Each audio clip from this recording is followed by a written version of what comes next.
Vlad is a young orphan born in the slums of Shora who's always dreamed of a better life, but had no means to achieve it. He struggled just to survive, so making grand ambitions seemed foolish. But what he and no one knows is that he possesses the potential to become the greatest swordsman in the world. Beyond talent, he has the willpower and sheer insanity necessary to become the deadliest killer. And even amidst of all that misery, he swore that if given the chance, he would change his life. But is that really true? When things took a turn for the worse, far beyond his imagination, he caught a glimpse of an opportunity to pursue his ultimate dream. However, he would have to start from the very bottom.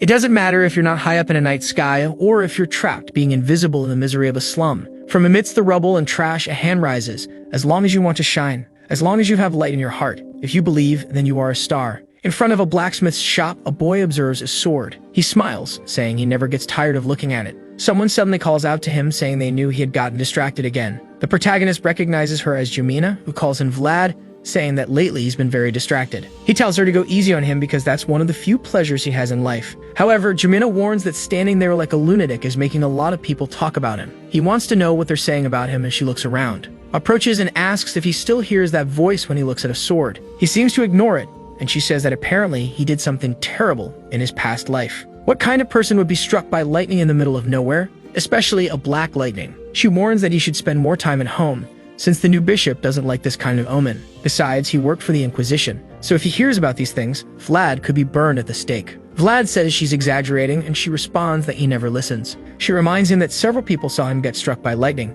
so it's best he doesn't give them more reasons to be interrogated by the church. Vlad says it doesn't make any sense, and all he's doing is looking for a sword. She says that sometimes he's very frustrating and asks why he doesn't just buy it on credit. Vlad explains it's too expensive, and she says it doesn't make sense. It's just a piece of metal, so how expensive can it be? After a brief silence, he says it costs 5 gold coins. Jamina says he must be joking. With 5 gold coins, you can live for an entire year, which is much better than a piece of metal. Suddenly, someone shouts, asking who called it a piece of metal. It's the blacksmiths, saying that sewer rats like the two of them don't even deserve to look at that masterpiece. But Jamina says that only sewer rats pass in front of his shop anyway, so who does he expect to buy that thing? Is the old man already getting senile? The blacksmith says she's a pest for saying something like that. But Jamina continues, saying she doesn't know why he makes swords, since no knights pass through that failed place. The old man yells at the two of them, telling them to go back to their shop and wash some dishes. The girl gets angry, asking how he dares to say that to a young lady. Vlad pulls her and tells her to stop provoking the blacksmith, who is cursing and saying he won't waste more words on them. Watching them leave, the old man thinks they're really rotten. He saved the two from misery, and now he's being repaid with insults.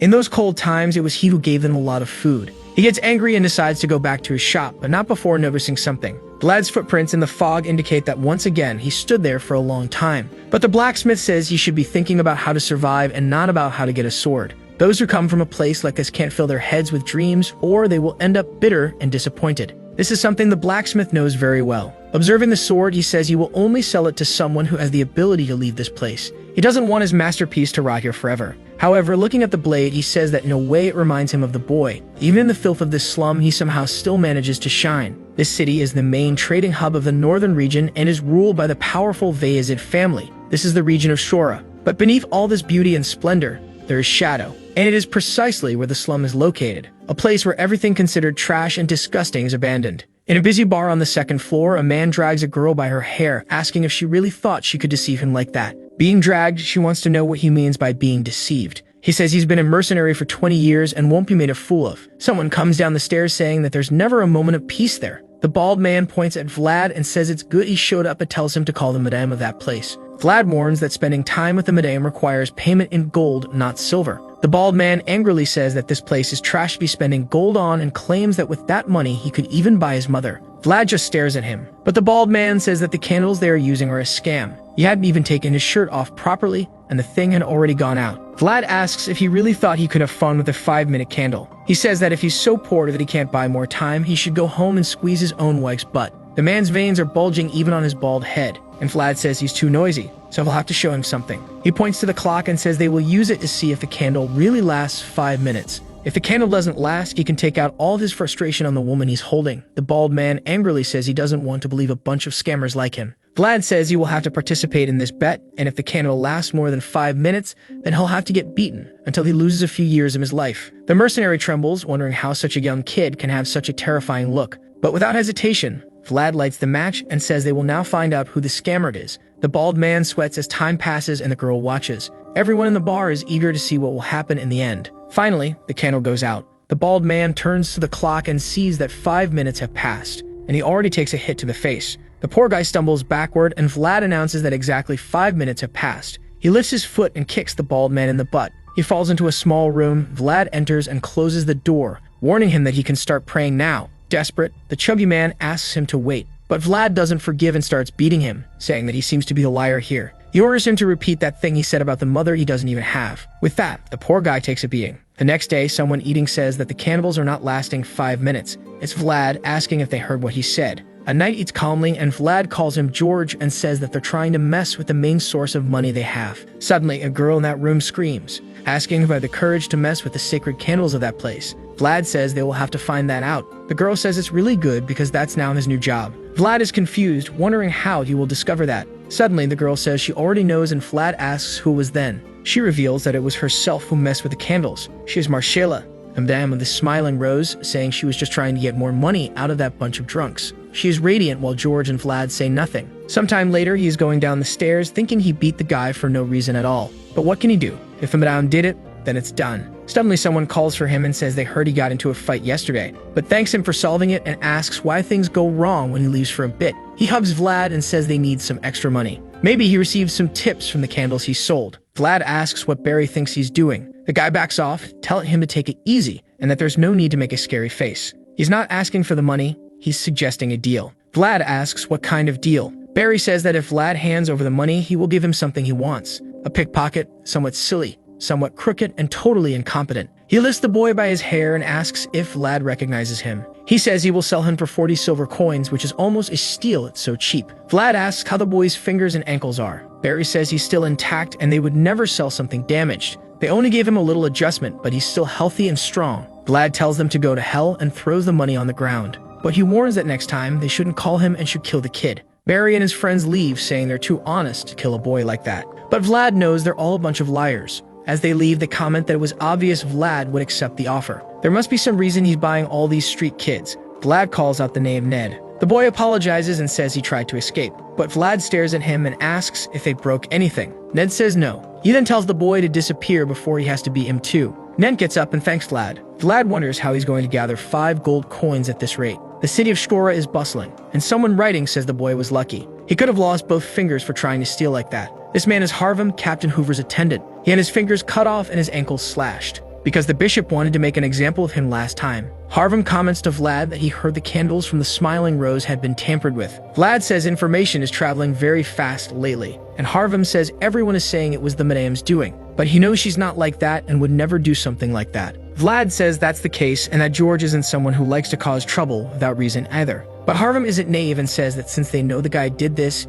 he must have a very good reason. Vlad asks what he thinks the reason is, and the boy replies that the guy must be in urgent need of money. So it's good to be careful because there's only one reason families start gathering money so desperately: a war against another family. At the moment, there are 5 bosses who coordinate the slums of Shkora. George, who is known as the guard of the brothel girls, the Black Bear, the gambling guy known as Dice, Captain Hoover, and lastly, the guy known as the Stingy Hand, One-Armed Jack. The scariest things in life approach us silently from the shadows. And at this moment, Jack is in front of Vlad asking where the boss is. Vlad knows that accidents happen without any warning and destruction always comes unexpectedly. He wonders why the Stingy Hand is there in front of him. Are they preparing for war? The guy beside him yells at Vlad and orders him to answer the boss now. Vlad stares at him and says he doesn't know where the boss is because he's just the guy who sells candles. Not giving an answer to the boss makes the guy lose his temper. He punches the candles, ordering Vlad to call the boss now. But Vlad remains calm while all the candles fall to the ground. The place goes silent. Both the girls working there and the drunks and Jumino watch what's happening. Vlad crouches down, saying it's a pity that so many expensive candles got broken like that. Almost losing his temper, the guy asks if he thinks it's a joke. Vlad asks for permission. The guy asks what he means, and he repeats, telling the guy to move his foot. At that moment, the guy loses his temper and comes to kick Vlad. Vlad thinks that a fight is nothing more than a small-scale war. You need to consider the terrain and come up with a strategy. With a broom, he hits the guy right on his supporting foot, making him lose his balance from the kick and hang in midair, while Vlad goes on the attack, saying it's necessary to be audacious. It hits the guy in the jaw with the certainty that this is the way to achieve victory. The girls in the brothel, the drunks, and even One-Armed Jack are impressed. The protagonist knows very well that in the slum, there is a rule that never changes. The right person is the one standing and the losers are on the ground. The other henchmen want to rush in, asking how he dares to do something like that. But Jack tells everyone to stop and says he likes the kid a lot. He apologizes for not being able to clap louder, but it's because he only has one hand. Vlad says it's okay, he doesn't discriminate against anyone with a disability. Jack laughs, saying the kid is wild, but he warns that he'll see him again later, and asks about the child who was with him before, whose name he even forgot. Vlad says if he doesn't remember the name, the child must have died a long time ago. Suddenly someone shouts, asking Jack what brings him there. It's George, saying that if he had known, he would have prepared something for him to eat. Jack smiles, asking since when they've been so close to have a casual meal. George says they can go up since it looks like he brought some visitors. But one-armed Jack replies that he's not hungry and asks if there's something good to drink. George says if he goes up, Marcella will take good care of him. And with that, Jack says if that's the case, he'll have to give it a try. With that, they leave. And Vlad sighs in relief, thinking that was a close call. The only problem is that a bunch of candles got broken. Sometime later, someone calls for him. It's Jack saying that George spoke very highly of the kid and he knew he had a good eye for people, saying that if one day he gets tired of the smell of candles, he can come work for him. Vlad says he's fine because there he has something to drink, a place to sleep, and food to eat. One-armed Jack smiles, saying they can also provide all that, and he throws a coin, saying it's for the candles. Vlad sees that it's a gold coin and tells Jack that the value isn't that high. But one-armed Jack replies that there's a lot more where that came from if he wants to come work for him. With that, he thanks for the food and leaves with everyone.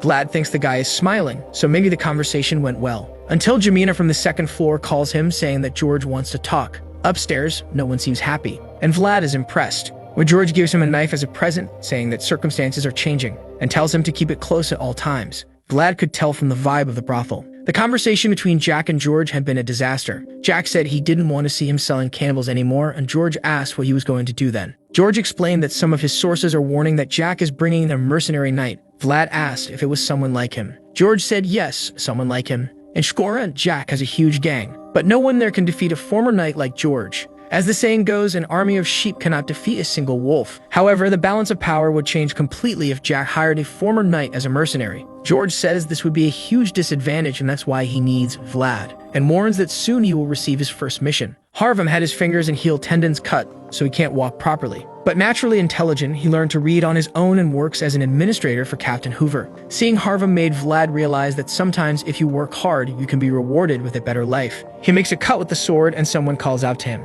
A voice says he needs to keep his elbows closer to his body when cutting like that. Vlad wonders why he hears a voice every time he starts training. A month ago, he was struck by black lightning and has been hearing the voice ever since. Every time he picks up something that resembles a sword, he hears this demonic voice. He starts thinking that maybe the right thing to do is to buy holy water and not a sword. Maybe the secret is to ignore it, since the more he responds to this voice, the more it keeps talking to him. He needs to stay focused and give his best until the end, concentrating all his energy and strength, and strike with everything he has. However, as soon as he raises his hand, the voice tells him to bring his elbow closer, and instinctively he obeys. He makes the vertical cut and feels that something was different. Before, it was just the sensation of holding a sword, but this time he felt he created something abnormal. An energy that flows beyond the reach of the sword, known as the blade arc, which makes Vlad wonder whose voice is in his head. Under the moonlight, someone cleans a blood-soaked blade, saying that age is starting to catch up. The winter cold now seems to cut right to the bone. He hears a chicken sound, and thinks it's not a bad imitation, but seems like it's someone pretty dumb.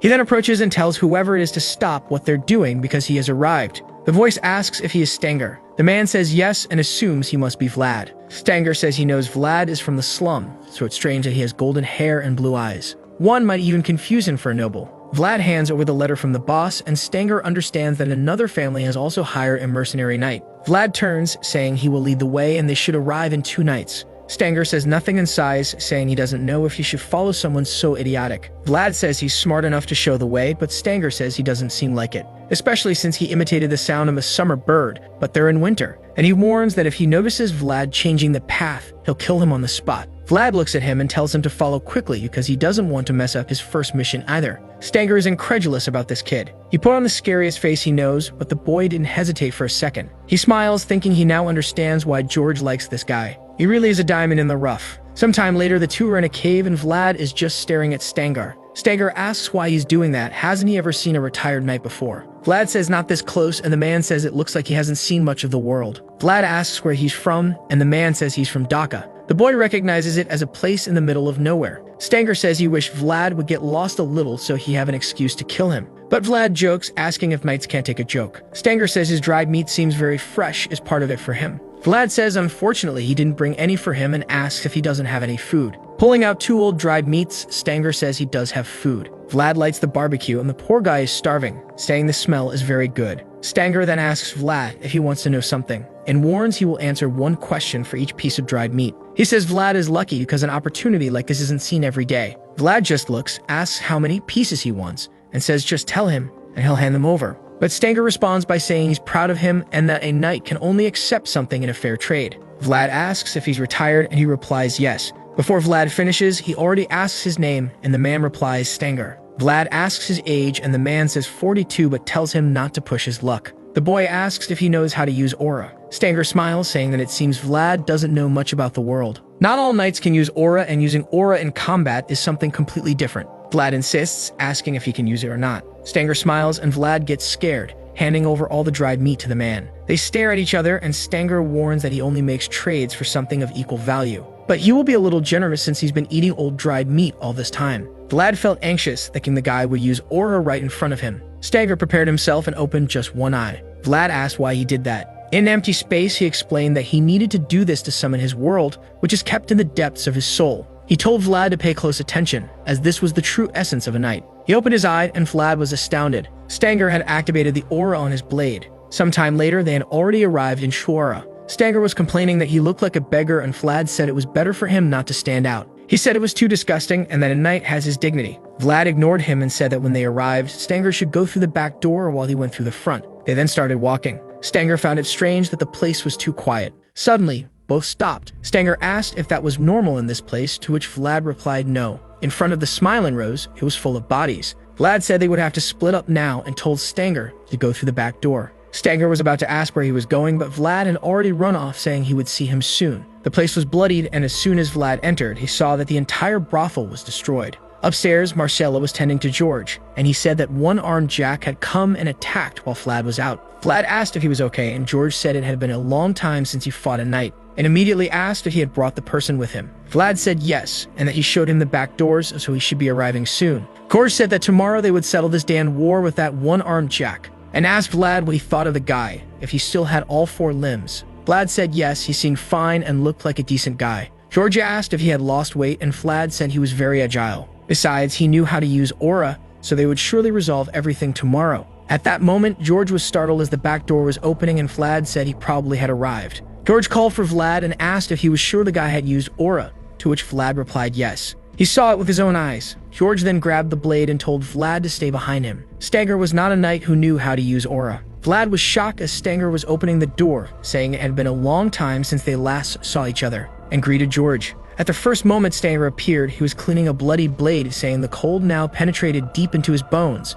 and right behind him, the real Stanger had already been killed. Now face to face with George, he said the guy had changed a lot. George asked why he had come out of nowhere. The guy said that Count Gator had died. It hadn't been announced yet due to certain complications, but soon everyone would know. He raised his glass, saying it was for the poor Count of Gaitar. Enraged, George leaped at him, who calmly observed him. The attack shattered half the floor, but the guy vanished in a second, and no one even saw his movement. From behind George, he said it was for Sigmund, the new Count of Gaitar. George shouted the name, calling the guy Godin, landing a blow that Godin defended. Godin said that the new Lord Sigmund ordered that Knight George return now. George shouted that Sigmund was not his master, and Godin replied that Sigmund knew very well he would do that, and he didn't want him to return either. The entire room was being destroyed in the fight between Godin and George. Vlad grabbed Marcella and said they needed to get out of there. With that, they went out the door. As soon as they were outside, the guys called for Vlad and asked what was happening. Vlad shouted for Barry to call everyone because they had a problem up there, when suddenly George was thrown past him. Marcella, Vlad, and everyone there saw him falling to the ground from Godin's blow.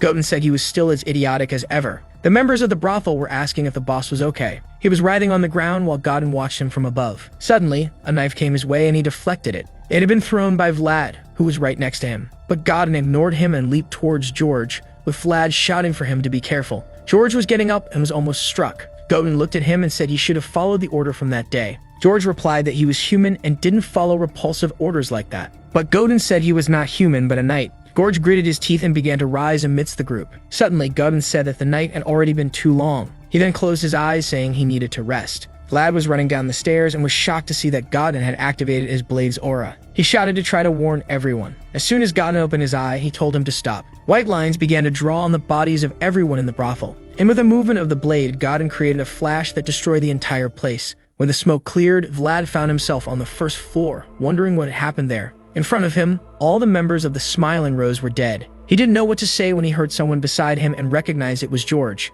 But he saw the blood on the ground, and he remembered that this had been the first person to extend a hand to a boy from the slum streets. He saw potential in the boy before everyone else, and to the boy, he was the strongest person he had ever seen. But on that silent night under the pale moonlight, the boy's world was destroyed. Vlad grabbed the sword on the ground and ran towards Godin, telling him to stop. He managed to activate the sword's arc, which caught Godin's attention. He wondered how the slum kid knew how to do that. He said it was impressive while Vlad ran towards him, telling him to die. But soon something hit his stomach and a kick sent him flying to the corner of the room. That split second made Godin realize the boy had natural talent. Before the kick hit his stomach, he twisted his body to reduce the impact. Trying to get up, the voice in Vlad's head told him to breathe or he would faint. Godin thought the boy's talent was too valuable to let him die there, even if it created the risk of facing him when he was stronger. And he remembered when George said that it was always satisfying to see the growth of someone with potential. With that, Godin smiled and told Vlad that knights could only accept fair trades. Vlad was confused, and Godin then revealed that his name wasn't Stanger and he wasn't 42 years old. He handed back 2 pieces of dried meat, saying that was the price of the lie,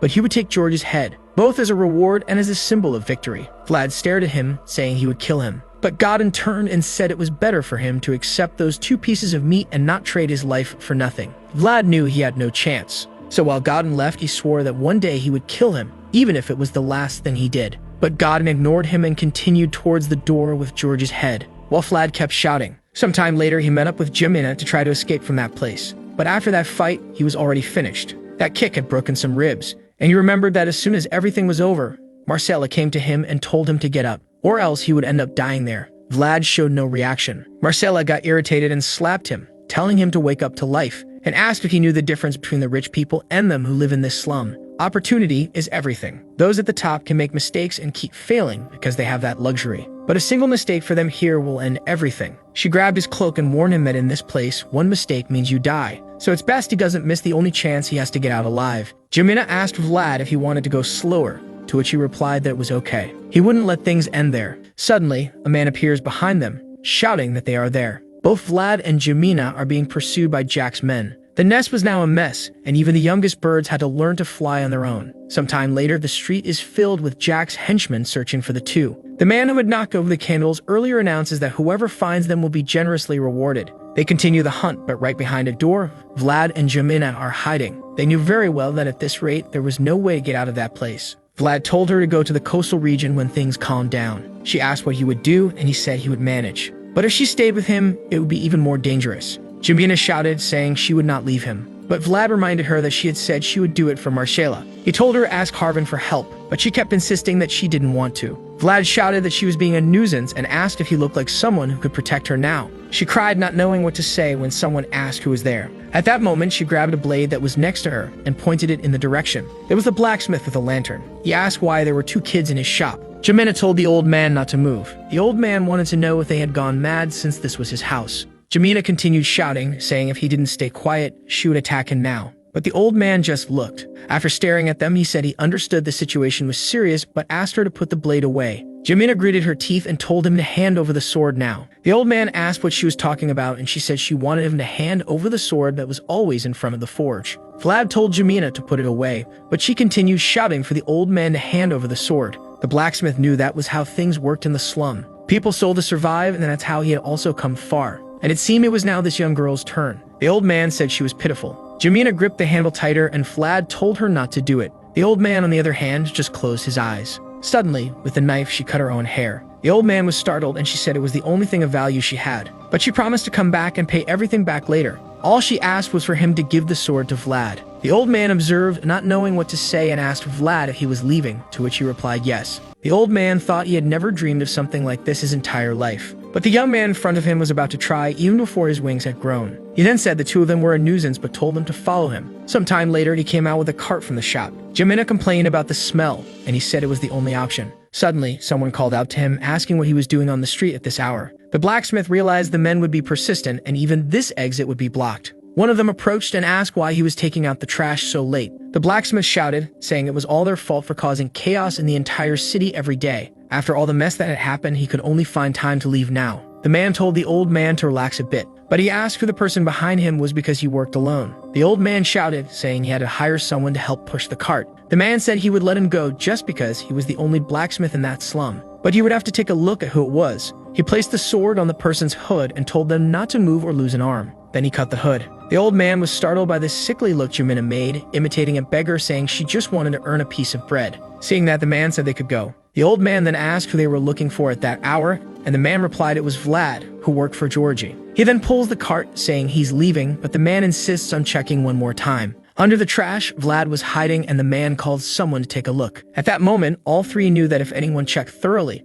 everything would go wrong. A dark-skinned man with a spear approached and said he would handle it. The old man wondered if he should have taken another route, but he knew those routes must be blocked too. The man remarked that it was a lot of trash, strangely, but seemed to notice something. He readied his spear, and Jemina felt insecure. The man said not to blame him because he was just doing his job. He then started to attack the trash, rummaging through it. Jemina and the blacksmith knew something was about to go wrong. The man continued searching through the trash when he suddenly mentioned that Harvin had placed a boat near the river. They investigated because it was strange for someone who couldn't walk to do that. He was just telling them to stay alert and then said they could go. The blacksmith then pulled the cart, and the man told him to consider this a payment of the 40 silver coins his little brother owed Vlad. With that, they left with Vlad thanking Otar until they reached the edge of the dump. The old man said everything from the city was discarded there, and Jemina just asked Vlad to stay safe. With that, he unloaded the cart and Vlad fell, taking a star with him. That was the product of an old man's dream and a young girl's tears. Sometime later, in the mountains. Looking at the blade, Vlad asked if it could hear him.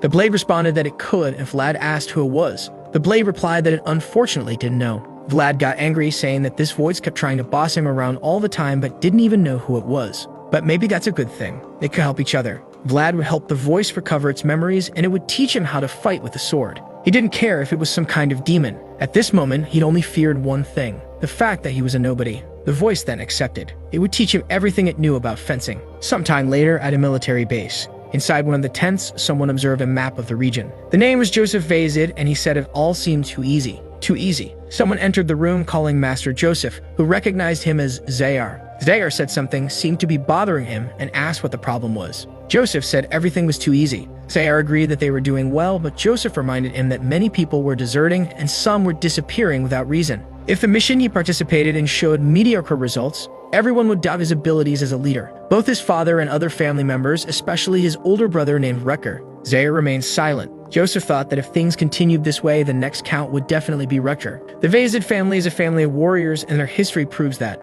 After all, his father got to where he is by destroying his own brothers. Joseph said he didn't have enough knights by his side, other than Zayar. Zayar approached, saying he needed to talk about that. He said one of the mercenaries was very suspicious. Joseph asked if he thought it was a spy for Rutger. To which Zayar replied that it wasn't that kind of suspicious, but something he would only understand if he went and saw. They then observed a goblin with its belly slashed. Joseph said it was pathetic. The cuts on that goblin were from a total amateur. Zayar told him to look at another, and he said it was terrible too. Whoever did that had terrible fencing skills. He kept looking and said the other one looked a little better. Then he noticed that the trajectory of the cut was always the same, but the skill seemed to be improving. He asked Zayar if all that was the work of a single person. Zayar said yes. One of them arrived today, and the others were from a month ago. Observing this, Joseph thought it was impossible for someone to evolve so much in just a month, and he asked who this person was. In the middle of the forest, the goblins were writhing as someone cut them down. It was a group of mercenaries they had hired combating them. The men told each other to hold their positions and not let any escape. One of them drew his spear, saying that now this fight was nearing its end, and he calls everyone to finish off what's left. But they all tremble. The guy doesn't realize there's a giant goblin behind him. The monster strikes and the guy's body is crushed. Everyone there is shocked. The monster roars and starts heading towards them, easily breaking through the front line. The mercenaries wonder where it came from and how they're going to defeat it. They all run towards a chubby guy on a horse. He asks what they think they're doing and tells them to get back to the front line now. But the mercenaries say no one told them they have to fight a hobgoblin. If he wants that, he'll have to pay a lot more. The chubby guy goes to draw his blade, calling them a bunch of useless fools. When a body falls right beside him, the monster is killing the entire group. Seeing this, he calmly puts the blade away again, until someone approaches. The young man has blonde hair, and they ask who he is. They recognize him as Lyman the Worshipper. Vlad had taken on a false name, and he's confident he can defeat this hobgoblin. He charges forward, and the monster notices his presence. Before the creature reacts, he slashes back, but he quickly realizes the cut was too shallow, and now he's about to be struck from behind. He notices the attack coming and barely dodges, but he's angry that he failed again. The sword asks how he can't manage when it's told him everything. Vlad thinks he's not a genius who can just listen and do it. Seeing the monster coming, he says for now, he's just trying to find a way to win. The creature approaches and makes another attack that he dodges. Another one comes and he ducks. One swings close to his face and the creature starts losing its temper. At that moment, it goes for a vertical strike. The attack kicks up snow everywhere, but Vlad dodged again, saying he swears this time he will cut through it. The monster looks back as Vlad comes with a slash. And Joseph says he wants Zaire to find out everything about this person called Lyman the Worshipper. Zaire accepts the mission while Joseph thinks it's unbelievable. How someone goes from amateur cuts to almost a blade arc in a month. And he smiles knowing that if this is the case. Vlad slashes the creature and Joseph is sure he's a genius. After the battle, people are collecting the goblins' bodies saying there's nothing useful among them. One comes over smiling, saying the captain was incredible. Vlad tells him to stop talking nonsense and gather the bodies of the creatures he killed. The guy says he's already done that and reminds him that this job is about to end, offering to continue working together. But Vlad says he doesn't like looking into the eyes of a criminal, much less working together. The guy then reminds him about the mercenary insignia and says he won't be able to keep using it, offering to call someone who can make a perfect copy. But Vlad warns Gott that a loose tongue is the quickest way to die in this place, and it better not be a threat. The poor guy trembles and says he was just trying to help because with such good skills, the boy shouldn't be there. Vlad tells him to finish the preparations unless he's tired of having his head attached to his body. With that, Gott says he'll take care of it. While Vlad thinks he'll have to deal with this guy sooner or later, he then leaves the troops. Watching him go, the guys say that Lyman seems to be going to pray again. He really is a very devout boy. In the middle of the forest, he kneels with his head on the sword, and the guys say he looks like the son of a noble family and doesn't even seem to be in the same class as them. But Vlad is asking the voice why he can't defeat the monsters with one cut. The voice says it's told him 1,000 times that the most important thing for a lethal attack is how precise and unexpected it is. Vlad tells it to explain better. The voice tells him to remember when enemies raise their swords and make a WHISSA. At that moment, he just has to take advantage and make a whoosh. Vlad asks how he's supposed to learn anything from such stupid tips. But the voice says it's too easy. Just pay attention to the WHISSH and the whoosh. The poor guy is there praying, furious, while the others are all blessing him. The camp is as busy as ever. The only problem is that the meat in this place is quite questionable. Gott says he shouldn't complain about the food since it's free. Not many families besides the Vezid offer such privileges. But Vlad gets up and tells them to enjoy the meal. The guys wonder if Vlad is going to see the priest again and seems to be praying for something. He then goes to the church tent and the priest welcomes Lyman. Vlad greets him and says he hopes he had a good night's sleep. Andrea responds, saying he heard the boy went to pray last night despite the cold. Vlad says no cold can reach him when he's warmed by the Lord's blessings. Andrea laughs, saying the boy sounds more like a priest than he does. A little boy named Jim then announces that breakfast is ready. The priest tells Vlad to sit down, who awkwardly says he didn't come to eat. But they're already preparing to pray and all he can do is thank for the daily bread. While they pray, the priest glances at Vlad. To him, the boy is very genuine. Someone who hasn't lost an ounce of sincerity despite the misery surrounding him. He needs to guide this young man destined to walk through blood-stained fields of war until the day of his death. Perhaps the connection between them is a gift from God. With that, he says amen and tells Vlad they can eat. Now the lucky guy has fresh bread and hot soup that's real food. Andrea then says he wants to talk about the boy's fencing. He knew he was talented and says even Joseph Fayezid has heard of him. Vlad is curious and asks what happened after that. Andrea says he recommended him because he's a very good boy with a bright future ahead. The Fayezid family is widely known even in the north, so just working for them improves his life. And he tells the boy that he more than deserves this opportunity. In the forest, Vlad thinks that this wasn't a good thing. Maybe he stood out too much. The voice says he had no choice since the only way to learn fencing is by using the sword. Maybe he got too close to the priest. Vlad says that could be the case, and the voice asks if he stopped thinking it was a dark spirit. Vlad knows that Father Andrea has a good reputation and was even recommended to be a bishop. If he didn't feel anything wrong, then he's probably fine. Vlad wonders if he should take this opportunity, and the voice says it's a good idea. He's just insecure because to get his insignia, he had to kill another mercenary and then would be judged for fraud and murder. The voice says that putting it that way, he really seems like a wicked boy, and advises that the best option for now is to run since they're not after him. Vlad says the plan is to escape tonight and take Gott with him. But suddenly the sword says it doesn't think he'll be able to escape, and he asks what it means by that. She warns that someone is coming from behind, and judging by the energy, it's at least an elite knight. Vlad readies his blade and points it backward. But is Zaire calmly looking at him, impressed at how sharp he is to have hurt him. Zaire tells him that Lord Joseph wants to see the boy. Vlad gets up, thinking he should have flowed but now can't show weakness, and then says he feels honored. Zaire asks if the boy knew he was coming. Vlad says he heard from Father Andrea but didn't expect it so soon. Zaire is once again impressed as he approached, and the boy didn't flinch even once. With that, he begins to walk away, telling him to follow. Seeing Zaire gaining distance, Vlad wonders if he should try to run. The voice tells him not to even think about it. A knight at that level can cut off his head in less than 3 steps. With that, Vlad realizes he has no choice. He then goes to Joseph's tent, who greets him,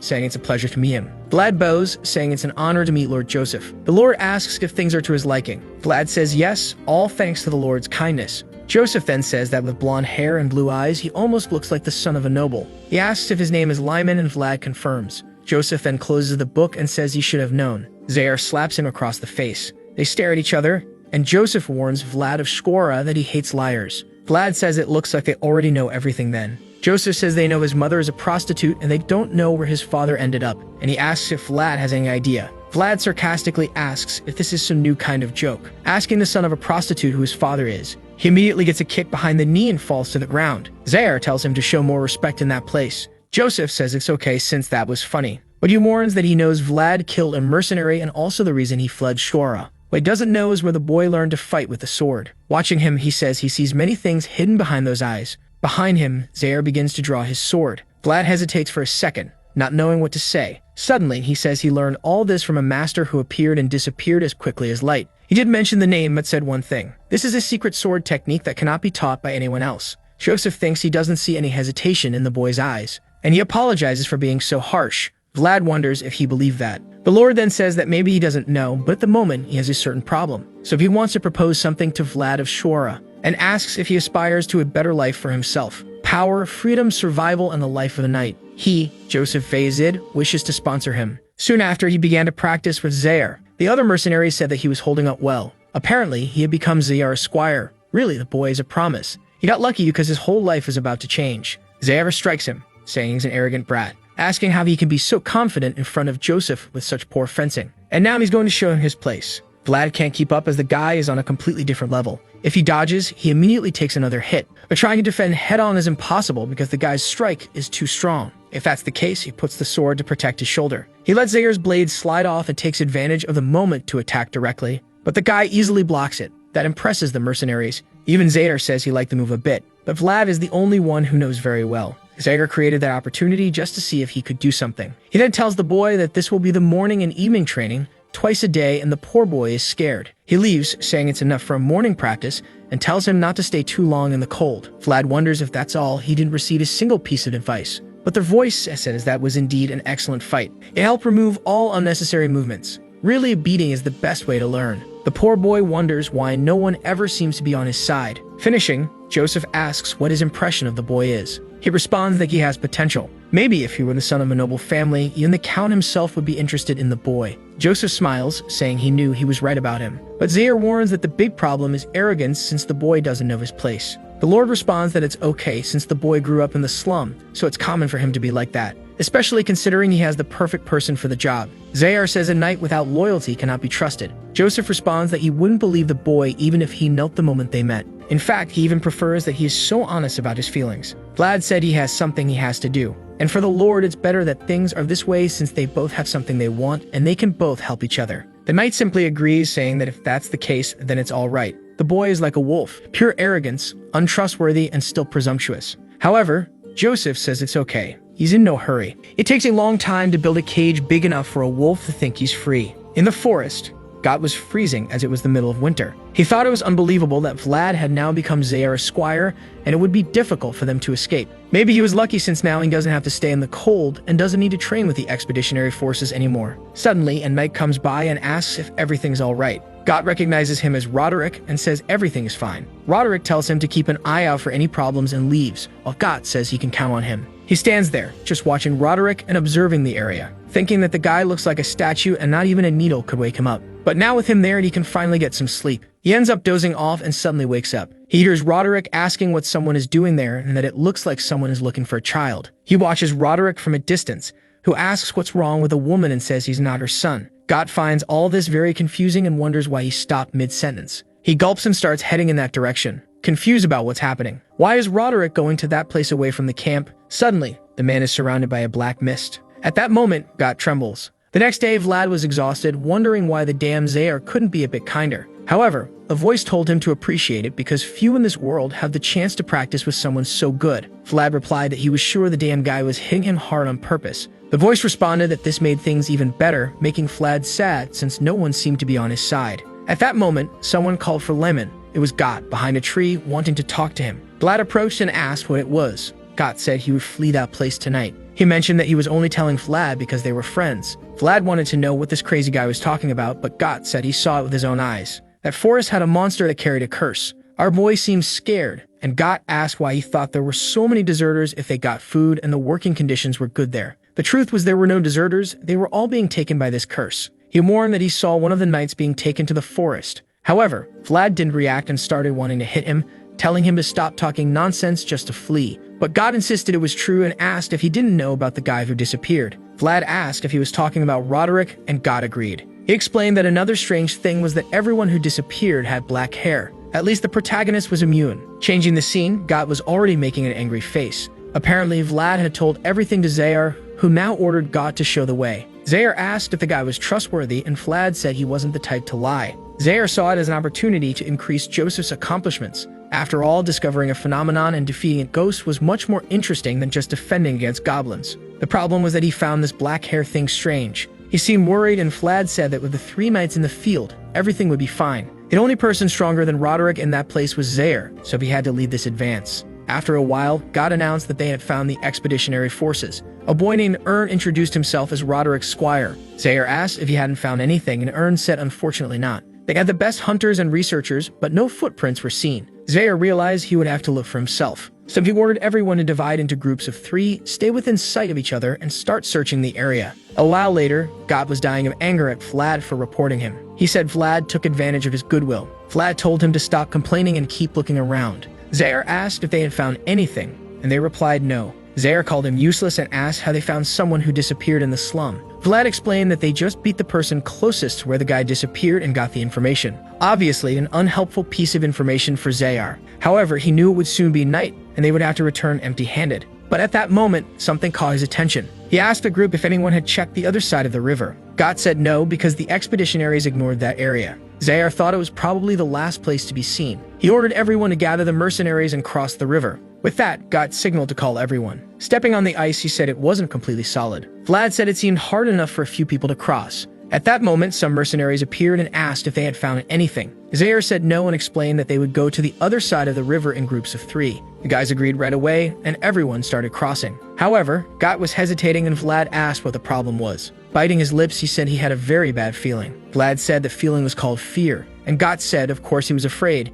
He wasn't some kind of genius knight. Someone as weak as him could only survive by having good instincts. And at that moment, all his instincts were telling him not to cross that lake. Vlad said he didn't understand the instincts Got was talking about. However, he was sure that if Got tried to flee, he would die now, because it's very suspicious that the only person who witnessed the crime is fleeing the scene. Vlad warned Got to stay quiet and cross the river quickly to avoid raising more suspicion. Got complied, though he insisted it was a terrible idea. As soon as he stepped on the ice, it cracked slightly, and he warned that he was sure it would break. Vlad agreed, but told him that if he didn't take another step, he would throw him into the water. Got fell to the ground, saying he couldn't move his leg. Vlad grabbed him by the collar, insisting they had to keep moving because they were falling behind. However, at that moment, Got screamed in fright. Vlad told him to be quiet, but then both noticed something under the ice. There were many bodies beneath the river. They shouted to alert everyone that the missing people were all frozen below. Suddenly, the ground began to tremble, and everyone tried to flee. A hand emerged from the ice, and the bodies rose as zombies. In a flash, they were all surrounded in the middle of the lake, asking Zayar what they should do.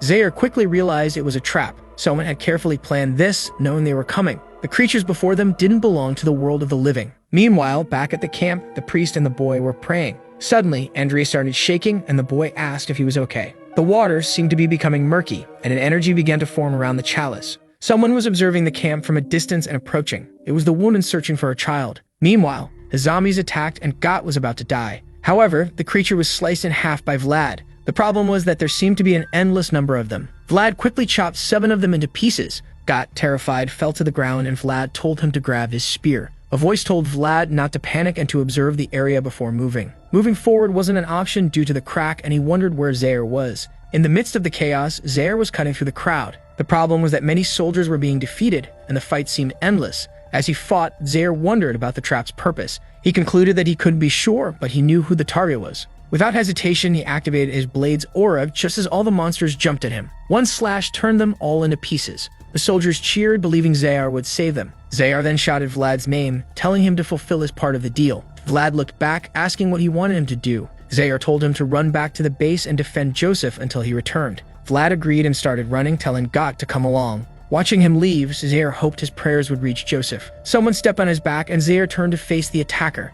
Seeing the zombie, he realized he was too late. It was Roderick and all the recently disappeared men. Meanwhile, in Joseph's tent, he was reading calmly. He heard shouting outside and wondered what was happening. Suddenly, a chubby knight entered. Joseph asked what was going on, but the knight didn't know. He had come running after hearing the noise. The prince scolded him for not knowing what was happening and for forgetting his sword, saying it was worthy of hanging. Gordon apologized. At that moment, the church members entered the tent. Joseph asked what was happening and Andrea explained that something evil was attacking. He showed him that the Holy Bible, written with sacred ink, had trembling letters. The prince asked if there was anything to be done and Andrea explained he wasn't an exorcist. He would try to use sacred power to defend, but the creature was much stronger than he could handle. This frightened the prince, knowing the only powerful knight wasn't there. But the priest and the three men in front of him were his only option. He ordered them to move. As soon as he stepped outside, he noticed something strange. Everyone was writhing on the ground, seemingly going insane. He covered his mouth, telling everyone to do the same. The mist seemed to cause some sort of illusion. The prince knew someone had planned this, and they were caught off guard.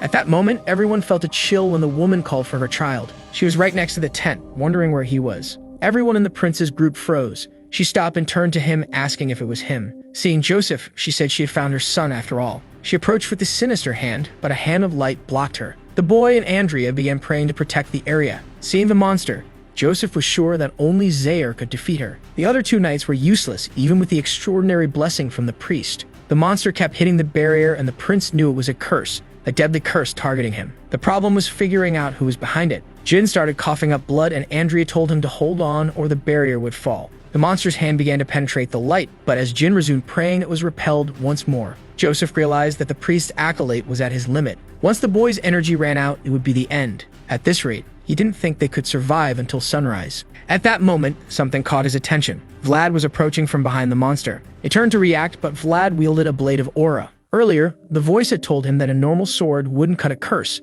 Vlad asked what to do, and the voice asked if he knew how to use aura. Obviously, he said no, so she suggested something they could try. She could take control of his body for a few seconds. Vlad asked if this was possible, and she said she knew how to use aura. She could try to force its activation in his body, but he would be paralyzed afterward. The voice warned that it was their only option, but she didn't recommend it. Vlad explained that if he did nothing, he would die anyway. When Vlad drew his blade, the voice said that this was the path of a warrior. He said he wanted to do it, and she asked if he was sure. He replied that he had made a promise to Joseph and had something he needed to do. He assured Joseph he could rely on him. Face to face with the monster, it screamed to attack him. At that moment, his body froze and the voice told him to close his right eye. He found himself in a storm of lightning, the world of that voice. When he opened his eye, the blade was covered in electricity. The monster screamed, but Vlad simply delivered a clean cut down the middle. The priest, the chubby knight, and Joseph didn't understand what happened. Vlad immediately lost all his strength and collapsed to his knees in agony. Joseph called out to him as Vlad crawled. The prince was certain he had seen the mark of an aura. He had no idea how the boy had done it,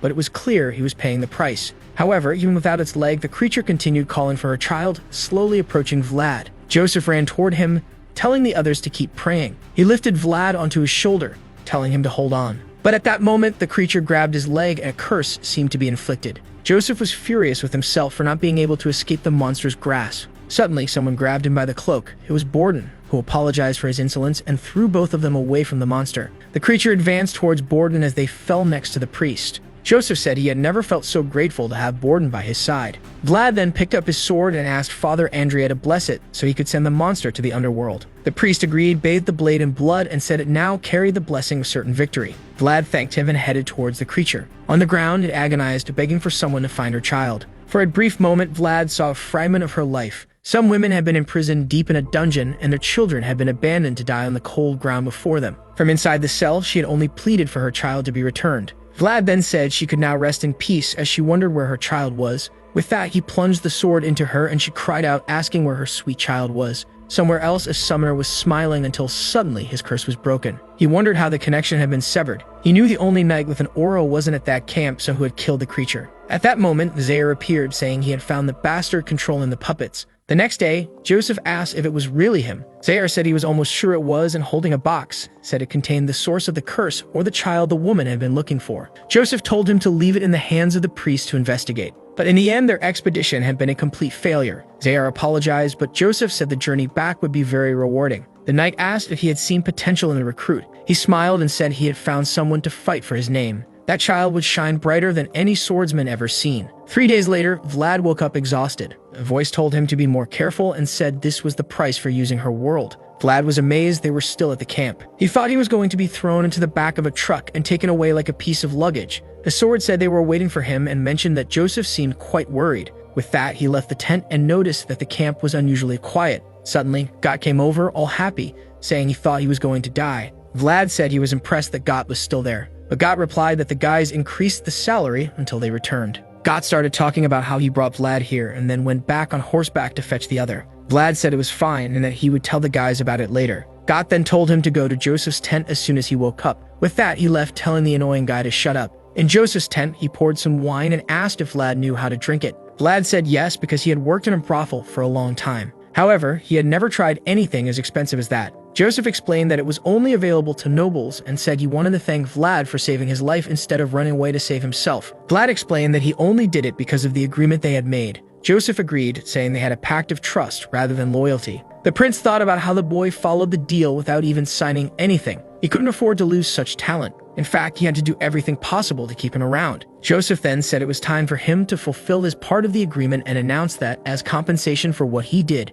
he would be officially invited to join the Bayezid family. The scene shifted to Varna, the territory of Count Bayezid. Zaire explained that he had already dismissed the mercenaries, and Joseph said they should stay there at least one more day. Zaire noticed Vlad looking around and asked if it was his first time in Varna. Vlad said it was his first time outside Shkora. Naturally, he was called a country bumpkin, and the two left, saying that today he was free to explore the city. However, Zaire warned him not to cause any trouble and to return before sunset. Vlad was getting tired of the insults, but the voice said it seemed that Zaire liked him now too. Vlad then said that with the good pay he received, it was time to eat something nice. However, at that moment, someone grabbed him. It was Jin, and Vlad asked what he wanted. Jin said that if he wasn't too busy, Father Andrea would like to see him. Vlad then found himself in front of a gigantic church. He was amazed, saying that not even the entire city of Shkora had a church this big. Jin explained that while the city of Esturma might be the capital of Bayezid County, Varna was the religious center. He then told Vlad to go in while he called Father Andrea. Once inside, Vlad was impressed. The church was radiant,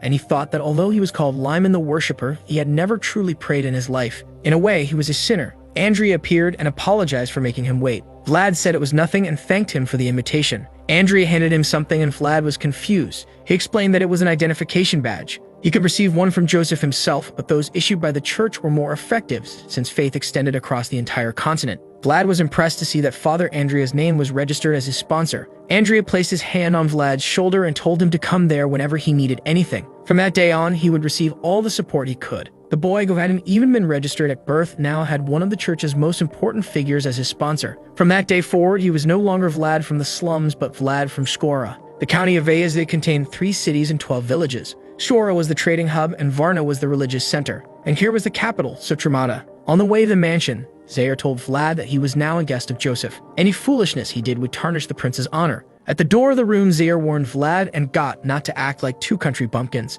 They said they understood, and he informed them that some maids would bring drinks. However, he advised them not to drink or eat anything, just to watch. Otherwise, everyone would discover they ate like a bunch of pigs. Vlad asked if they couldn't take a small bite, and Zaire told him not to touch anything. They then entered the room, an extremely luxurious place. Even Vlad didn't expect something like that. At that moment, someone said they didn't recognize the two. From behind the curtain, he said he had been planning to stay hidden for a while. The man approached and asked who they were. Vlad was startled. The man had a face similar to Joseph's, but was clearly a much stronger warrior. Got introduced himself, saying he had served Joseph in the last expedition. The man then asked who the boy beside him was, and Vlad introduced himself as Vlad from Shkora. The man stared at Vlad, impressed, saying he had never heard of him. He could see in Vlad's eyes that he had been through a lot and didn't seem intimidated by his presence. It seemed that Joseph had found a promising recruit. The man reached into his pocket, took out some peanuts, and offered them to Vlad. Vlad hesitated and said they had been told not to eat anything there. Got seemed shocked, but Vlad explained that they really couldn't eat anything. Poor Got was terrified, clearly understanding that this person was important in the family. Refusing something like this was significant.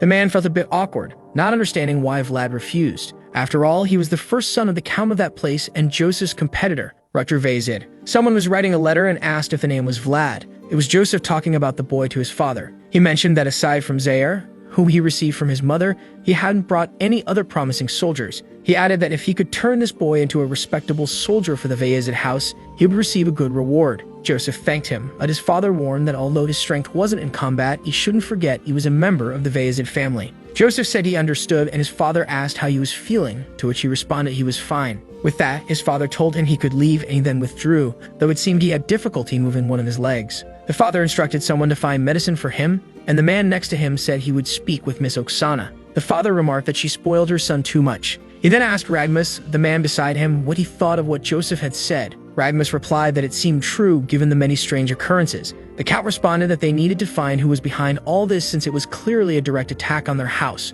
Ragmus said that the church in Varna reported that it was a sophisticated attack using necromantic curses. Such a thing could only be done by an extremely powerful dark mage or a group of them. The father thought that if that was the case, there was surely an organization or group behind it. However, even if they knew, there was nothing they could do now. The Vezid family would stay where they were and prepare for anyone who came against them, but he instructed them to find these people as quickly as possible. No one could be left alive after threatening his son's life and bringing chaos to that land. At dusk, Joseph spoke with them both. He called Gott and said he would receive a reward tomorrow and instructed him to speak with one of the servants to find a room. With that, he excused himself and left. He then sat in a chair and told Vlad that they needed to have a small conversation. Vlad had saved his life and sworn to be a warrior from that point on, and he asked if that was correct. Vlad confirmed this. Joseph then asked if what Vlad wanted to do required a bit of freedom, and Vlad agreed. The prince questioned him, saying he wanted to serve as a swordsman, but also wanted to be free. If that was the case, he needed to know why he wanted that freedom. If Vlad revealed this, they could reach an agreement where he would have the freedom he needed. Vlad was silent for a few seconds,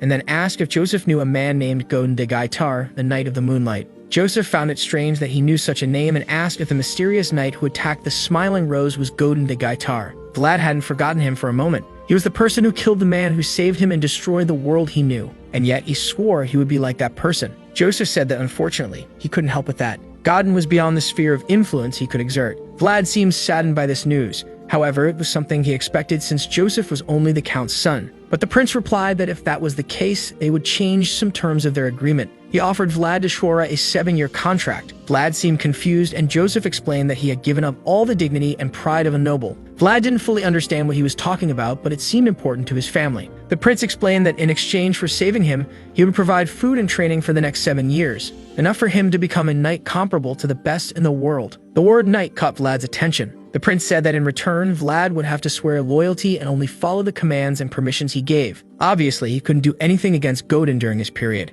However, he would have permission to deal with anything related to the slums of Shora. He would also help him find the girl named Gemina who was living in the convent. He warned that in this world there are things much sharper than entering the slums with a sword. As a prince, he had other weapons at his disposal. He asked Vlad what he thought of this offer. Moments later, Joseph was impressed with Vlad's goals.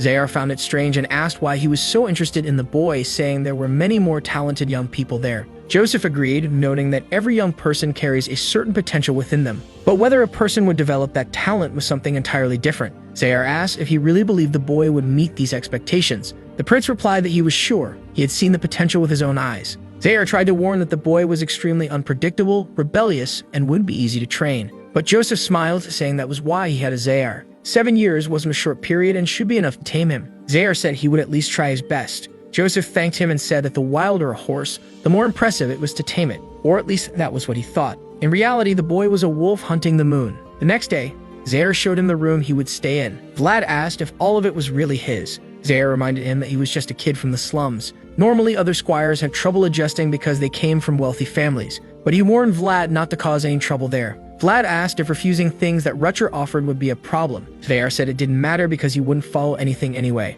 But he told him to go to the training field after finishing his meal. They would train in the morning and afternoon just like in the expedition. At that moment, something caught Zaire's attention. In front of him, a woman with green hair said that he was her loyal knight. Zaire introduced her as Miss Oksana, Joseph's mother. They greeted her, and she asked if that was the boy. Zaire confirmed that he was the one chosen by Joseph. She looked at Vlad, who glanced back. Seeing her all radiant, he felt embarrassed. What was this boy doing looking at the mother of the man who hired him? She said she had heard that he saved her son and thanked him. Blushing, Vlad stammered that he was just doing his job. She said he deserved a great reward since his service was more than anyone could imagine. She mentioned that his hair had a beautiful color that matched his blue eyes and noted his broad shoulders despite being so thin. She said she would need to make some clothes for him. Vlad, embarrassed, thanked her, and she smiled. With that, she left telling Zaire to get back to work, and he thanked her. Vlad was still awkward, and Zaire asked what that was about. He had never seen the boy act like that. Vlad said he didn't know. It was just that he had never met a noblewoman before. Zaire replied that perhaps it wasn't so bad for a first time, noting that he himself still felt embarrassed every time he saw her. He told Vlad it was time to eat. The scene shifted to the cafeteria. A guy spat into Vlad's plate as he sat alone. The guy apologized, saying he mistook him for a trash can. The other squires laughed. Vlad said nothing, took the saliva with a spoon, threw it out of the plate, and continued eating, thinking it took less time than he expected. The guys found it strange that he was so calm. He remembered that Zaire warned him that anything he did would reflect directly on Joseph's reputation. Now he needed to find a way to teach these guys a lesson without tarnishing the prince's honor. The guys left in anger, saying he would soon realize his place. Vlad then asked what his name was. The guy found it strange, and Vlad asked again for his name. Intimidated and a bit embarrassed, the squire said his name was Soinen. Vlad got up and left, saying he would remember that name. That morning, the count was walking through the castle, observing the new squires practicing. He stared and asked if that was the boy. The lad with blue eyes and golden hair at least seemed respectable. Ragmus told him to pay attention. Far off, someone was watching everything in secret. It was Zaire, eager to see what the new recruit would do. The father thought that if Zaire was interested, he also wanted to see what the boy would do. Vlad took a swing and the guy defended himself. Vlad followed up with a sequence, causing the guy to lose balance and nearly get hit in the face. Ragmus remarked that it seemed the boy had no fear. The father found him a bit awkward, but noted he indeed carried a bit of potential. As Vlad fought, he remembered everything the voice had taught him. Fencing always starts with foot technique. Once positioned, you deceive your opponent with your shoulder and eyes. Once they believe they know your move, you surprise them with another. The guy missed his attack. Vlad stepped aside, got face to face, and landed a blow to the chest. The guy fell to his knees, saying he was sure Vlad was going to attack from the left side. However, Vlad grabbed him by the hair and asked if he wasn't one of Sovinen's lackeys. He was sure he saw him laughing earlier at breakfast. "So it's time for you to laugh a little more," Vlad said, landing a punch right in the middle of his nose. The other squires couldn't believe what he had done. Ragmus asked the count if it was right for them to fight so brutally. The count said that in the end, a knight must have a strong heart. Besides, from a distance, Zaire seemed to be gleaming. Another squire came running, telling Vlad to stop, shouting that things would get serious if he didn't let go. Vlad dropped the guy to the ground and apologized for being too focused. People went to help the boy as Vlad walked towards Sovinen. He told Sovinen to apologize on his behalf when the boy woke up. Sovinen got angry, and as Vlad passed by, he said he also wanted to apologize in advance. He warned that the next time the soup was bland, he would call for him again. Sovinen was convinced the kid was a psychopath. Zaire had brought a wild dog from the slums. In the next scene, Gott mentioned he heard that Vlad had been beating up other squires. Vlad ignored him and asked if he was enjoying working in the stable. Gott said he definitely was, noting that it wasn't just any stable, it was the Vayazid house stable. However, he told Vlad not to change the subject, saying that hitting others was a crime in the state. Vlad said it didn't matter because in terms of brutality he went easy. Besides, he only hit the guy who was training against him, and they provoked him first. Vlad said it was better this way because none of those spoiled nobles would try to talk to him. At that moment, a chubby boy introduced himself as Portly. Vlad stared at him and asked what he wanted there. The chubby boy wasn't sure what to say, and Vlad told him to sit down or disappear. Portly seemed happy and sat down, but Vlad had only said that to make him leave quickly. Embarrassed, Portly said he always had to eat alone, which was why he wanted to join them. Vlad told him to talk less and focus more on eating. Portly mentioned that the sausage he was eating was supplied by his father, who had been raising livestock for generations. If Vlad liked sausages, his family could provide more. Vlad asked if he was really trying to buy him with sausage. In the next scene, they went to Portly's stash, which was filled with food. Vlad had forgotten that many of the squires came from wealthy families. Perhaps it would be good to start building some connections. He asked Portly if he wanted to eat together from now on. The chubby boy was overjoyed, asking if he was serious. Vlad said of course, noting that squires had to stick together. It wasn't just about the sausage. Oh boy. Zaire was exhausted from training Vlad twice a day and helping Joseph. At that moment, a knight called him and asked if they could talk. Zaire greeted Mr. Gregory and asked what it was. Gregory asked him not to seem so dissatisfied to see him, and Zaire said he was very busy. Gregory laughed, and Zaire told him to get to the point. Gregory said that now he had the chance to train a good squire, it seemed, but Zaire told him to focus on training his own. Gregory replied that he had trained his own well enough, noting that Portly was his and now chubby.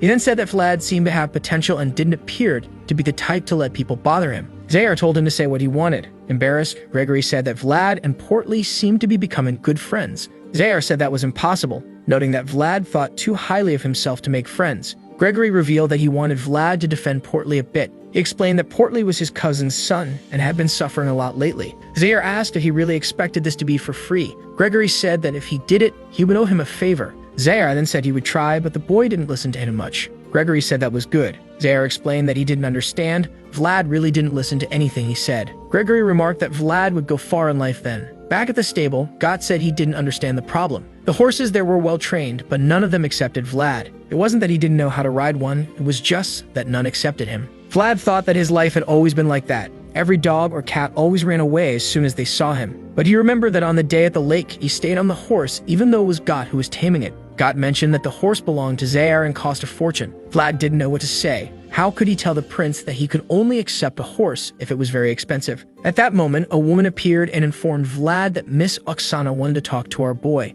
He didn't really understand, but just said he was on his way. Sometime later, in another part of the castle, Oksana said that anyone who saw him wouldn't believe he grew up in the slums. The clothes suited him very well, but the boy was all stiff and awkward. She then told the man beside her that his clothes shouldn't be so tight since, at 17, he still had a lot of time to grow. Because of that, she would have new clothes prepared for him, including some for the summer. Vlad just thanked her. He wasn't going to say anything else. But she simply replied that she was the one who should be grateful that he had saved her son. She then apologized for taking up his time and told him he could go back to training. Our boy thanked her and was already outside. The boy really struggled when talking to older women and nearly died from holding his breath. However, looking at the clothes, he knew that this type of fabric was extremely expensive. It was very different from what he used to wear, which was already very different from what he wore when he lived in the slums. Walking down the corridor, he thought about how he had been doing his best to adapt to this place, yet he always felt like he didn't belong. That feeling was getting worse and weighing on him a little. Before he could glance out the window, he heard shouting and saw a group gathered. Down below, someone was beating up another boy, calling him a stinky fatso.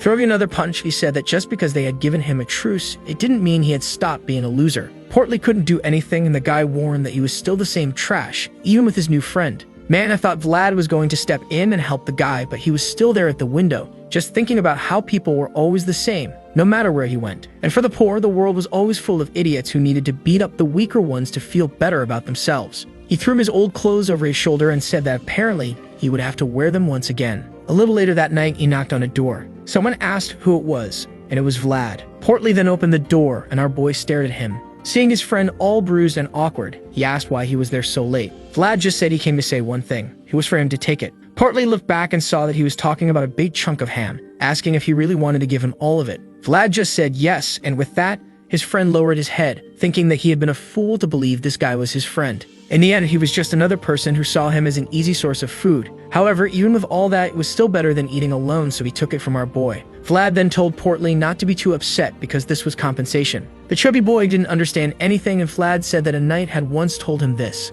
A knight only accepts something if it's exchanged for a fair price. And now he was face to face with the guys who had beaten up Portly. He saw that it was 14 against 1 and said that not even the guys from the slums were this cowardly. But the other guy just told him to shut up and warned that today his confidence would be crushed. But our boy just beckoned them with his finger, telling them to come at him already because he didn't have all night. The guy got really mad, and with that, everyone rushed at him. However, Vlad was just happy that he had managed to change clothes, because tonight, there would be blood everywhere. The first two who came at him got hit right in the cheek and head. Their friends saw that the poor guys didn't stand a chance and dropped like trash. But before they could react, Vlad had already moved forward and landed one on another guy's jaw. The fool's confidence faded when he saw that Vlad was completely different from training. He knew Vlad had only recently started learning swordsmanship, so it should be impossible. Right then, he ordered everyone to attack, saying they were going to kill this guy. But before he could finish speaking, Vlad was already underneath him, and he asked if he had ever felt the sensation of death before. The guy went for a strike, telling him to stop fooling around, but Vlad easily dodged.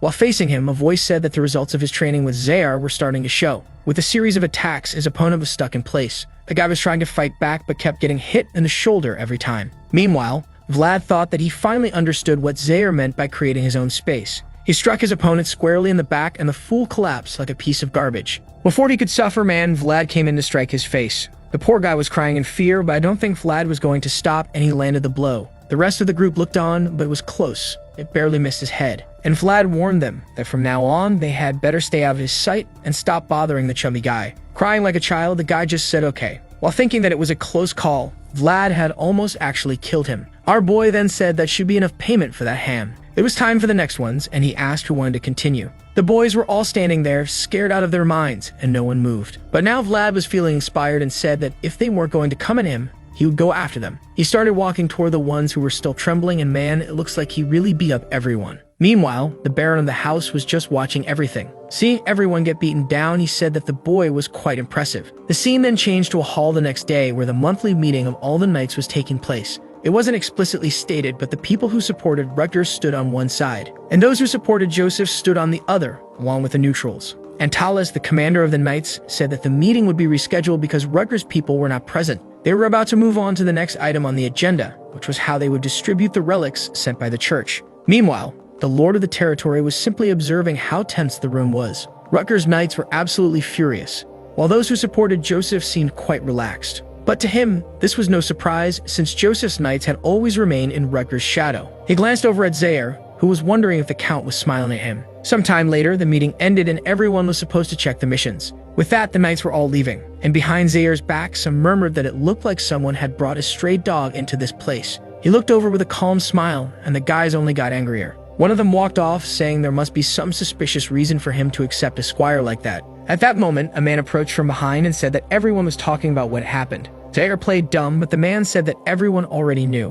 Vlad had gotten into such a huge fight with the other squires that people were struggling to keep it under wraps. Apparently, Zaire really hadn't heard about it, and he was now thinking that this kid was really a handful. However, the man thanked Zaire, saying that it seemed like he had paid the bet, so now he owed him a favor. He simply walked away, saying he would remember this. He was genuinely proud of what Vlad had done, but that was the least he expected, given that he was the one who had trained the boy. In a room, someone presented a suit of armor and said it had been sent to Vlad as a gift. Apparently, it was sent by the Count himself, and Borden was impressed, saying it was rare for a squire to receive something like that. Zaire commented that it was made from gray orc hide and was extremely durable, a type of monster found in the northern region and incredibly difficult to deal with. Joseph knew that in the short time Vlad had been there, he had already proven himself to his father. Zaire mentioned the fight that had taken place and how it seemed none of the squires stood a chance, and now everyone knew about it. At that moment, Joseph raised a letter and said it wasn't the time to sit around but to act. Inside was their next step. Zaire took a look and said that an invitation like that was quite uncommon,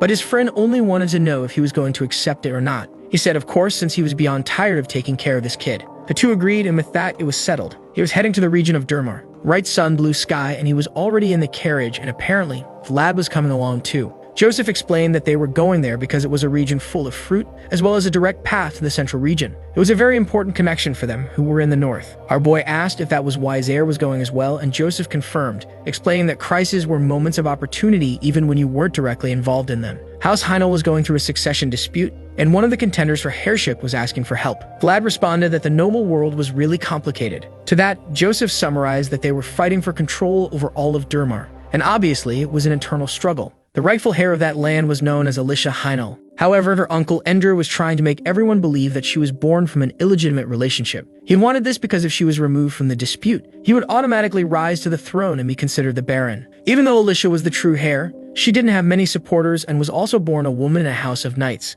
That's why a competition was going to be held, where she would have to prove her legitimacy. Joseph knew that his family's relationship with hers was distant, but it was enough that he could stand in her defense. So he explained that this was their chance to gain a favor from that house, and his father also agreed to it. Vlad quickly understood why Zaire was going. Most likely, the head of that house had personally called him to defend their honor. Zaire immediately noticed the stare and told him not to keep staring so much. Vlad asked what the problem was, and Zaire said it was weird for a squire to be sitting so comfortably in the carriage while he was outside. Vlad apologized, saying that honestly he was embarrassed about this situation. Obviously, this was because our boy still didn't have a horse of his own, and Zaire said it was ridiculous for him to beat up a bunch of squires and yet be afraid of horses. Our boy tried to mumble that the problem was the horses, not him, and he was sure that if it were a more expensive one, maybe things would work out. But Zaire immediately scolded him, saying that the horses he needed were worth more than him. Suddenly, Vlad noticed something strange. His heart was beating fast, and he wondered if it was because he was getting scolded by Zaire. He figured maybe that was it, even though it didn't make much sense. The whole time, Joseph was rambling about things he didn't understand, while Zaire wouldn't stop lecturing him. But then he felt something even weirder, and the whole place started shaking. Borden said the ground felt strange, and suddenly everything started trembling even more. Zaire ordered everyone off their horses, and the men obeyed. At that moment, our boy immediately opened the carriage door and pulled Joseph out, who was a bit confused. Joseph told him that he appreciated the concern, but there was no need to panic so much. Borden, who was on the ground, said that whatever it was seemed to have passed. Vlad commented that this was his first time experiencing an earthquake, but Joseph said it wasn't an earthquake. Looking into the distance, they could see that something had passed through the area. The entire forest floor was completely disturbed. What had passed by was a giant deathworm, essentially a remnant of an ancient fallen dragon. Vlad was shocked, but in the next second, he was smiling, saying that something like that was magnificent. Sometime later, they were arriving in Durmar. They stopped in front of an inn, and Joseph told him that for now, he was free to do whatever he wanted. He could go for walks, explore the city, gather as much information as possible, or anything else. Vlad, however, was a bit confused since he wasn't entirely sure why he was even there. Joseph asked if there was a problem, and he said no, maybe he would just try to find something to do. But the prince told him to really think about why he had been brought there. It wasn't every day that one could witness a duel of honor, especially a group battle where each mate came from extremely important families. He was there to watch these people and learn from them. Joseph intended to train Vlad as best as he could, and obviously, this was a perfect opportunity. At that moment, Zaire just told him not to get beaten up out there because they had training in the morning. Vlad glanced at him and said that he wasn't that much of an idiot, but the trainer made it clear that he had no confidence in the boy. They then left but warned him not to do anything too suspicious. Now alone, Vlad realized it had been a long time since he had free time, so he had no idea what to do. As he wandered around, he noticed that everything was much smaller than he had expected. Not to mention that everything seemed somewhat old, almost as if no one was taking care of things. Maybe business hadn't been going well. At that moment, his sword trembled and said that it remembered being there before, or at least it remembered the tree at the top of that hill. Vlad said that apparently he had found a good place to pray. For someone who wasn't religious, this boy sure prayed a lot. He told his companion that it always helped him with sword skills, so now he would help it recover its memories.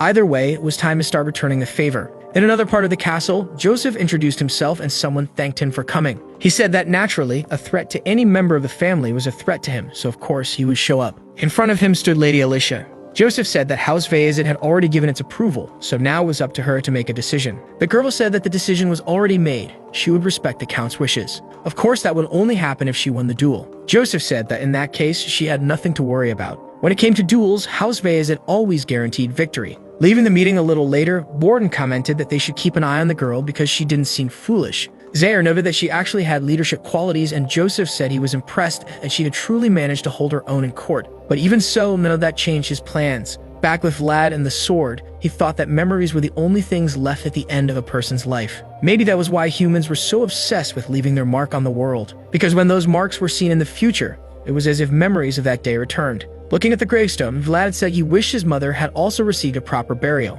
He started clearing the leaves, saying that apparently no one was taking much care of this place. He told the sword that he was just tidying up a bit because it was a good thing to do. The sword seemed a bit flustered, so he said that since he had come up there because it had asked him to, it should take a good look around. He then planted it into the ground, and immediately, an image emerged from it. A voice said that memories were surfacing like bubbles rising to the water's surface. It remembered that the tree had been much smaller in the past, though it had no idea when that was. But it did recall being there with someone else. Then it seemed to notice something and told Vlad that something was watching them, something that seemed to recognize it. Vlad, confused, didn't understand what it was talking about, but the voice simply asked to borrow his body. Our boy said to give him a minute, and with that, he closed his eyes. As soon as he opened them, a flash of blue light swept through the area. Vlad was startled to see a massive serpent-like creature perched atop the tree staring at him. And the voice said that it was a spirit bound to this place. Our boy realized that he had been seeing a lot of strange things lately. He told the voice that the spirit was clearly looking directly at him. The voice responded that it was because it knew that it was inside Vlad. The creature started descending and our boy was scared, but the other reassured him that it didn't bite. That's when Vlad noticed that despite the creature getting closer, his body was actually reacting with complete calm. It was almost as if he had been filled with the energy of spring. Suddenly, someone appeared behind him, demanding to know who he was. Vlad jumped in surprise, the serpent vanished, and the person repeated the question, ordering him to explain himself. A blue-haired girl said that only members of House Heinel were allowed to come to this cemetery.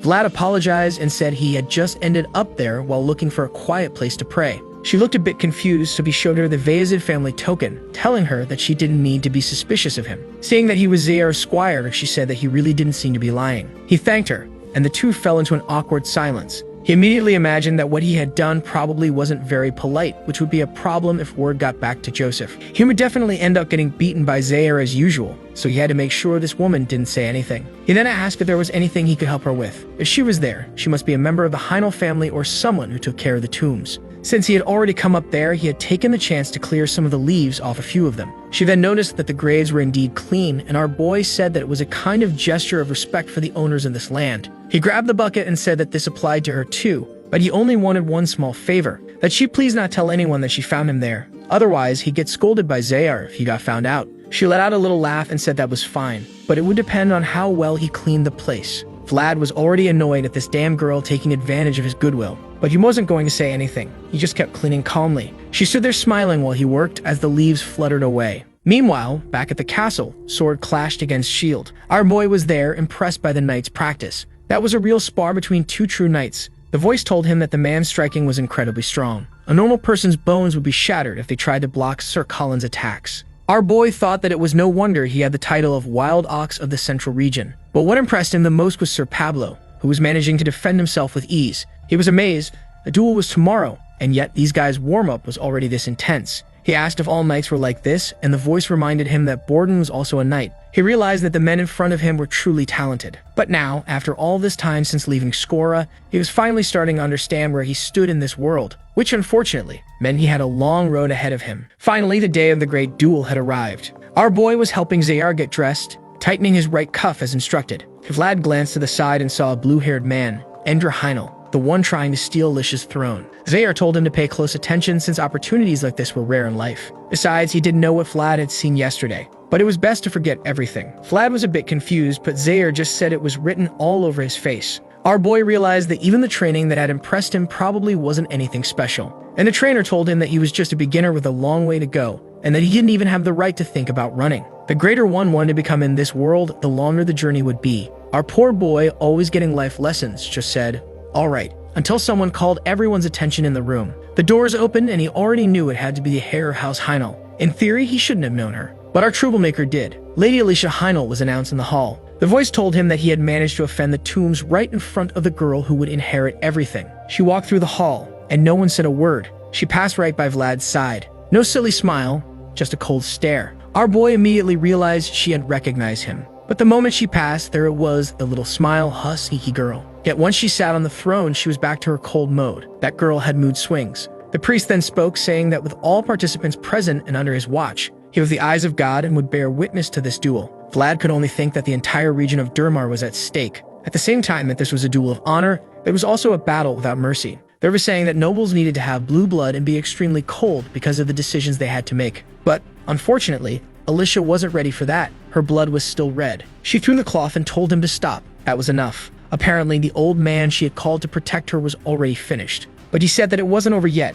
He wasn't done. However, the church official said that the handkerchief had already been thrown, so he had to admit defeat. The knight told the commander that it had been an admirable duel, but the old man said he didn't even deserve to be called a commander anymore. The truth was that Lord Duncan himself had trained this man, intending to make him a great knight of this land. He had never imagined that the talent he had nurtured would be used to strip Alicia of her power. Then the church official declared that the first victory went to Lord Ender. The men praised Ender, saying it was a perfect result. The next duel was between Sir Colin and Sir Zayar. Both were reminded that the use of aura was strictly forbidden in this fight. The battle would end when one of them surrendered or could no longer continue fighting. Zayar glanced at Vlad. He gave a little signal for him to pay close attention, since there was a lot to learn. Our boy quickly realized that today's training would take place right there, and the so-called Wild Ox of the Central Region was about to teach him a lesson. Zayar shifted his body sideways, dodging the first strike. Calmly, he observed Colin, who was impressed that he had dodged with just a single step. But Colin went in for a second strike, figuring that if he just sped up a little, he'd eventually land a hit. Zayar leaped over the next attack and once again sidestepped. He crouched to evade another strike and retreated across the arena. Ender, however, was excited, saying that Colin was really putting a lot of pressure on Zayar and that he had no chance. However, in the background, Pablo had already realized that this was not the case. How did they not notice that this fight was actually in Zayar's favor? The one who must have noticed the most was Colin, who couldn't land a single hit. The big guy wondered why his blade wasn't making contact, and Zayar was even toying with him, dodging effortlessly. The wild boar charged in furious, ready to land another strike, but this time, Zayar moved forward as well. The voice told Vlad that this was the moment Zayar wanted to show him. He struck the side of Colin's blade, forcing it backward. Colin realized he had fallen into a trap, but Zayar remained calm. Losing his composure again, Colin used the impact to launch another overhead strike. Meanwhile, the voice told Vlad to notice that Zayar had intentionally guided Colin's blade upward. This way, the only attack the man could make was a downward strike. This was what they called a counter, using the opponent's own attack to create an opening. Colin was already on the ground, realizing that Zaire was on a completely different level. He knew that no matter how much he trained in his life, he could never catch up to someone like that. With that, he simply admitted defeat. Alicia let out a sigh of relief as her representative was announced as the winner. Obviously, Endra's side didn't take it well, but Zaire remained composed. He walked over to Vlad and asked if he had observed anything. Of course, Vlad responded that he had and thanked him. The final duel was supposed to be between Pablo and the purple-haired guy. As soon as his name was mentioned, a friend next to Vlad told him to stop stating the obvious since everyone already knew him. Still, Pablo said his name for everyone to hear. And then the other man introduced himself as Jude de Chazed. The voice told Vlad that Alicia had really gathered impressive people. This Jude was at a higher level than Colin. But then suddenly, Jude looked over at Alicia. She found it strange, and out of nowhere, he bowed. Joseph immediately recognized this as the gesture of someone signaling that they were leaving. Jude then declared that he, as the representative of House Shazad, would not be participating in the duel. Everyone in the room was immediately shocked. This was something Joseph had not anticipated, and Endra immediately clapped, saying that with this, everything was over. Obviously, the man had been bought. Endra even took a step forward, declaring that he was now crowned the ruler of this land in the presence of God. But Joseph said that this was not over yet. Endra insisted, saying there was no way to undo this, especially since Alicia's knight had chosen to withdraw from the duel.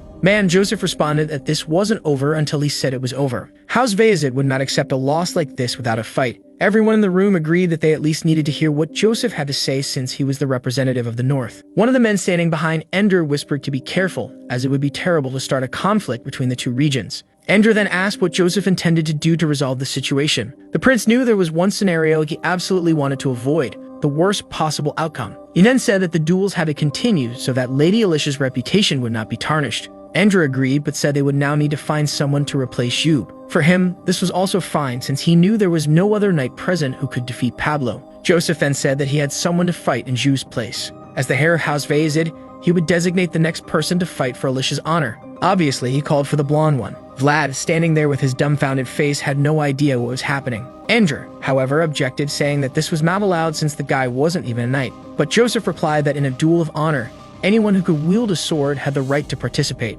Endra insisted that it would be disgraceful to have Pablo fight against a mere squire. But Joseph countered that it would be even more disgraceful for House Bayezid to lose a duel like this due to underhanded tactics. He wasn't going to accept such a ridiculous loss, which was why he was nominating Vlad. Ender sighed and agreed if Joseph was insisting, so be it. After all, he knew that the boy was just a squire, so there was no chance. Vlad, meanwhile, asked if he had heard correctly that he had to fight a real knight. Zaire simply said yes. Our boy only wanted to know if his life was at risk. The trainer told him not to worry. If his life was in danger, he would personally stop the duel. But what Vlad really wanted to hear was that the fight would be stopped before his life was in danger. Zaire didn't answer, and Vlad obviously didn't like that silence. At that moment, Joseph walked up and gave our boy a hug. Vlad said that wasn't necessary, but the guy was actually just passing him a message. He only needed to hold out for 10 minutes. From the start, he already had a plan in place, and the instructions had been given by Borden. All he had to do was buy time. Our boy wanted to know if 10 minutes was really enough, and Joseph said that the longer, the better. Vlad sighed and replied that he'd do his best.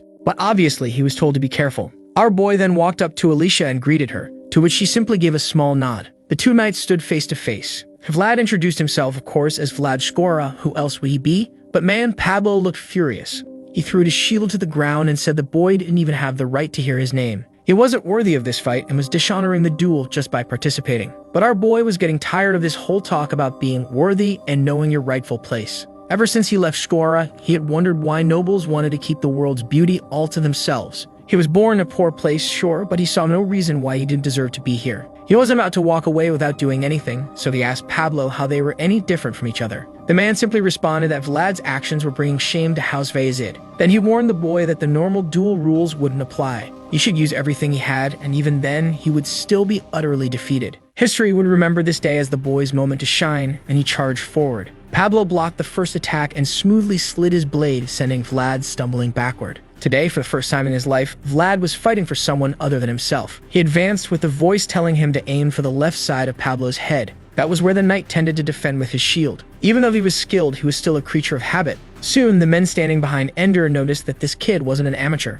Vlad kept striking left and right with speed, but Pablo remained calm. He could see that the boy had natural talent. He truly carried a fire within him. It was clear that he was a wolf starving for combat. Pablo actually admired that kind of enthusiasm. Then Vlad felt something strange, and at that moment, Pablo landed a clean strike. He looked at the boy and told him he had talent, but he was still too young and had a long road ahead. To block the attack, Vlad had to throw his arm and sword into the way, but even so, he was sent to the ground. Pablo stepped forward for another blow, asking if Vlad was out of tricks. I thought our boy was going to dodge with style, but nope, he was slammed to the ground and was already getting beaten down, turning his face away from the blows. The voice told him he needed to stop taking these direct hits and learn to redirect the attacks. But another strike came, and even though he blocked, he was sent flying again. Man, he hit the back of his head and fell to his knees. Before he could get up, Pablo was already in front of him. He said that the boy was impressive, but it was still too soon. Still, he admitted that Vlad had truly been worthy of challenging him. It was a shame that their first meeting had to be under these circumstances. They could talk another time, but for now,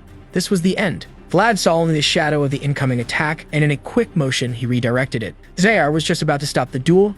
Everyone in the room was stunned. Pablo immediately realized that he had just fallen for a counter exactly like Zayar's. Everyone in the hall was trying to understand how a mere squire had just blocked an attack from Pablo. Andrew was shouting that it wasn't possible, that it had to be a coincidence. Just looking at Vlad, anyone could see he was barely able to hold his sword. But Pablo was the only one who was sure it wasn't a coincidence, because even he didn't fully understand what had just happened. Then Vlad called out to him and asked, why? He asked the knight why it could only be their kind of people. Pablo was a little confused, wondering if the boy was delirious. Vlad's eyes were half closed, and Pablo noticed. He looked like he was caught in some kind of dream, reliving a memory. The story then spoke of a boy who was worth nothing, but still wanted his place to shine in this world. He longed for mastery, for opportunities. Somehow, he wanted to find his worth in this world and reach a place of beauty. And then Vlad said that he wanted to get there too. At that moment, his talent began to bloom, in a way that no one in this world had ever seen before. Their swords clashed again, and Ender tried to make sense of what was happening. Man, Vlad's hand was turning red.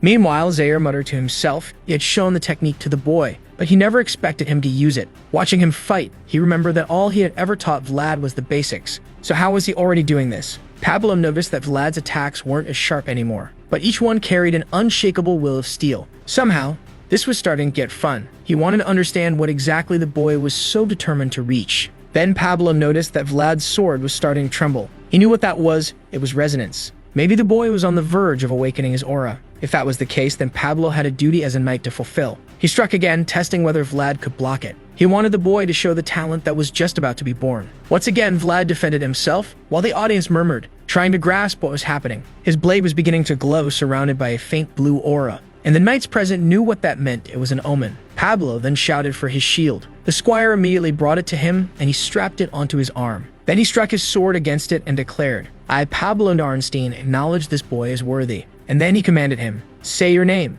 Vlad slowly began to speak, and the story told of the boy born in the slums. He walked through those alleys, living his entire life in search of the light. But in this moment, he had proven his worth. Vlad saw the glow of the city, and his eyes filled with aura. His aura awakened, and he declared, I am Vlad of Shora. The brightness blinded everyone in the room, forcing them to shield their eyes. At that moment, Pablo also activated his aura. He told Vlad to come at him with everything he had. He had earned his recognition. Surrounded by aura, Vlad leaped toward him. But a short time later, he was on the ground. Pablo smiled and said he had fought well. Our boy had fallen asleep peacefully, until Ender spoke up and announced that Vlad had used aura in the duel. That was completely against the rules, so he was disqualified. Pablo just thought to himself how pathetic Ender was. He couldn't see the value of this moment. Joseph and Zayar then walked up to Pablo and thanked him for fulfilling his duty as a knight. Pablo replied that he was simply doing his job, and that it had been an honor for him as well. Then Joseph turned to the priest and asked if what had just happened was truly aura. Shaking slightly, the priest confirmed that it was. Joseph then said that they had a problem between breaking the sacred rules of the duel and violating the Master Swordsman's code. The priest had no idea what to say, and Joseph reminded him. The Master Swordsman was just a man who once lived in history. He had defined the knight's code of honor and their duties. If Pablo had interrupted the boy's awakening, he would have gone against the duty of a knight. And no one in this room was qualified to say whether that was right or wrong, which was why they first had to discuss the matter with the Vatican and the royal family. The dispute could only be settled once they received an official decision. The Master Swordsman had once said that every person in the world deserved the chance to awaken. That was why any knight had the obligation to help when that moment arrived. Anyone who walked the path of a knight swore that oath. That was the first rule in the Master Swordsman's code, King Prazin's decree. Sometime later, under a clear blue sky, our boy woke up in bed. His whole body was stiff as he groaned for water, saying that everything hurt. Someone handed him a drink, and he saw Joseph standing right in front of him. Our boy apologized for passing out, but Joseph said it was fine. He then asked Vlad if he was feeling any stronger, but Vlad said no. Joseph simply thanked him for the duel and admitted that he never expected Vlad to hold out for so long. Thanks to him, the decision had been postponed. He explained the sacred rules of the master swordsman, and our boy remembered that the voice in his head had once mentioned that name. Joseph said that if things worked out, Vlad would have to take that oath himself one day. Our boy was already imagining himself as a knight, riding a horse, that Joseph thought was a bit far-fetched. Then Joseph told him to recover quickly since they couldn't stay there much longer. Vlad said they could leave now, but Joseph replied that it was too soon. Now he could see that Vlad had potential, a potential that he also had to protect. Before leaving Durmar, an attendant was speaking with Alicia, saying that most of the visitors were leaving. She asked if Ender had left as well. The old man confirmed that he had. Until the church's verdict was announced, it seemed he wouldn't be returning. She was frustrated, saying that these people had tried to steal everything, yet they could still walk away unscathed. Duncan told her that their time would come. The real problem now was how to manage the region of Durmar. She agreed and asked how the lemon harvest was going. Unfortunately, the old man said, not well. She knew the situation was getting worse, so she asked why they hadn't expanded into the barley region. The old man responded that any major change to the economic structure of this place needed to be postponed for now. She knew that, unfortunately, it was too risky under the current circumstances. Even after climbing one massive mountain, there was already another standing in front of her. Then she looked out the window and asked Duncan, wasn't a knight supposed to be skilled at riding a horse? He answered that of course they were, since a knight who couldn't even ride properly didn't deserve the title. She let out a laugh and said that God really couldn't give everything to a single person. The old man looked out the window, and of course there was Vlad completely failing to stay on his horse. He fell, hit his back on the ground, and got up looking like a wreck. Zaire frowned and asked, this was an expensive horse, so why wasn't it working? Embarrassed, our boy said, maybe it wasn't expensive enough. Only to immediately get smacked on the head by his trainer, who told him to think twice before speaking. Our boy then swore that there was a time when he had actually managed to ride a horse. Got back to him up, he confirmed that Vlad had successfully ridden one before. And that's when Zaire started realizing that maybe he had been an idiot for thinking Vlad just needed more training. Maybe horses really were a problem for him, since they always seemed to avoid him, even when he was just standing nearby. It was almost as if the animals were afraid of him. With that, Zaire called it a day and said that there would be no training tomorrow. However, our boy wanted to know when he was going to learn how to ride a horse, to which Zaire responded that for now it was best if he just gave up. Vlad closed his eyes and muttered that everyone sure loved telling him to do that. Tired, the trainer sighed and said that, unfortunately, there was nothing they could do at the moment. When they got back home, he would think about it. But for now, they had another issue to deal with. His friend then joked that it seemed like the horses liked him even less with each passing day. Meanwhile, our boy was wondering what he would do if even the expensive horses didn't want anything to do with him anymore. Got laughed and suggested he try riding a cow, at least they wouldn't run away so easily. Vlad wasn't amused, and his friend told him that in that case he should just stick to riding in Joseph's carriage. Surely, Zaire would love that. His friend waved goodbye, and at that moment, the voice told our boy that maybe his internal energy was simply too strong for the creatures. Animals were much more sensitive to that kind of thing. Vlad asked what he should do, and the voice advised him that he would have to learn how to control the energy he had. Once he mastered controlling his aura properly, this kind of issue would become much easier to handle. However, Vlad groaned that even summoning a tiny bit of aura was extremely difficult. And the voice reminded him, just as Zaire had said, that it was a long road and it would take a lot of time. He looked off to the side and said that after the ceremony they'd be heading back.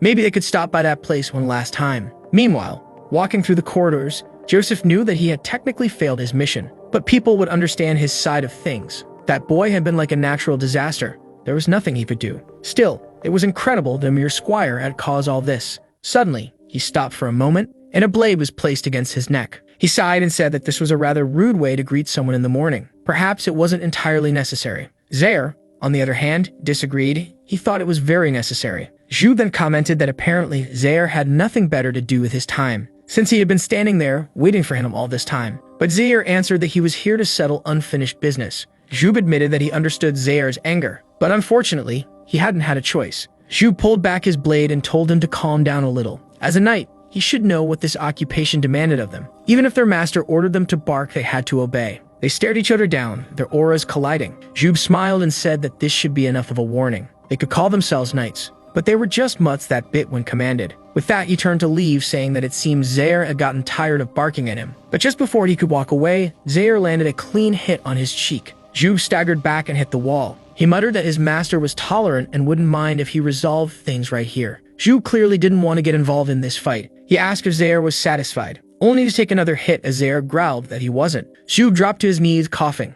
Zaire then told him that as a young knight, he should know exactly why this had to happen. Still struggling, Jube admitted that maybe he deserved this one. But Zaire said it still wasn't enough to make up for the humiliation the prince had suffered. Jube staggered to his feet, saying that he was sure they would see each other again soon. After all, he should know that the empire was starting to crumble. And in times like this, it was smart to choose the right allies. With that, he walked off, waving goodbye, saying he'd see him later. As much as Zaire didn't want to admit it, it was true.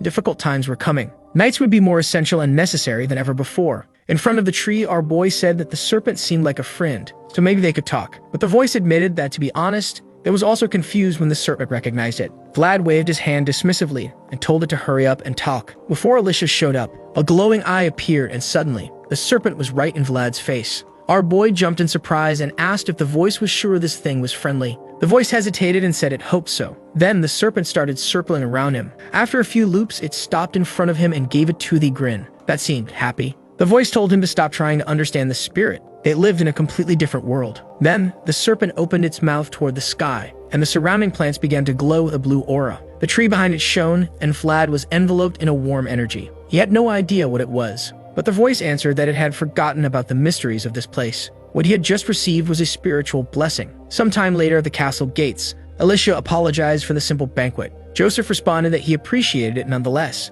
He understood that House Heinel was still recovering from the battles. She thanked him and he bowed, saying that they were leaving now. At that moment, Duncan spoke up. He told them to wait, and then called for Vlad Shora to step forward. Our fool stood there frozen, and Joseph had to tell him to step forward already. Zaire knew that they had prepared a reward for the boy. Meanwhile, Joseph mentioned that he had asked Alicia to keep the ceremony as simple as possible. Our boy kneeled and Alicia thanked him, Vlad Shora. She told him that she wouldn't be standing there if it weren't for his help. He had defended her honor in that battle and had outshined everyone in the duel, ruining her uncle's plans. She had nothing to offer that could truly represent her gratitude. And with that, she handed him a handkerchief. She said that he might not be a knight yet, but he had fought more honorably than anyone that day. Joseph knew she was planning something. He was certain that the girl was smart. By doing this, she demonstrated a connection to House Vazid, tying her success to Vlad's future achievements. Looking at the handkerchief, Vlad thought, this looks pretty expensive. Was it really okay for him to accept it? He remembered that Zaire once told him it was wrong to refuse what nobility offered. Just like that day with Joseph. To avoid any problems, he took the handkerchief and thanked Lady Alicia. But suddenly, everyone looked shocked. Joseph sighed, realizing he had forgotten to teach the boy about this particular custom. The world of nobility was something Vlad didn't understand, having grown up in the slums. Duncan then stepped forward and explained. A noblewoman had two ways to get a handkerchief. She could place it at the tip of a sword, which symbolized honor, or she could hand it over directly, which symbolized love. Our boy stood there casually holding the handkerchief, while Alicia was completely blushing. Of course, he had no idea what was going on, but everyone else in the room sure did. In the background, Joseph had his hand on his face, trying to process why the boy had done this of all things. And then Vlad, completely unaware, just said, "Well, thanks for the handkerchief, I guess." On the way back, Joseph said it had been a long time since he had seen something this ridiculous. Even though it was technically his fault, his story alone was enough to fuel the city's bards for years. Still dazed, Vlad apologized, saying he hadn't known anything about this. Zaire sighed and told him that from now on, before accepting or rejecting anything from nobles, he should look at him first. However, Joseph congratulated him. He had been honored by a lady of high nobility. At that moment, he was one step away from becoming a knight. Vlad was confused. What was this about him being almost a knight? Joseph explained that wherever Alicia's name was honored, he would share the same honor as a true knight. Our boy was amazed. He didn't know there were benefits like this. But Joseph reminded him that this applied only to Durmar, since Alicia had just assumed power. Now it makes sense why he was almost a knight, huh? It wasn't like he was officially one. It wasn't that easy. Joseph told him that even though he had accepted the handkerchief by accident, he should never lose it. It represented Alicia's honor. Vlad asked what would happen if he did lose it. Joseph simply said, "You'll have to figure that out yourself." From his face, Vlad already knew.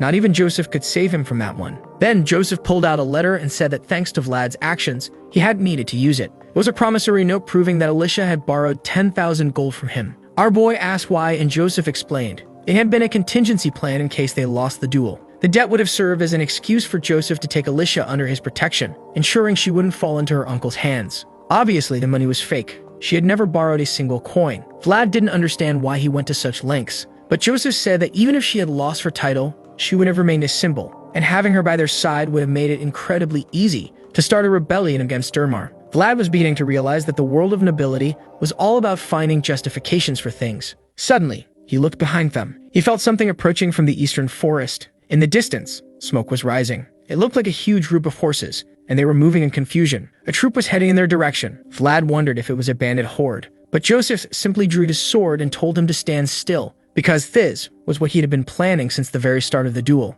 As the riders approached, they knelt before Joseph. One of them spoke. They had taken longer than expected, but they had secured the compensation. Joseph responded that this wasn't their original mission, but he appreciated their work. Then he told the man to stand, glanced to the side, and asked it, "Is that the boy who accepted Lady Alicia's handkerchief?" Joseph simply said yes and asked him to take care of the boy as well. But Vlad noticed something. The man was not looking at him kindly. Not only that, his aura was completely different from the other knights. It carried the same kind of danger he had felt from the bandits back in Shkora. The kind of man that your instincts tell you never to turn your back on. Joseph then asked if the man was heading back to Sturma. Maybe they could travel together. But the man refused, saying he was in a hurry and needed to go ahead. With that, Joseph thanked him again for his service. The man replied that he had only fulfilled his duty as one of Ayazid's secret knights. That was something Vlad had never even heard of before. He had no idea what was in that sack. Joseph noticed and asked if he really wanted to know what was inside. What was in that sack was proof that the world of nobility was heartless, cruel, and merciless. Poor Endra had already passed on to the next life. Meanwhile, in Sturma, the Count was listening to a report from an elderly aide.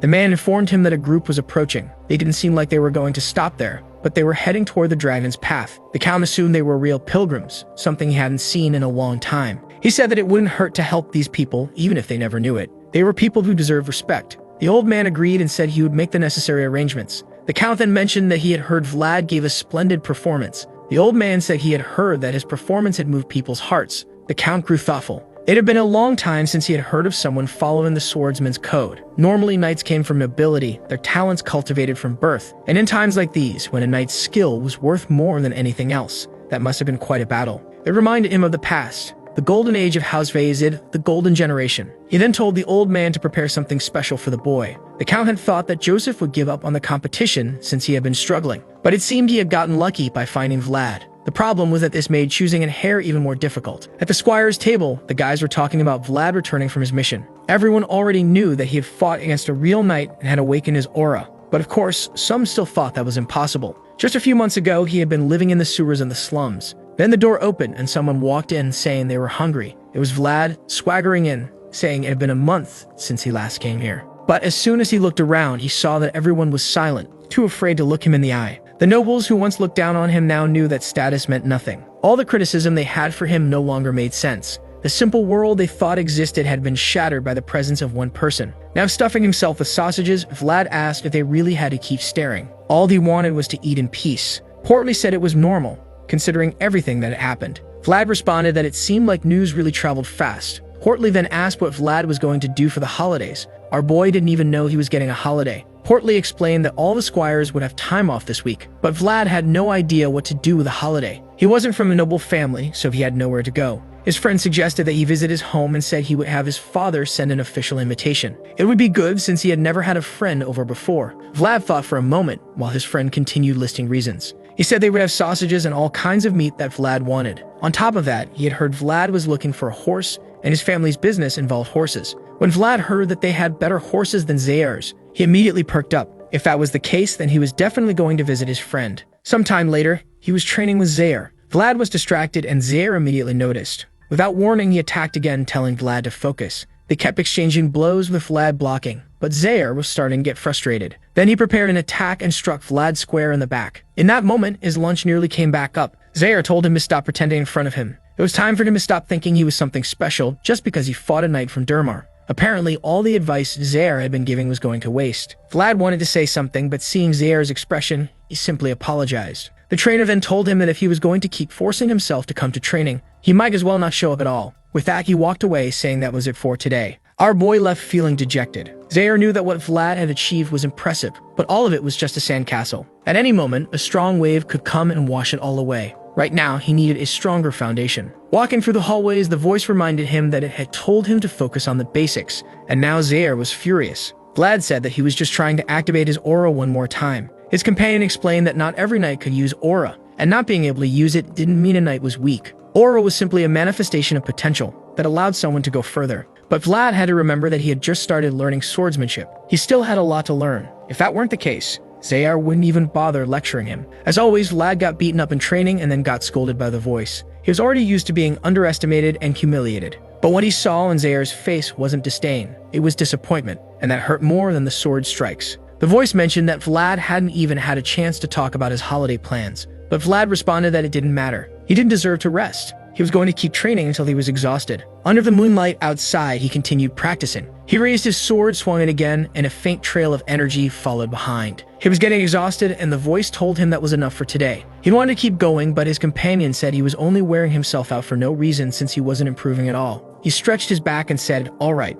He glanced at the moon and thought that, honestly, they were both right. He was still at the beginning of everything. From the top of the wall, Zaire had been watching the whole time. He saw that the boy's eyes were, as always, locked onto the moon. He truly was a wolf chasing after it. Meanwhile, in Count Ravenoma's territory in the city of Trinova, the entire place was on fire and screams echoed everywhere. Inside the throne hall, blood and bodies were scattered all over. A man was lying on the ground, and a voice asked why he was still there. A figure approached, sword in hand, asking if the final mission had been completed. The man got closer, and the one on the ground said that apparently this was how it was going to end. In front of him was his target, Godin. The fallen man said he knew that a knight had to prioritize his master's orders over his honor, but that didn't mean he would follow every command unconditionally. The former knights of Count Gaithar would never have done something like this. Godin responded that this was exactly why they were all dead. The knight then told him that one day his light would fade too. He should make sure to send that message to Count Gaithar, that he'd been waiting for him in hell. Godin simply replied that the message would be delivered, and with that, red splattered through the air. Back with Vlad, he was standing there looking confused, asking if he was really getting a holiday. Joseph said yes, adding that he had heard he even got an invitation from the Connor family. Vlad was shocked, and Joseph just laughed, saying news travels fast. Besides, his friend was the squire of Gregory, who definitely went around telling everyone. Our boy could already imagine exactly how that message got to Joseph. Joseph told him that regardless, he was getting a break, and now that he actually had somewhere to go, that was even better. Vlad just thanked him while noticing Zaire had his eyes closed. Joseph sensed tension. Something must have happened between them. He could have said something to ease the awkward silence, but he preferred to let them suffer. Vlad was standing there thinking that the silence hurt, and he didn't even know how to leave the room. Then Zaire finally spoke, saying that holiday or not, a knight never stopped practicing with the sword. Vlad said he understood, and Zaire added, if he skipped training for one day, he would notice it. If he skipped training for a week, his enemies would notice it. Zaire knew that Vlad wasn't the type to run from training, but in a moment like this, he needed to make sure he stayed consistent. Then he said he was looking forward to seeing Vlad's progress when he returned. Hearing that, our boy lit up and eagerly said he understood. Joseph then casually warned him not to get his hopes up about the horses at his friend's estate, since he doubted he would find one that suited him there. No matter how good the horses were, the problem wasn't them, it was Vlad. He then dismissed him, telling him, see you in a week, but he shouldn't bring back any gifts.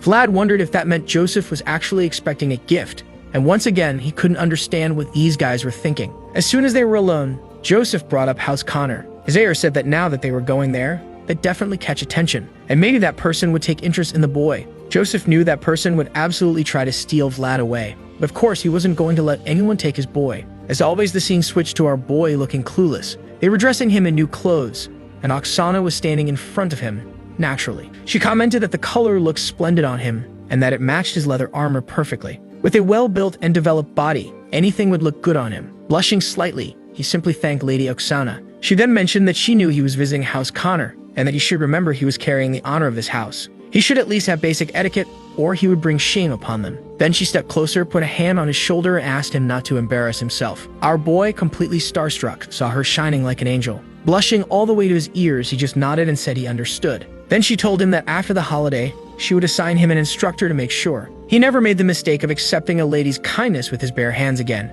He quickly apologized, already knowing exactly what she meant. She then told him that since he had accepted a handkerchief, he needed to start acting like someone who understood what it meant. She picked up a basket of oranges and told him to bring them as a gift, since it was forbidden to arrive empty-handed. Once again, Vlad thanked her. She then wigged him off, telling him to enjoy his holiday. He walked out of the room, glanced to the side, and saw his own reflection. He could barely recognize the person he had become. Next to him in the reflection, he saw Gemma, a memory from so long ago. From the news he had heard, at this moment, she was in a convent of nuns. All he could hope for was that she was doing well. But he was sure that whatever clothes she was wearing now, they probably felt strange on her. The scene switched to a convent. In the kitchen, someone mentioned a squire from House Vezid who was causing a commotion. While the nuns stood around chatting about how the boy was supposedly very handsome, one of them, a red-haired girl, was on the ground scrubbing the floor. Her hands were battered and bruised. The women continued gossiping, saying that the boy had blonde hair and blue eyes. He was definitely from noble ancestors, and on top of that, he had awakened his aura at a very young age. Hearing the mention of nobility,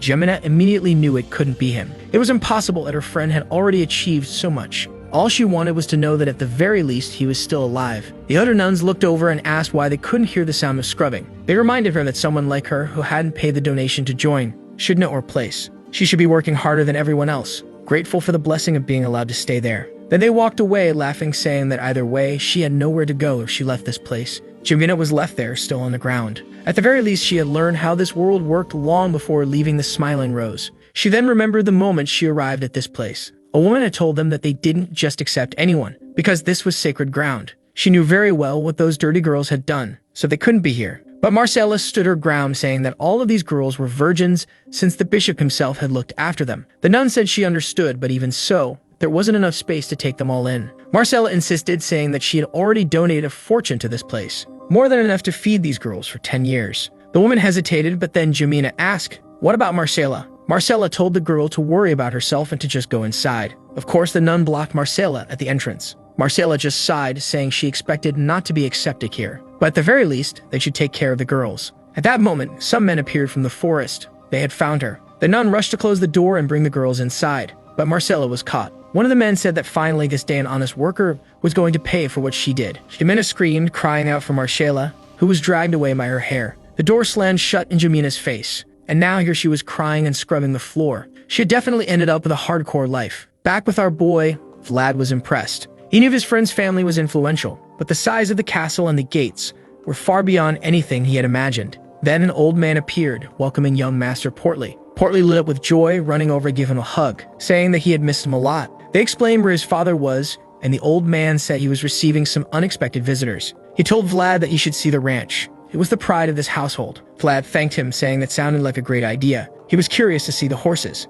The old man said that the head of the house would later show him the best ones, but for now he could take a look at the rest. They crossed the bridge, and the next scene was pure chaos. The horses were all panicking. As soon as they saw Vlad, they all ran away. Even the cows, even the sheep, whatever animals were in that place, they were gone. Our boy quickly realized even cows weren't going to be an option. The old man said that this seemed like a serious situation, and even suggested that Vlad go to the church. But Vlad insisted there was no curse, since Father Andrew himself had looked after him. Watching the horses from a distance, he was devastated. What was the point of being able to use aura if he couldn't even become a knight? Completely dejected, he muttered that while everyone else rode horses, he'd just run alongside them. His friend, however, told him not to give up. They had countless horses of many different breeds and functions, so at least one of them had to work for him. Vlad said he hoped so, but he didn't look convinced. Portly then mentioned a horse like no other, an incomparable pedigree. Giving Vlad a few pats on the back, he told him that tomorrow his father would show it to him. Inside the house in the afternoon, they were having a barbecue.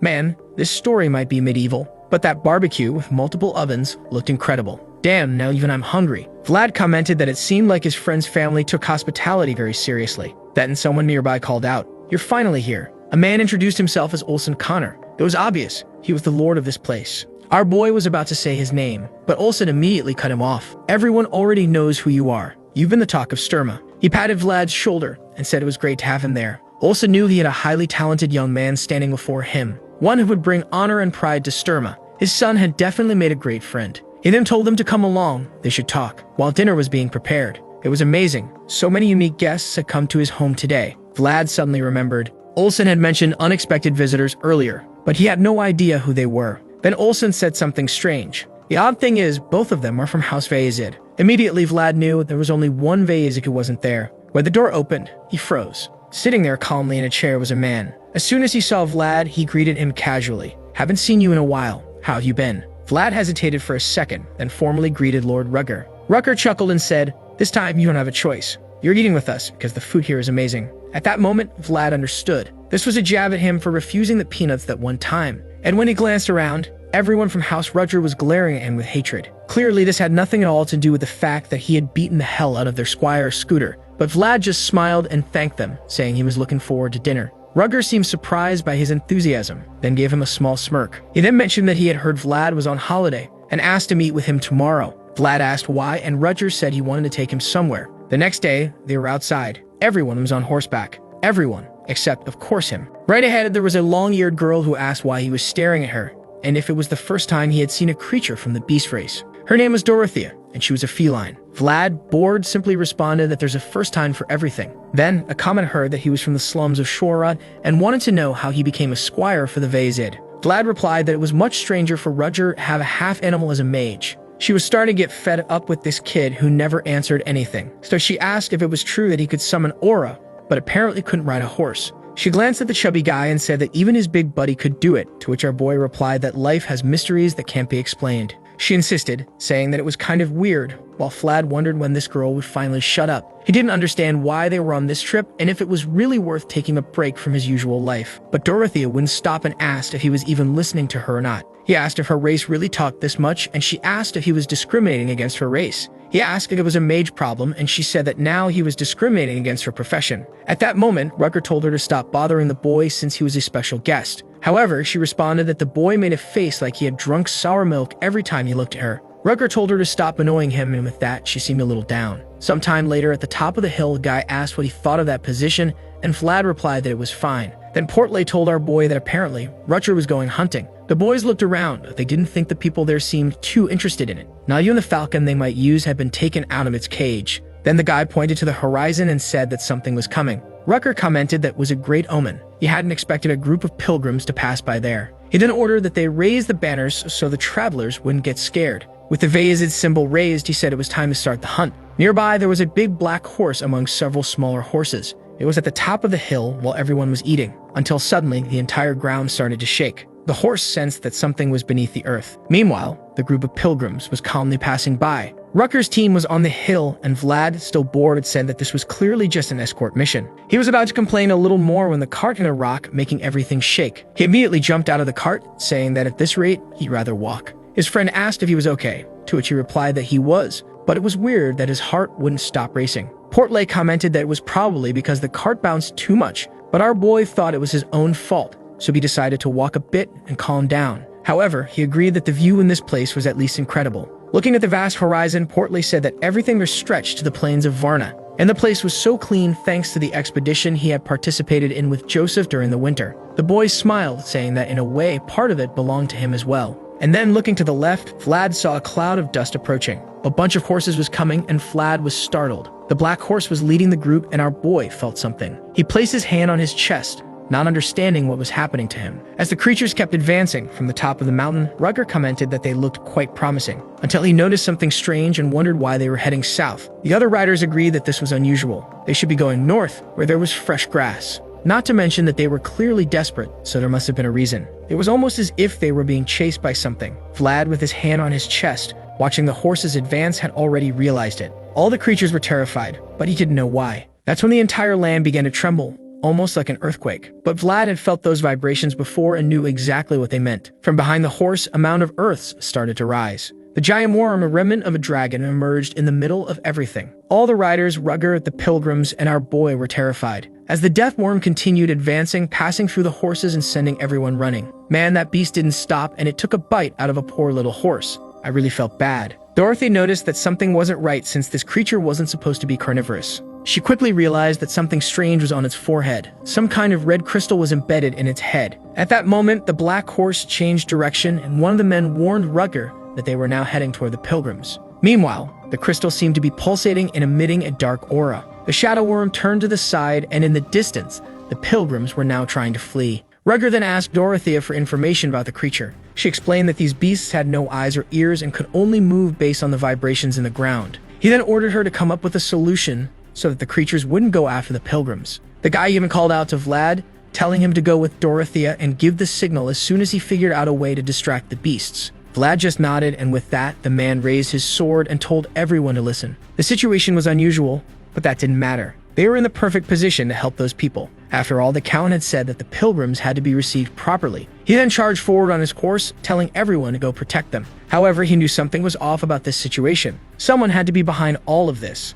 As he thought about how bold these people were to pull something like this in Vayazid territory, he activated his sword's aura. At the top of the hill, someone was throwing a bunch of potions on the ground. It was Dorothea, looking for the magic seal that would create vibrations. Vlad had no idea what that was, and the voice told him it was a type of mystery, just like sacred power and auras. The magic seals completed the trinity of mysteries. Vlad thought that now it made sense why Rutger kept someone like her around. Meanwhile, in the distance, a burst of flames appeared. They turned around, wondering what it was, and right in the middle of it all was the death worm burning, while Rutger was charging forward with his aura. Our boy was instantly shocked when he saw that. The difference in power was staggering. but the voice warned that the attack hadn't gone deep enough since he hadn't had time to prepare. Rugger knew that at this rate, he wouldn't be able to win. The creature's skin was far tougher than he had expected. The monster lunged to take a bite out of him, but he tapped his course, dodging to the side. With that, the creature missed its attack and burrowed back into the ground. The guys asked if he was okay, and he told them not to let their guard down because it wasn't over. The voice then pointed out that this complicated things a lot. Rutger was an exceptional knight, but he had nothing to deal with something that hid underground.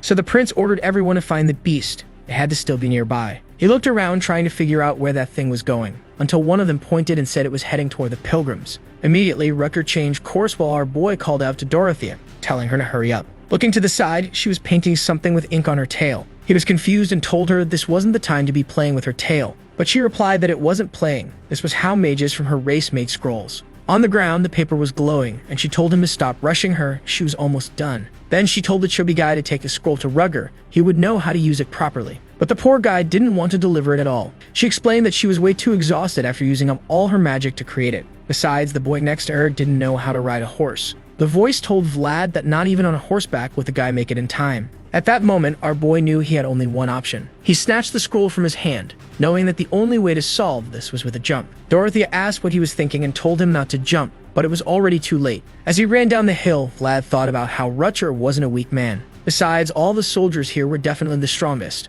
which meant there was no reason for a squire like him to get involved. But he wasn't going to let a beast like that tear through this land. He knew very well what it felt like to have a much stronger enemy destroy his home. The voice told him to focus or he was going to trip, and that's exactly what happened. Obviously, he felt like an idiot, hit his arms, slammed his ribs, and rolled down the mountain. At least he landed on his stomach instead of his head. From up top, the two of them cheered that at least he was still moving. Vlad found it weird that he was strangely fine. He was sure he had broken something. And then suddenly, a blue glow began to shine. The little black horse nearby looked at him. Our boy was radiating an aura, glowing in the horse's eyes. The voice then explained that the snake's blessing had activated. If not for that, he would have died. Now Vlad was truly impressed. He had no idea this thing was so powerful. So he took off running, thinking that he'd have to go back later to give thanks. Looking around, he wondered where those pilgrims were. Up ahead, he spotted one and slid to a stop. It wasn't just any pilgrim. It was Father Andrea himself. That made Vlad even more nervous as he turned, trying to find out where Rutger was. The troops were still too far, and the worm was much closer. He knew Andrea was in danger, and he still had the scroll in his hand.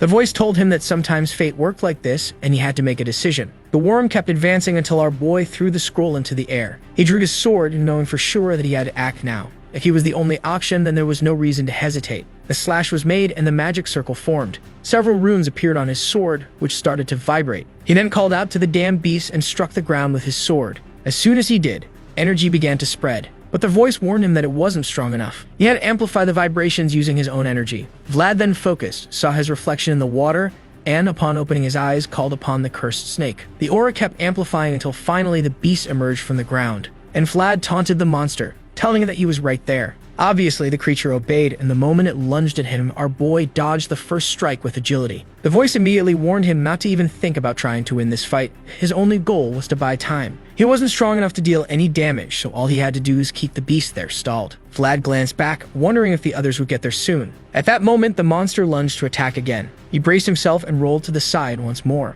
But unfortunately, just like before, the creature burrowed underground and didn't come back out. Vlad tried to figure out where it had gone. He looked left and right, wondering if it had gone after the pilgrims. But then, he felt something trembling beneath him. The ground started to crack, and the voice told him to be careful. Too late, he was about to be eaten. From a distance, Rutger saw it all and shouted in alarm. When the monster rose from the dust, something unexpected happened. There was a little black horse, and the guy was surprised. Finally, Vlad had gotten himself a horse. He was overjoyed, but the voice told him to pay attention. An aura was emanating from the horse's forehead. It might look like a regular horse, but inside it carried the spirit of a unicorn. But as the creature leaped, our boy was all smiles. For someone who had nearly died, he sure was enjoying himself. For the first time, he saw the world from the back of a horse. As he basked in the thrill, Rutger called out to him. He asked if he was okay, and Vlad replied that he was. Rutger simply observed that he had apparently used a special technique on his sword and hadn't hesitated to draw the monster's attention. That proved not only that he had talent, but also that he was willing to sacrifice himself for others. He was a young squire who embodied all the principles of a true Swordmaster.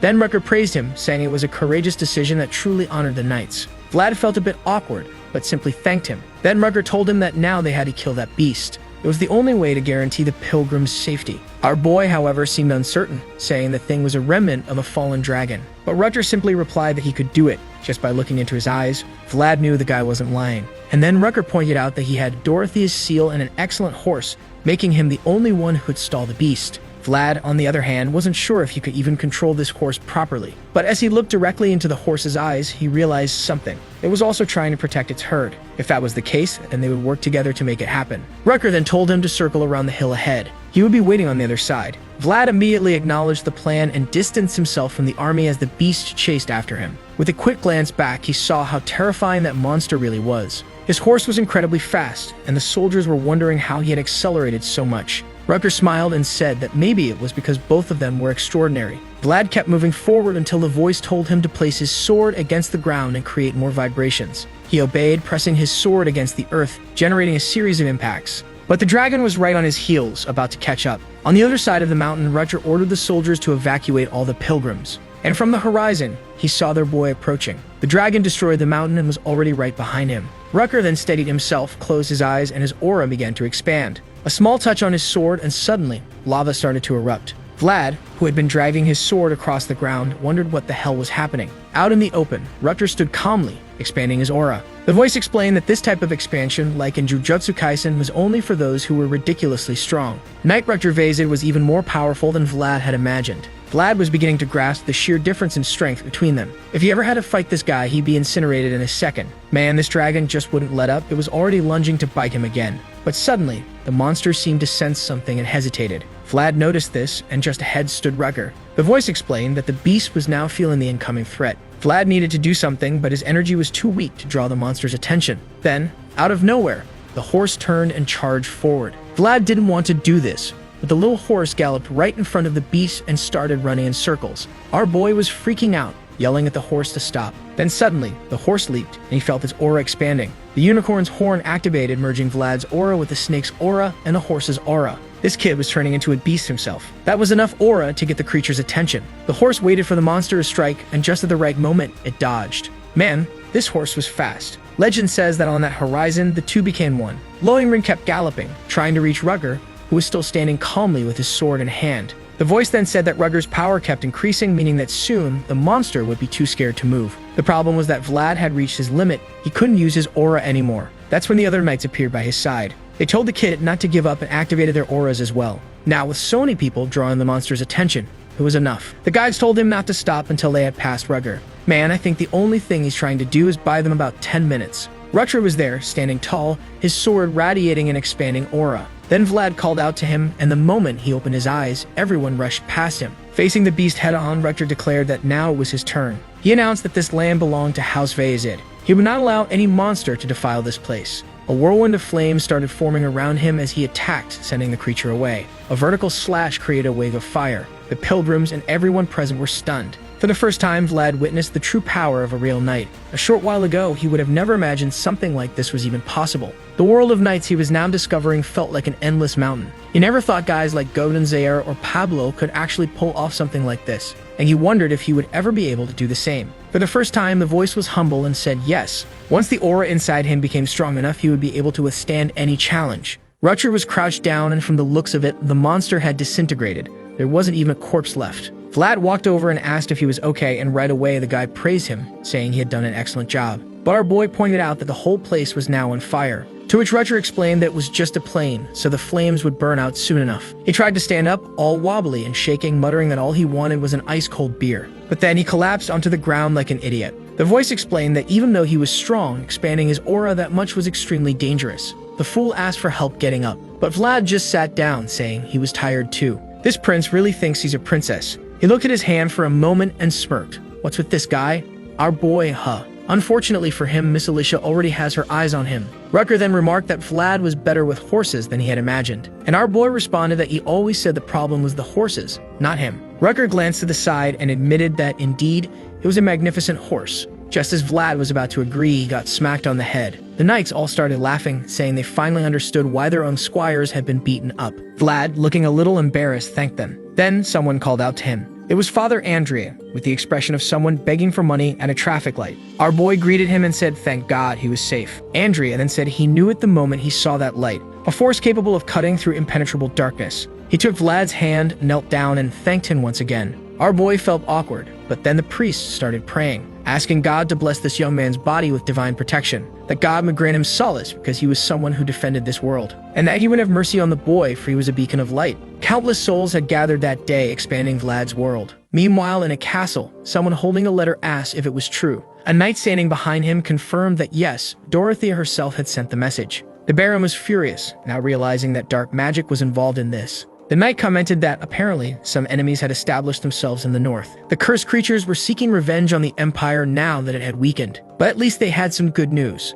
The man nodded and said they had been hearing this boy's name quite a lot lately. First it was the expedition, then it was the royal duel, and now this encounter with the pilgrims. 3 situations that, if not for him, would have put House Vezid in serious trouble. He smirked, recognizing that the boy was remarkable. Then he ordered Joseph to be summoned, and the knight asked if he was going to grant permission, to which the Lord responded that those who deserve respect must be treated properly. Meanwhile, under the moonlight at the pilgrims' camp, everyone was gathered around the campfires, and off to the side was Vlad, as always cleaning and sharpening his sword. Not just him, his sword had also had a long day. Then Rutger appeared, wondering why he was sitting there all alone. Our boy glanced to the side and said that Dorothea and the chubby guy had already gone to sleep. The man asked about Father Andre, and he was still praying with the pilgrims. Rutger then realized that everyone was busy, except for him. He offered our boy a drink, but Vlad said that for now, he was more focused on polishing his sword. Rutger grumbled about being rejected again. I keep saying this guy is peculiar. He then commented on how Vlad had turned down everything he had offered so far,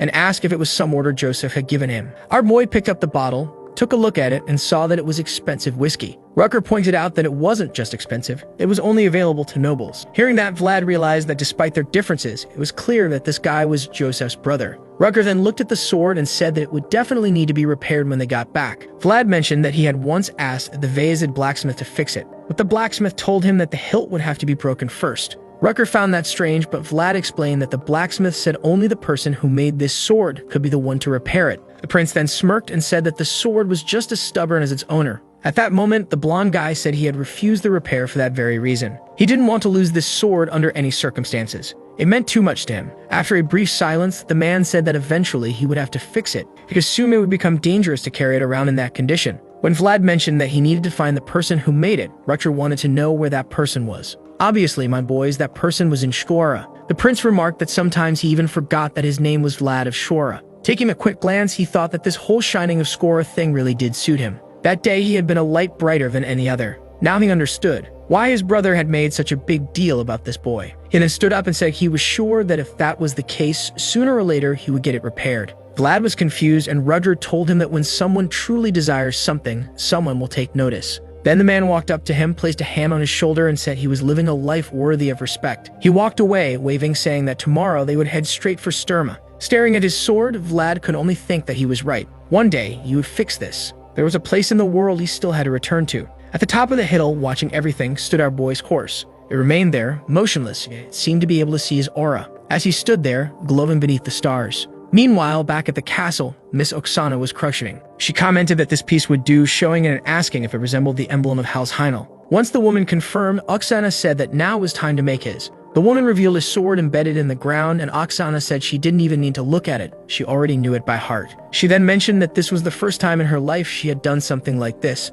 but she had watched her mother closely the entire time. The woman responded that this made it all the more meaningful, and Oksana agreed. A tradition like this could not be forgotten. The knights of today were too pampered. They didn't even deserve the right to raise a banner, let alone have the honor of raising their own. The next morning, back at the camp, the guy next to the jumpy woman said he had never seen anything like it. A herd of wild horses standing alongside a group of humans. The tiger agreed that it was indeed a rare sight, probably the first and last time they would witness something like this. Looking back, he could already imagine that what Vlad had done must have truly impacted the lives of those creatures. Meanwhile, our boy knew it was time to say goodbye. Just as Vlad had things to take care of, a horse had to look after its herd. Suddenly, it halted and reared up at the top of the hill. Vlad knew that this was as far as they would go together. As he raised a hand to wave, Father Andrea told him not to be sad about it. Our boy tried to lie, saying that it was just a horse, so of course he wasn't sad. But Andrea told him that he didn't need to be so dishonest about his feelings. Life was a series of endings and beginnings. New adventures would always come. He could see that the two of them had a special bond, so surely they would meet again someday. The depth of a connection wasn't measured by how much time was spent together.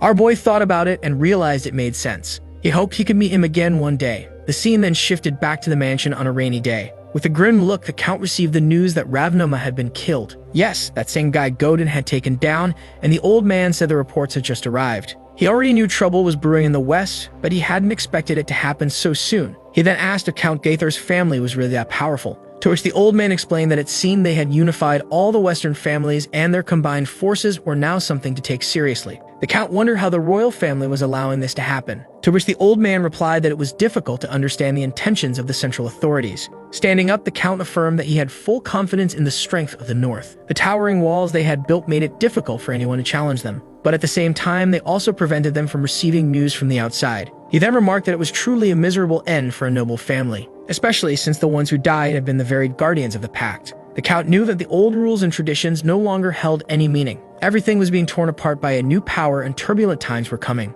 The fall of Count Ravnoma was a sign of a new era. Looking out the window, he saw people unloading supplies. Now he realized that not all of them were pilgrims. They were refugees from Ravnoma's territory. Meanwhile, Vlad stood there like a fool, wondering what he was supposed to do. Standing in front of the door, he knew that he had saved the pilgrims. But at the same time, he had also helped Rucker. Joseph was going to be happy about that, which meant Zaire was going to beat the crap out of him. But having no other choice, he knocked on the door and announced his arrival. The man inside told him to come in, and the moment he stepped into the room, they commented that he had returned rather quickly. They had already heard about what had happened and asked if he was okay. Our boy said he was fine, and Joseph simply said he was relieved to hear that, but he should get ready to continue his training. Vlad acknowledged it, though deep down he wondered if everything was really alright. Joseph seemed very different from usual. Or rather, there was definitely something off about the situation. He was definitely screwed. At that moment, Joseph brought up Skora. He knew a little about how things worked in the slums of that place. As far as he knew, a gang conflict only ended when the opposing gang surrendered or was completely destroyed.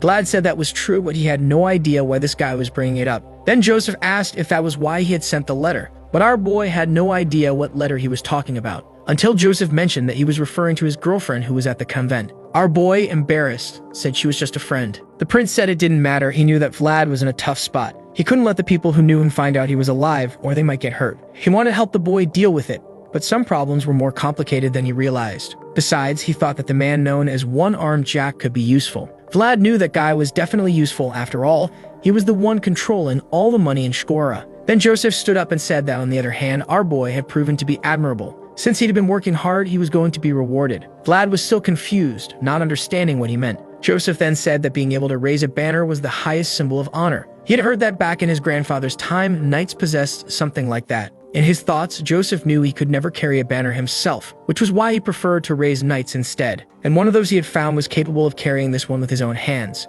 Then he picked up the banner and told Vlad that he was now worthy of having his own. Both House Heinel and House Vayazid vouched for his value. Now, as the one who carried Alicia's honor and a squire of the Vayazid, he would return to his homeland carrying this symbol. And when he got there, he was to cut off everything that still bound him to that place. Only then, when he was completely free, would he be ready to return. Vlad was deeply moved. He remembered how everything had started with an old man's sword and a young woman's help. The identification given by the priest, the handkerchief given to him by a noble lady, all of it had led to his own banner, now carrying the names of two families. Each of these people had helped plant the roots of the boy he was today. But of course, the one who had earned it all was none other than himself. And Vlad simply said that an order was an order. Then he went to the Count, standing before the coffin the pilgrims had brought. He knew very well what that was. It was the symbol of the pact. Andrea confirmed, saying that inside lay a fragment of a dragon. Not just any dragon, but the most powerful one that ever existed, defeated by the founding king himself. Andrea apologized, but he said this was the truth. Until now, the Ravnoma family had been the only ones capable of protecting this pact. The Count immediately understood and said it was fine. He would personally select knights to guard it, and ensure that the transport was carried out safely. For now, Andrea was to make himself at home until everything was ready. Andrea thanked him, and with that, the men covered the coffin. As soon as they left, the old man asked if the Lord was troubled by their presence. The Count stood up and said he knew very well that they had no choice. Only one other family was capable of protecting this, the sovereign of the north known as Timur Varanov. However, gazing out the window, his thoughts told him this was not a good thing, until something caught his attention. He commented that he hadn't seen a banner like that in a long time. When the old man looked outside, there stood our boy. Even he, despite all his years, couldn't remember the last time he had seen one of those. He was certain that the boy was eager to start his journey. The Count was not surprised. If he were in Vlad's place, he would do the same. Now Vlad was his own man, a knight under his own banner. He hoped the boy would reach his homeland safely, whatever important mission awaited him there. Meanwhile, in the alleys of Shora, in the same bar where it had all begun, a crowd of men stood in front of the stage, eager to know when they would appear. They wanted to have fun and were already arguing about who would get her. Whoever paid the most would have her. Inside the dressing room, Marcella was getting ready when someone called her name. An old woman next to her muttered that there were a bunch of dogs on fire waiting for her outside, and that she better remember. Each of those customers was there to pay off her debt. Marcella said nothing as the old woman stared her down. She walked over, grabbed the girl's face, and said she was looking forward to seeing the day her arrogance finally broke. She was still so young, yet she would spend her whole life here, growing old working in this place. Marcella paused for a second, then she laughed. She said she doubted the old hag would even live long enough to see that happen. The old woman thought to herself how disgusting this girl was, someone who had nothing in life yet never gave up. Then she walked away, telling Marcella to get back to work. Marcella stood there, thinking that for someone who made a living selling her body, she had made it further than she expected. At least while she could, she had enjoyed herself. What gave her peace of mind was that she had chosen her own fate. The door opened and the men were already shouting, saying they had been waiting for Marcella all night. And she finished her thoughts. She had also chosen her own ruin. The old woman then told them to take it easy, that they would have to pay a hefty price to taste that honey. The first man offered a gold coin, but another immediately doubled the price. Meanwhile, the other three said that if all three of them went in, they would each pay a gold coin. Marcella remained quiet as the offers kept rising. The old woman was delighted. She had never imagined this flower would bring in so much money. Then a bald guy in the back shouted that he would pay 4 gold coins. The woman wanted to know who would offer more, but the men were getting excited. 5 gold coins, that would be enough to drink for a long time. Just as the old woman was about to finalize the deal, someone from the back offered 100 gold coins. She can spit out what she was chewing, and everyone turned around. She had no idea who this lunatic was. A figure was walking forward, confirming that they would pay 100 gold. At that moment, Marcella trembled. She felt the exact same sensation as when the person who had destroyed this place appeared. Then the man reached the doorway. Everyone turned to look and saw a hooded figure. The old woman asked if he was really going to pay 100 gold, but the man just walked forward, passing through the crowd. The others stepped aside, wondering who he was. They didn't know him, but one thing was certain.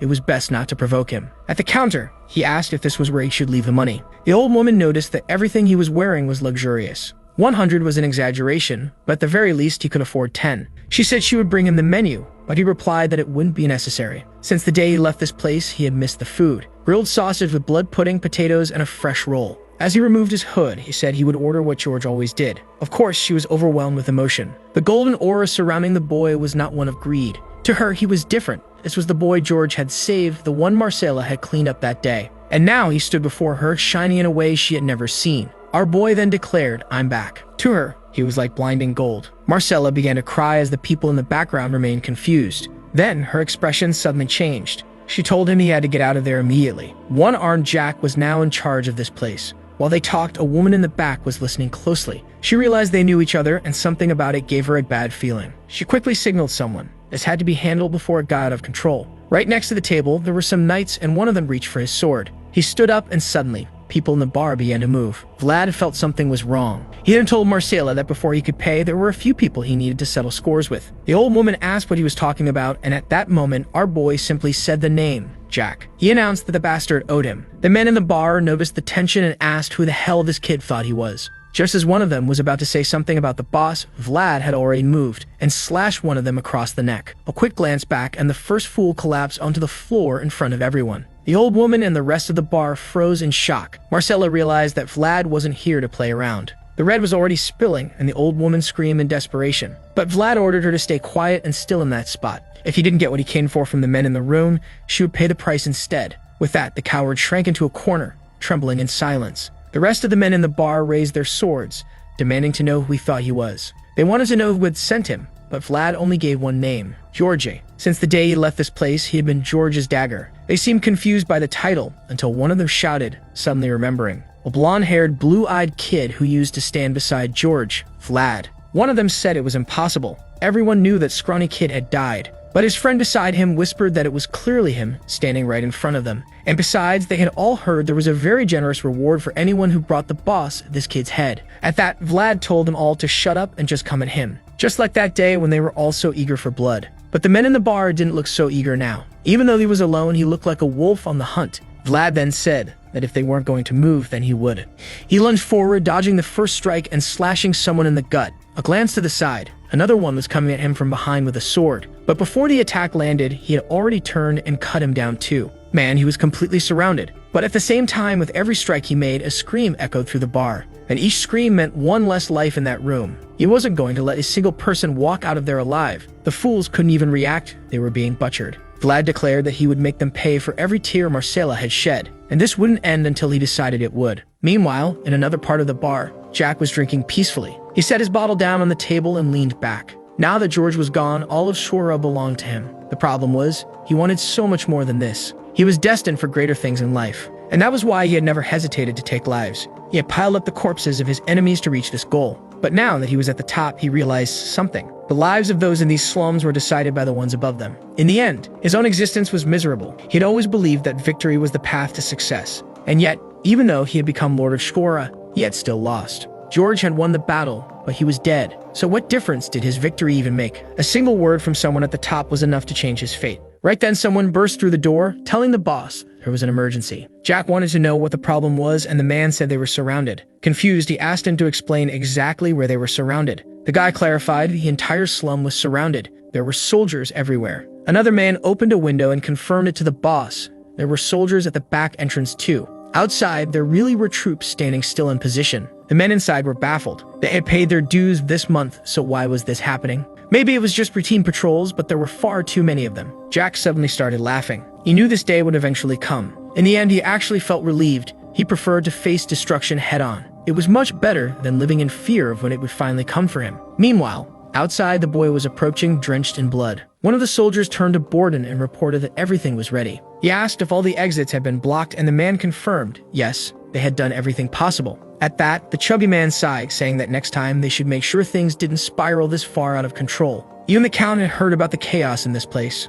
Once again, the poor soldier apologized, admitting that one-armed Jack was a far more dangerous opponent than he had expected. Borden knew that was just an excuse, but he didn't say anything. At the same time, he wondered who this stranger was. How was a knight like him so familiar with the alleys of Shura? He then said he was very pleased that they were finally here, finally getting rid of this disease that plagued the city. However, Borden knew the real disease here was this man. Jack had accumulated far too much power for someone who had come from these slums. And the only reason Jack did what he did was because he and the mayor had allowed it. Borden, who had bribed many people in his life, knew exactly when someone was being paid off. Then the mayor, trying not to sound too eager, asked when the Vazid knights would arrive. Borden simply responded, "He's already here." At that very moment, Vlad stepped through the gate. The man asked if this was the knight they had sent. To him, that was insanity. They needed to send more men with him. But Borden simply said, "No, you can't do that." The truth was, Joseph had specifically prepared for this moment. This was meant to be Vlad's official debut. A while later, Borden asked if the boy was sure. It would be smarter to take more knights with him. There were over 50 people inside. Vlad replied that even if he got hurt, he wouldn't let Borden take the blame for it. But Borden knew that was just talk. There were no guarantees. Still, our boy was looking straight ahead, directly at his target. Seeing that, Borden simply reminded him of the promise he had made. He then told him to take the banner. Joseph had insisted. It was to be presented to him personally and in front of many witnesses. Vlad accepted, took the banner, and planted it into the ground. The knights standing below were stunned. This was a tradition that many thought had died out long ago, but they had no idea who this person was to have his own banner. Another knight commented that he had heard Vlad was a knight of House Vazid. Vlad stood still, staring at that place. At that moment, this entire land belonged to him. He had earned the authority he needed to do whatever he wanted, and now the lives of the people there were in his hands. Then Borden unrolled a document and read it aloud for Jack to hear. This was an official proclamation against him for his crimes in Shura. He had abused the people who lived here and had gone against the law. That was why House Vazid had issued an order. His actions would no longer go unpunished, and they had sent a representative to deal with him. This knight carried the full support of House Vazid and the church. That was why Jack and his men were to open the gates and let the representative inside. The soldiers began striking their lances against the ground, chanting Vazid. From above, the people in the slums quickly realized what was happening. Inside the room, Jack was still sitting in the same chair. After hearing the proclamation, Borden declared that Vlad now had full authority and backing for this mission. He could move forward without mercy. Vlad thanked him, and Borden told him to be careful. Then the voice warned our boy that someone up there was already waiting for him. He needed to stay alert. He could be attacked from any direction. This would be a very different fight from anything he had faced before. When life was on the line, whoever struck first won. So he had better make a strong first impression. Focusing his aura, Vlad wondered, on that day had Georgie survived? If he hadn't brought God into this place? What if Jack had never threatened George? Maybe Godin wouldn't have even needed to come. He had replayed those possibilities countless times. The soldiers had no clue what he was doing until he cut the curtain. As it started falling, he leaped, grabbing hold of it and soared upward. Before the men could react, he had already reached the second floor. Now standing behind the guys throwing traps, he said, "You're all pathetic." So this was all they could do? He charged forward again. This time they had no choice but to fight back. The first one swung his sword, but Vlad dodged back and tore him apart. As he passed through all of them, Vlad realized, today his sword felt sharper than ever before. But still, they kept coming from all angles. He wasn't fazed though. The wooden sword Zaire used in training was more dangerous than this. He tried to catch his breath for a second, but almost took an arrow to the head. One of the men cursed, "That damn rat just won't die." Others kept shooting, trying to block his path. Vlad sprinted down the corridor, dodging the arrows. Then he glanced to the side and jumped straight at the archers. In midair, he grabbed onto a chandelier, sliced an arrow out of the air, and landed behind them, cutting them all down. The men were starting to lose their nerve, and Vlad just sighed. "You're making this way more annoying than it has to be." If they all just stood still, he had to go to each one of them. The bastard swallowed hard, while our boy casually took a sip of water. He set the cup down and asked, "So how are we doing this? Was he going over there? Or were they coming to him?" Either way, they still had rent to pay. Jack's goons had started believing this place belonged to them. But they were completely wrong, because long before they came along, this place belonged to the Smiling Rose. From the very beginning, this was his nest. Meanwhile, in another part of the city, the idiot was wondering what Jack was thinking. Even the old criminals of Shkora weren't this stupid. Jack had become a completely different person after George's death. He was stealing more than ever, committing more crimes, and seemed outright desperate. At this rate, all of Shkora was going down with him. He was wondering how they were supposed to explain losing half their contraband again. Then someone burst through the door, calling for Harvin. Yep, got the name wrong. They reported that the slum was in complete chaos. The whole area was locked down. He asked for a better explanation, and the guy said that the forces from Sturma were going after Jack. The city guards and knights had surrounded the entire district. Just as Harvin had expected, Jack had crossed the line. But that wasn't necessarily a good thing. As soon as Jack was gone, it would trigger another war to see who would take control. Then someone asked him, "Aren't you close to that guy?" Harvin squinted. "Who?" "The man. Do you have a name?" "Vlad." Harvin told him to stop throwing out random names like that. But his colleagues said that if he hadn't seen it with his own eyes, he wouldn't have believed it. The executioner they sent had blonde hair. Harvin went back to his notes saying that Vlad wasn't the only blonde in the world, until the man said that the person himself had introduced himself as Vlad of Shkora. At that, he knew it was the boy and asked if he was sure. The man confirmed it. He'd even planted his banner right in front of the Smiling Rose just minutes ago. Harvin started trembling because he had heard the rumors. The new squire of the Vezid, the one who awakened his aura in an honor duel. Not only that, but he had also played a crucial role in the hunt for a death worm. The name was Vlad of Shkora, but it was exactly who he had thought. Maybe the rumors were true, but he would have to see it for himself. Meanwhile,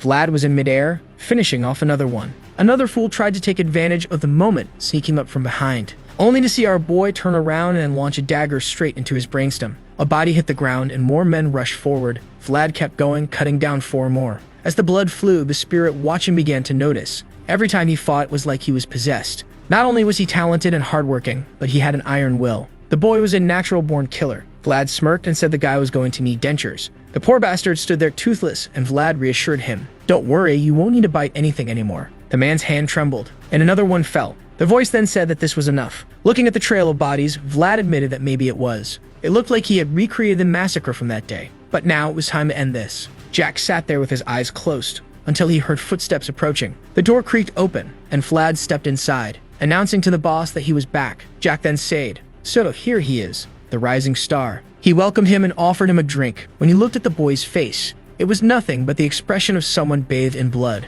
He chuckled, saying that in this state, it wouldn't be fun. So it really was him, Vlad of Shkora. He had heard the rumors, but he hadn't believed something like this. Jack took a sip, slammed his glass down, and admitted, "I really should have gotten you to work for me. But to do that, you would have had to torture the kid. And that wouldn't have been a good idea, because by now he would have been the one dead." He then stood up and said that, at the very least, he was glad it would be with someone he knew. He had been stalling for too long. He drew his sword and announced that he was the kind of man who liked to settle things quickly. But Vlad only thought about how tired he was of this relationship between them. That man's existence was like a parasite, feeding off his life. But he no longer felt that intimidating presence he had seen the first time. Now he knew for sure. This man couldn't stop him. Vlad got ready and told Jack to be prepared. Jack simply told him to come at him with everything he had. Vlad charged forward, knowing that this man had once been his enemy. Their blades clashed, sending a shockwave that pushed everything aside. Vlad said that since they had once been enemies, he would show him respect. His blade slid forward, but Jack made a quick move, knocking Vlad's sword upward. Vlad was thrown back, but immediately attacked again. The fierceness he was showing was a form of respect,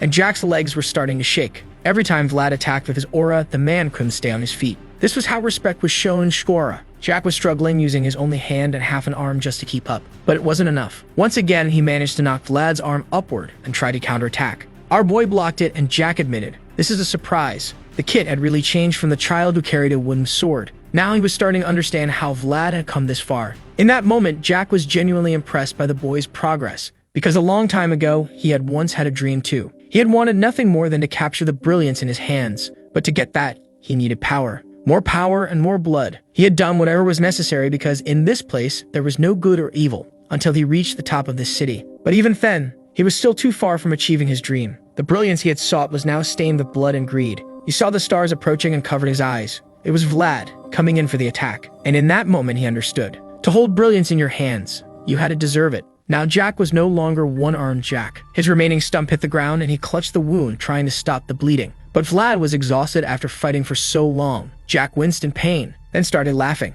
This is amazing. George would have loved this. But our boy didn't like that at all. He lunged forward, telling him to shut up. Even so, the bastard managed to block one more time. Vlad wasn't going to forgive this man in any way. He had helped kill George. He had swallowed the smiling rose when it was at its weakest. He was the man who had tried to sell Marcella, so it was obvious. The only thing he deserved was a miserable death. Vlad kept striking, but even as he was being cut down, Jack kept smiling, saying that tonight was a joyful night. It was the perfect night to crack open every barrel in this place and throw a feast. He told the boy that he was sure he would go much further than he had ever managed. But Vlad kept attacking, telling him to shut up, and yet Jack kept smiling. Vlad came in for another strike, and Jack stepped forward, blood splattered. It dripped onto the floor, and from the shadows it was clear what had happened. Jack thought that maybe this was for the best. Rather than being crushed under George's overwhelming strength, it was better to be destroyed by a young man climbing toward the top. Vlad then asked for his last words. Jack rested his hook on his side and said that the kid had fought well. He told him to make the most of his time in this world. Our boy didn't say anything and pulled his sword free. Jack staggered backward,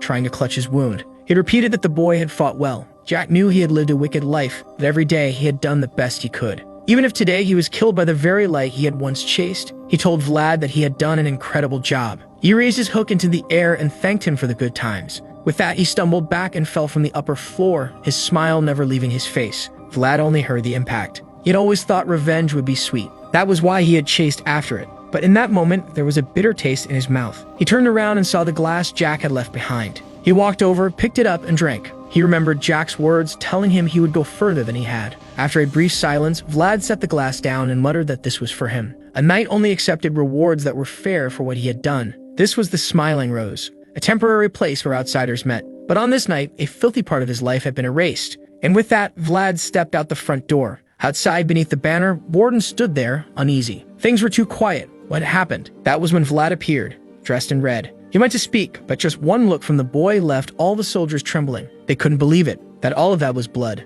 that he had fought 50 men alone. The boy was on a completely different level from them. Borden could only think how terrifying it was, but our boy looked worn out. Borden swallowed hard as Vlad walked past him. As he was approaching the stairs, someone called his name. When he turned around, there was a man leaning on a cane calling himself Harvin. But Vlad, exhausted, couldn't even recognize him. His friend was standing there being held back by the soldiers. That was when reality hit him, and he remembered who he was. Borden noted that the two of them seemed to know each other, so he ordered the soldiers to let him through. Stumbling, Harvin walked toward our boy, but he didn't say anything, just kept calling his name, asking if this was really the Vlad he knew, asking if he was okay. At that, our boy smiled. He really was his friend. Vlad dropped his sword and stepped forward, pulling him into a hug, saying his whole body hurt. Harvin only wanted to know what had happened to him, but our boy just stood there smiling peacefully, saying that for the first time he felt like he had finally come back. In the next scene, after the long night, the sky was blue. Our boy woke up, saying he still couldn't get used to this. Looking down at the city from above, it felt strange not being in the middle of the alleys.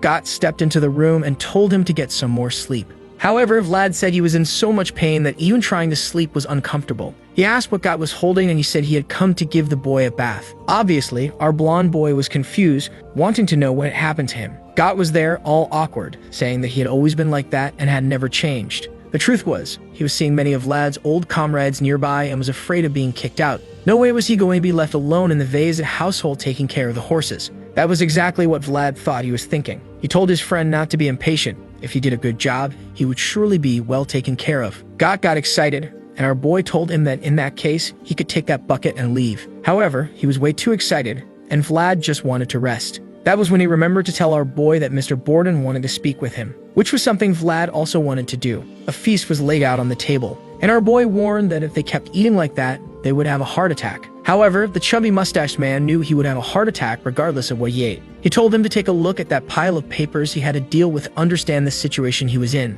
The shadow that Jack had left over Skora was much deeper than he had imagined. Vlad replied that this was no surprise since the guy had spent his entire life there. And Borden reminded him that it would take a long time to erase all the influence that guy had. He then asked where Vlad planned to go now that his job was done. They would stay there waiting for the next orders from the Vaesiv family and ask if our boy could lend a hand. Vlad said there wasn't much he could do if the issue was paperwork. At that, Borden picked up a sheet, and when our boy read it, it was a permit to act in place of the guards. Borden explained that basically, with that, he could go around arresting people and was supposed to wipe out all the criminals he knew. Basically, Joseph wanted to use this situation to clean up the place. The goal was to root out all the corruption and let the city be reborn. And he, who knew that place perfectly, was the right person for the job. Borden, however, said that he didn't need to rush and could even go pick up his girlfriend. Our boy reminded them that she wasn't his girlfriend, just a friend. Borden ignored him and said he had already sent a visit request to the convent, but it would take a few days. Vlad thanked him while being impressed that the guy was more meticulous than he had imagined. He was about to talk about it, but the guy already knew everything. However, there was one thing he had overlooked. He then asked Borden if the guys who worked for Jack were in prison. He replied that after they all got beaten up, they were put in there, yes. Our boy said he wanted to visit them, but Borden asked why. Our boy replied that there was one person he needed to find. The scene then shifted to the prison, with Vlad thinking that the guy had to be there. Behind the bars, someone was sitting in the shadows. By the shine in his eyes, we already knew it was him. And Vlad was thinking that he would have to search every corner of that city to find this person. Walking through the prison, one of the guards wondered what he thought of all this. They were all sure that he was the former dagger of George, but they didn't know what he was doing there. Stated, the people found it unbelievable that he had become a representative of the Vaesiv. They just didn't know why he was there, until one of them said that maybe he had come to get revenge for what they did that day. Vlad just stared at them. That was when they all got scared. They ran to the back of the cell like frightened dogs. However, our boy glanced around and found who he was looking for. From a distance, he said he almost didn't see him sitting in the shadows. The guy had suffered, and Vlad then said that for 40 silver coins, he would get him out of there. Man, it was that guy with the cart from the day he fled the city. The fool who had always suffered miserably in that place. For the first time, he saw a hand reaching out to help him. And it was from the boy he had saved despite everything he had been through. The scene then changed to the convent, where all the nuns were at the window looking outside. Smiling, they said he had arrived. Inside the carriage, Vlad was approaching and the girls were all swooning, saying he was way too handsome. From his banana-colored hair, they already knew he was the famous Vaesiv squire. They knew if he was a squire, had the boy already been promoted tonight. Considering that the nun herself was walking beside him, probably yes. What they didn't understand was why so many people were following that boy. Another girl replied that it was obvious. They wanted to get close to someone connected to the Vaesiv. As she spoke, she said that now it made sense why they had bought so much wine. Jamina was there in the corner, cleaning the plates. Suddenly, a well-fed nun opened the door, asking why they were all standing around doing nothing and reminding them that an important visitor was coming. They apologized and said they would get back to work. With that, the woman left, saying that prayers would begin soon. At that, the girls looked to the side and called the redhead to tell her that they had found the problem because she was too slow. Poor Jamina just apologized without saying anything, while the girls left saying they would enjoy the ceremony, and she had better clean everything. The poor thing stayed there, desolate, as the girls said they wanted to sit in the front row. Already in the middle of the church, someone said that today they would present a special person, a distinguished guest who had come to represent the Vaesiv house and had the blessing of Father Andrea. When the priest's blessing was involved, the nuns all blushed, saying that was truly incredible. It was the first time they had seen a knight who looked like he had stepped out of a fairy tale. However, Vlad was just looking from side to side. The girls were wondering if he was looking at them, if those biscuit-like faces of theirs, definitely not. Our boy couldn't see who he was looking for, but he remembered calling them all together. The woman then clasped her hands and said it was time to pray. Our boy, the non-believer who prayed more than any believer, was there like gossiping. The artist had worked hard to make sure they all had weird-looking heads. And there was one more girl arriving in a hurry. Just for hearing the footsteps, Vlad smiled because he already knew who it was. She opened the door, happy that at least the ceremony wasn't over yet. She then slipped into the back of the line and Vlad glanced behind him. Her face was covered by the light, but he already had an angry look. As soon as he turned, the nun asked if something was wrong, but he just said that the girl was skin and bones. Apparently, they weren't even feeding her. The woman didn't understand what he was talking about, but he just walked away, saying he wished he could teach everyone there a lesson. He then started walking toward Jamina while the other girls watched. She saw his face and wondered if he looked like Vlad, but remembering the boy from before, she lowered her head, convinced it wasn't him. Until he called her name, and when she looked up, she saw him standing right in front of her. Our boy looked at her from an angle that made him seem 2.36 meters tall. Then he noticed her clothes were all dirty and asked what the hell that was. He crouched down, saying she was a mess, while the nuns were all confused, not understanding what was happening.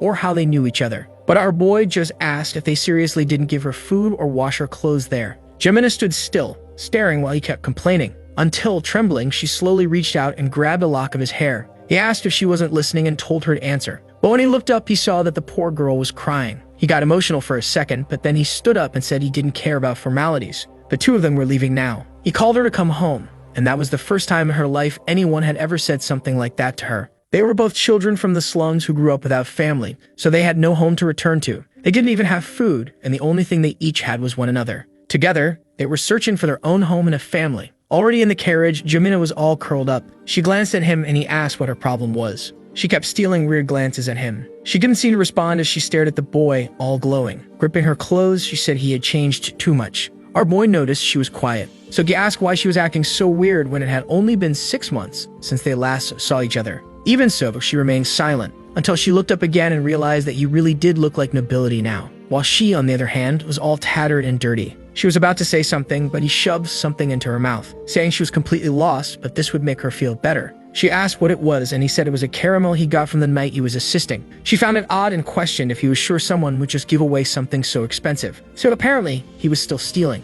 But Vlad didn't care and told her she could think whatever she wanted. She went silent again, and when he looked at her, he asked why she was crying again. She snapped back, saying he took too long to come get her. He tried to reach out to comfort her, but she pulled her arm away. So he leaned out the window, at least appreciating the nice weather. Back in Shkora, where it all began. No matter where people are born, everyone deserves their own star, like them. But making that star shine in the sky is something entirely different. Watching the coal burn, the blacksmith said it was just like him, wasting time with nothing to do. It was better to close up shop early today because not even the city's thugs were showing up. He stepped outside and glanced to the side, where a sword lay, and he wondered what that kid was up to. That day, the boy had made him proud, but at the same time, he felt sorry for him. At the very least, he hoped he hadn't frozen to death out there, until someone asked why he was closing so early. The blacksmith told him to come back another time, but the man said that unfortunately, that wouldn't work. He was too busy tomorrow and needed this taken care of today. But the old man scoffed, saying, what could a thug from this region be so busy with? Then the person said he needed him to take a look at a sword that hadn't been repaired in centuries.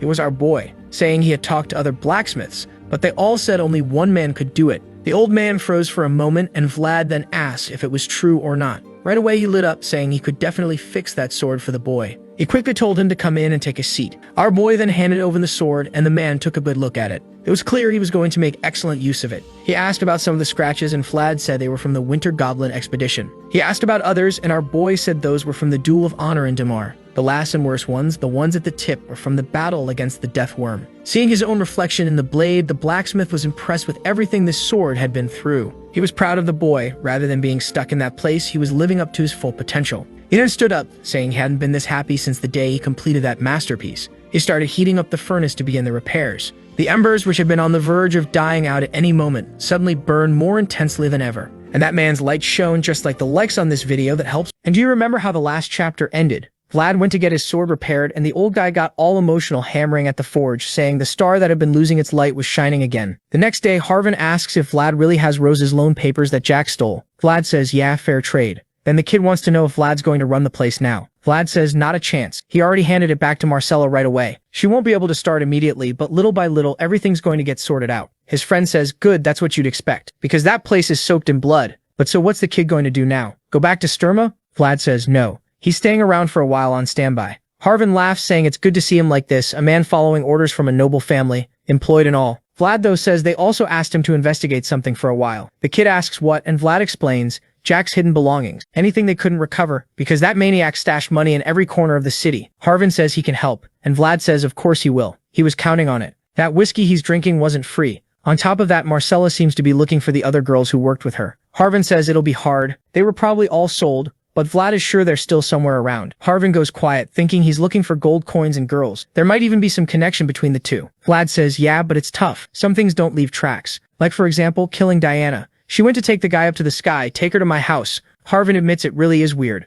There should be traces. Jack did a lot while he ran those alleys, but this is different. He says he'll take a look around, but unfortunately his information network has shrunk recently, so he won't be much help. All of a sudden, from far off, Othar calls Vlad, saying he checked and found the suspicious place Vlad mentioned. Vlad thanks him and says he's going to take a look. He says bye to Harvin and heads out, while Harvin stays there thinking the kid just got here and he doesn't get a second to breathe. In a butcher shop, Vlad is talking to a guy staring at a paper, asking what's up with these names. Vlad asks if he's seen any of those people. The guy, confused, asks why he's looking for people in a butcher shop. They don't sell people there. Vlad asks if that's really true. The guy turns around saying he's busy as hell and doesn't have time for this nonsense in the morning. Get out. He goes back to cutting meat while Vlad asks if this place has always been a butcher shop. As far as Vlad knows, half a year ago this used to be something else. The guy just says to talk to the black bear. He has permission to run the butcher shop there. Vlad knows one of the 5 alley bosses was the pig butcher known as the Black Bear. The guy is trying to scare him by dropping that name. Vlad thinks it's pathetic, but he says fine, he'll go talk to him. Still, Vlad is fascinated by the fact the guy knew those were people's names written on that paper. That's strange, because in this alley everyone gets mad when they see anything written on a sheet. Learning to read is extremely rare.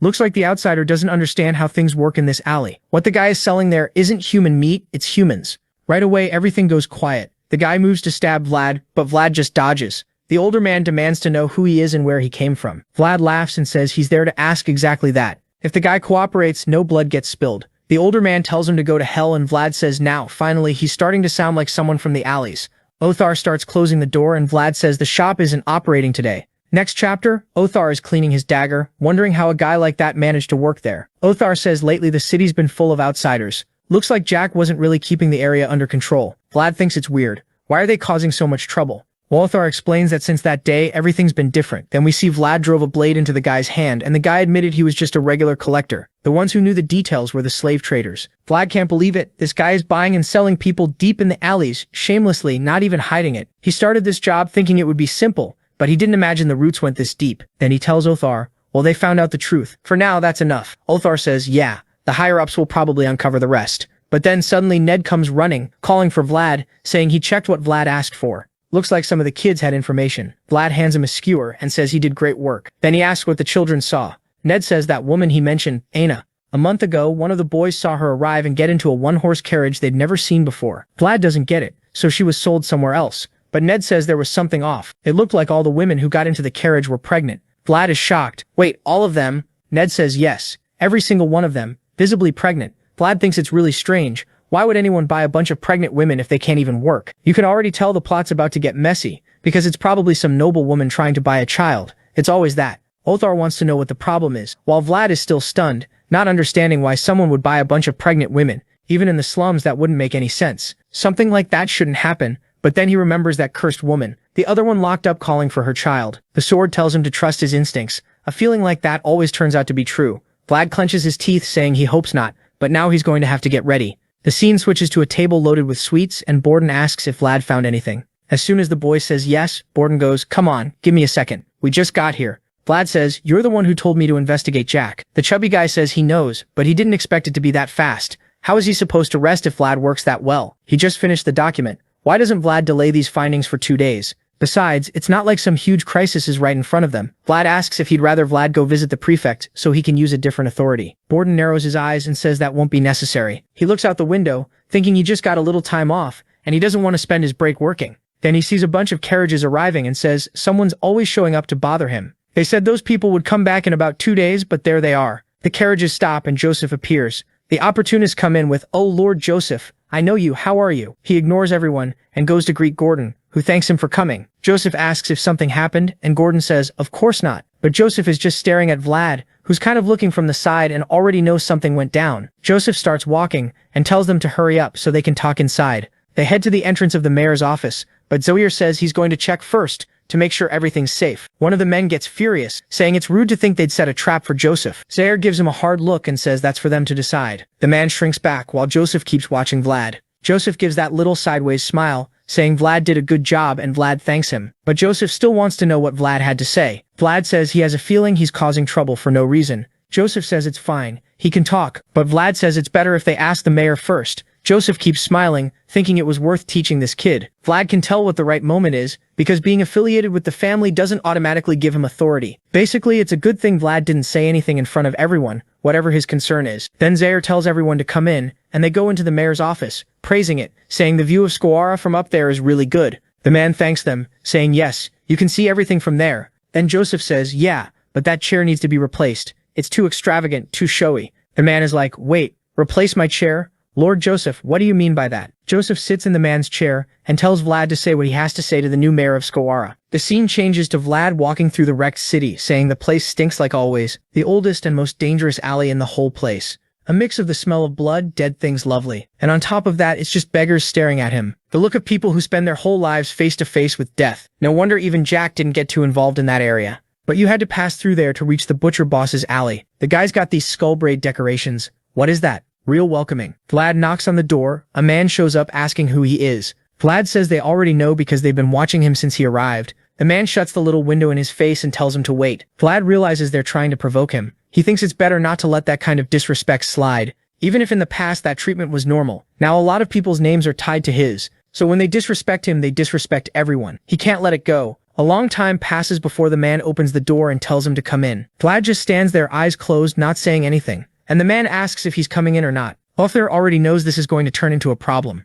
The older man turns and says, "Screw you, kid. Get away from the door." Vlad warns him that if he closes that door, he won't be able to handle the consequences. The man keeps asking what nonsense Vlad is talking about. Vlad steps to the side, grabs Othar's banner and drives it into the ground, saying he's going to exercise the rights he has, and they'd better tell the Black Bear that if he doesn't show up right now, everyone there is going to die. The man starts shaking. He heard what happened the last time that banner got planted somewhere. Vlad locks eyes with him and says this is the last polite warning. But then the scene completely switches to the former mayor leaving. Seeing Joseph at the window, staring at the poor guy, thinking, I don't want to feel bad for him, but I kind of do. Sire tells him to remember the man is paying for his crimes. His administration was completely corrupt and now everything was being exposed. He wasn't going to escape it anyway, and maybe it's even better if he disappears. Joseph thinks yeah, but either way they moved his punishment up. Now he wants to know what the Black Bear said. Vlad answers that the bear said he would cooperate as much as possible. Joseph says that's strange. The Black Bear cooperated? He's usually stubborn. Vlad explains that because he's from Skora. The bear responded to the message faster, but Joseph is sure that's a lie. It's hard to believe the boss who runs everything would act like that.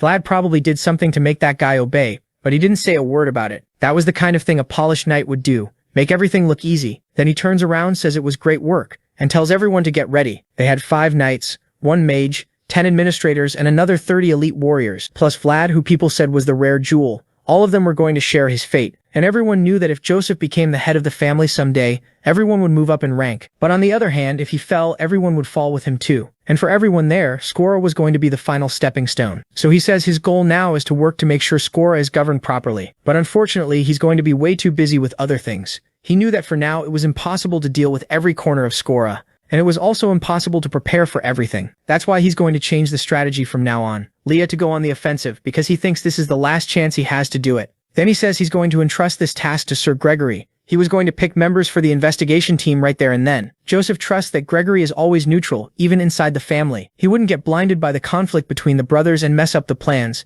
Even if Gregory doesn't work directly for him, he's the right person. Gregory says, alright, they're gonna need someone to track, so he's choosing Sir Cade, who's a tracking specialist. And also since he knows Skawara, he's gonna rely on the rising star, our boy. The scene switches to a baron's house, I think in the city of Mashian. In a castle at night, there's a mother there, a father by the bed, and the kid burning up with fever. Behind them there's a woman, and he asks if this is really going to save his son's life. That goth-looking girl with the lipstick says, of course, my lord. The kid keeps suffering, the father clenches his fists and says fine, he's counting on her. He'll pay whatever it takes to save his son's life. The woman is already brushing off that dark ritual stuff, saying not to suffer ahead of time, because God couldn't watch over everyone. She puts her hands together, this purple power starts showing up, and she smiles, saying that's exactly why people like her exist. And here comes another demon for our boy to have to cut the head off. Next chapter, the protagonist team is out there in the rain, and Gregory says the weather is awful. The protagonist agrees they almost didn't make it, but that's life. It never goes the way they planned. He pulls out a little drink, saying 1 sip won't hurt, it's way too cold. The protagonist says he'll grab some branches to start a fire.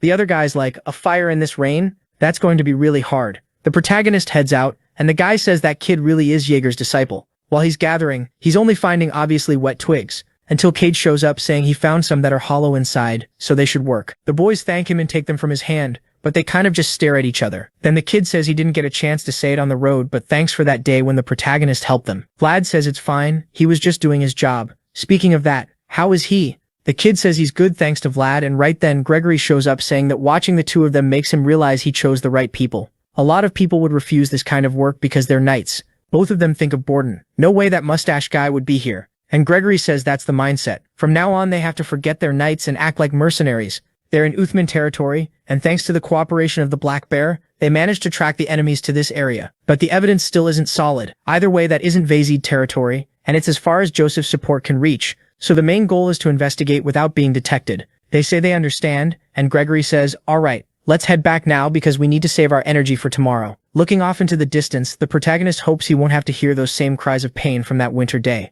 Next day, they're arriving in the city by carriage, and Gregory warns them they're about to be ambushed. The kid up front says he's got a terrible feeling. There's nobody in this city. Vlad says maybe it's just too early. Then Cade points to the side and says there's a tavern over there. At least it's a good place to rest, so let's go. The mustached guy inside asks, "Customers this early in the morning? What do you want? You're starting to drink now?" Gregory, kind of awkward, says that unfortunately because of the rain they got delayed getting there, and since it's really cold, he'd like to order some hot soup for the team. While a little girl watches, the guy asks if they're mercenaries. There have been a lot of incidents in the city, so they're not letting just anyone in. Gregory keeps talking, saying they only need help because of the weather, while the protagonist looks at the girl and gets this little pang, thinking she looks like Gemina when she was younger. Then all of a sudden the sword speaks to Vlad. He turns, walks out, and asks what the problem is. The voice says it believes this is the right place. It's going to lend Vlad its power so he can look at that girl. Smoke shows up in Vlad's eye, and when he looks at her, he sees everything in black and white around her and the necklace on her neck, with a curse clamped onto her throat. Vlad thinks kids are pure and innocent, but they're always the first sacrifices. He's seen it countless times. Adults stealing from poor kids in the slums. In the end, the kids always died because they had absolutely nothing. Either they starved or they froze to death. In the middle of all that hell, he made a decision that when he grew up, he'd be different, and he started beating up the adults too. That was his vow. And now he knows that in this place, right now, there are some kids who need help. The scene switches to him standing in front of a church. The voice says it's there. The necklace is energy. The protagonist says, all right then, they're going in. The church is completely empty, and the voice says that so far nothing suspicious. But the protagonist is sure something is missing. Suddenly someone is coming up behind him. And Vlad knows it's bad if they realize he's investigating. He needs to look natural, so he kneels down to pray, which, considering how often he prays, really is natural. Then someone behind him says the boy must be new there. The protagonist turns, says he's new in town, and comes face to face with a bishop, who comments that he must be one of the mercenaries who arrived recently. The protagonist starts to apologize for coming in. So suddenly, when he notices the man's Bible has an upside-down cross, that's when he realizes the church also didn't have a cross on top. Something is clearly wrong in this village.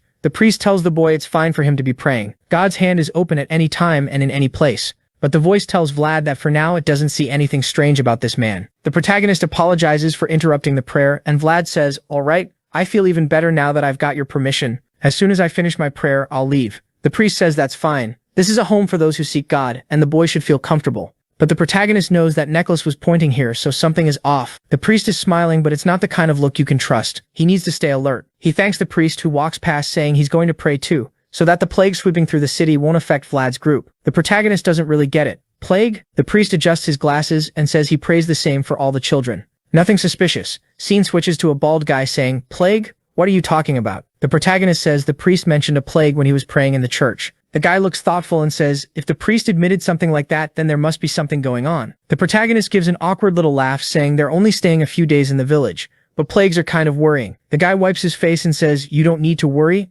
Looks like this plague only kills children. Nothing suspicious. Vlad says, hold on, only children. How is that possible? The bald guy says he has no idea. He heard it's affecting most of the villages in Baron Uthman's territory. God must be angry with that man. It's hard to admit, but that's the truth of it. Vlad realizes the guy doesn't know much more, thanks him, and leaves. A bunch of women disappearing in Squara, and a bunch of kids dying in this city. Clearly a lot of bad signs. This definitely isn't some normal plague. But there's no evidence that would let him prove anything. So the protagonist asks the sword if he should go back to Squara and get a holy item, but it says that won't help. It thinks this is actually a curse created by a dark mage. Only high-level priests would be able to identify it. The protagonist thinks it's weird. How can something this big be happening and nobody noticed? The sword says it obviously doesn't know, and he says it's extremely frustrating. The suspicion is strong, but there's zero evidence. That's when he jumps a little after seeing someone up ahead in a green cloak handing a cross to a child who's all happy, saying, wow, the priest gave me one too. I really like it. The person smiles, hands it over, and walks away. Immediately, Vlad starts following, thinking it's extremely suspicious.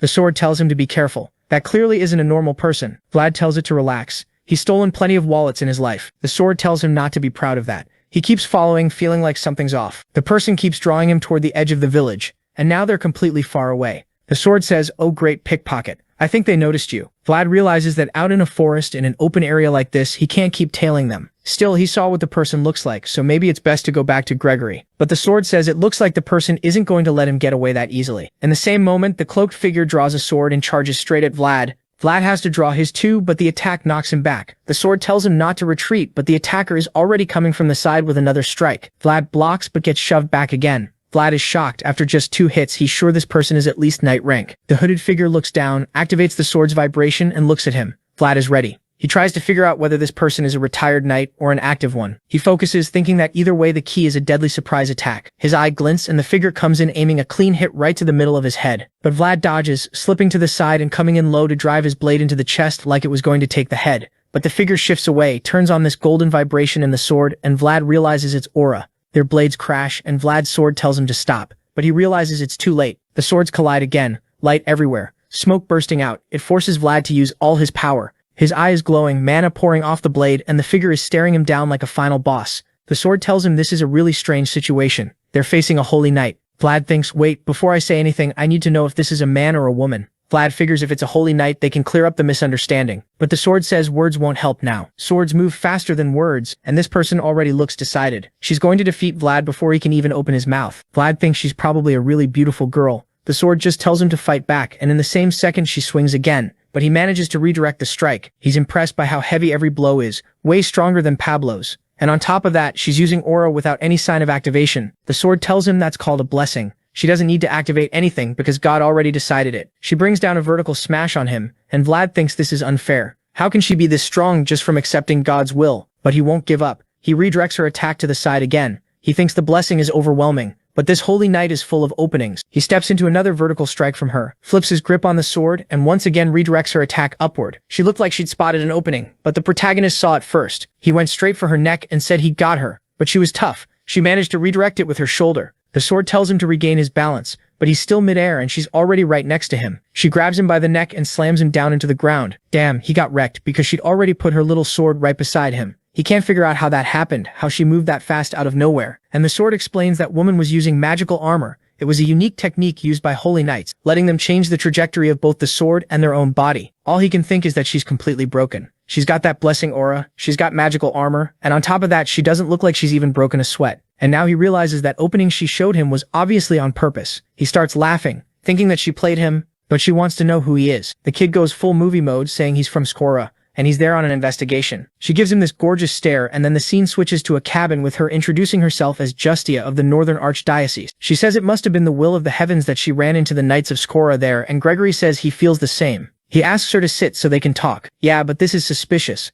Wasn't this the woman leaving those inverted crosses? What's going on? Justia sits down and says she first thought it was a plague, but she found out it's actually a curse. She found traces of something extremely ancient. Gregory says that's weird. How can it be a curse if there's a church there? Evil things shouldn't be able to roam freely in that area. Then Justia reveals the church itself is the source of the curse. The sword tells Vlad that she's sharp, and Gregory realizes the situation is way more serious than they thought. For a holy knight to be pointing her sword toward the church, the problem is this isn't under Vyazid jurisdiction. Things are already way beyond his ability and authority. Justia says to pass her gratitude on to the mayor of Sarar. The information they brought was useful, and they gave the situation proper attention. Gregory immediately gets it. She's telling them not to get involved any further. Or maybe she's being cautious in case they're connected to it somehow. Because anything related to black magic is the church's responsibility, so they don't have any grounds to keep pushing forward. The protagonist drops his head. She drew the line. Up against the weight and authority she carries, they can't do anything. It's frustrating. He's standing there looking miserable, thinking he won't be able to find anything in this case. Then that little girl from earlier asks if he's leaving. He says discouraged, that he'll be going soon, the job's done. The girl says there's no such thing as work being done in this world. There's always something that needs doing. He thinks she said something powerful,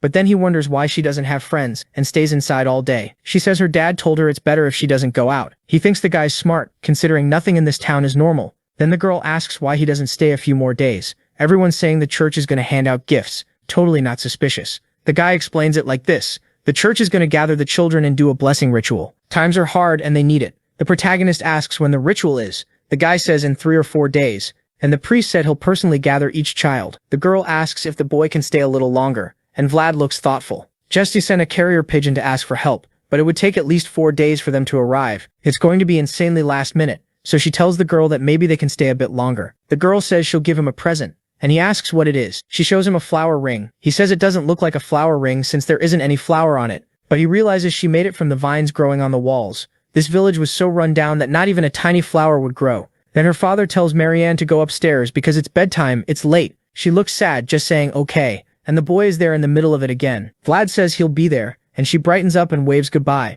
But as she takes a few steps, she suddenly stops, starts shaking, and then boom, falls backward. Vlad turns around, the father runs over, and the girl is already pale, trembling. The sword tells him it'll lend him its vision, so he can understand what's happening. And when he opens his eye, he can see a hand squeezing her throat, energy leaking out of her eye. The girl's curse had activated. Gregory and Justia come running, asking what's happening, while the girl keeps shaking in her father's arms. They both flinch, and the sword tells him the girl's breath was slipping away. The curse was draining her life force. The protagonist sees the smoke flowing toward the church, but how is he supposed to explain that to anyone? Justia says it looks like her presence was noticed. She's sure it happened during her fight with Vlad. She was careful, but she didn't hold back enough. That level of divine power must have been sensed. She turns furious, aura flaring, saying that if she doesn't come back, they need to explain the situation to the colleagues who arrive later. Gregory stands there with his eyes closed, saying nothing, and the protagonist doesn't understand why he isn't doing anything. Is he really acting like this because of limits of responsibility and authority? Then out of nowhere they hear more screaming in town. Children in every house were passing out, foaming at the mouth. The screaming spreads across the whole village. And the protagonist thinks he didn't claw his way out of the alleys just to survive. He also didn't carry a sword, just because he liked being a knight.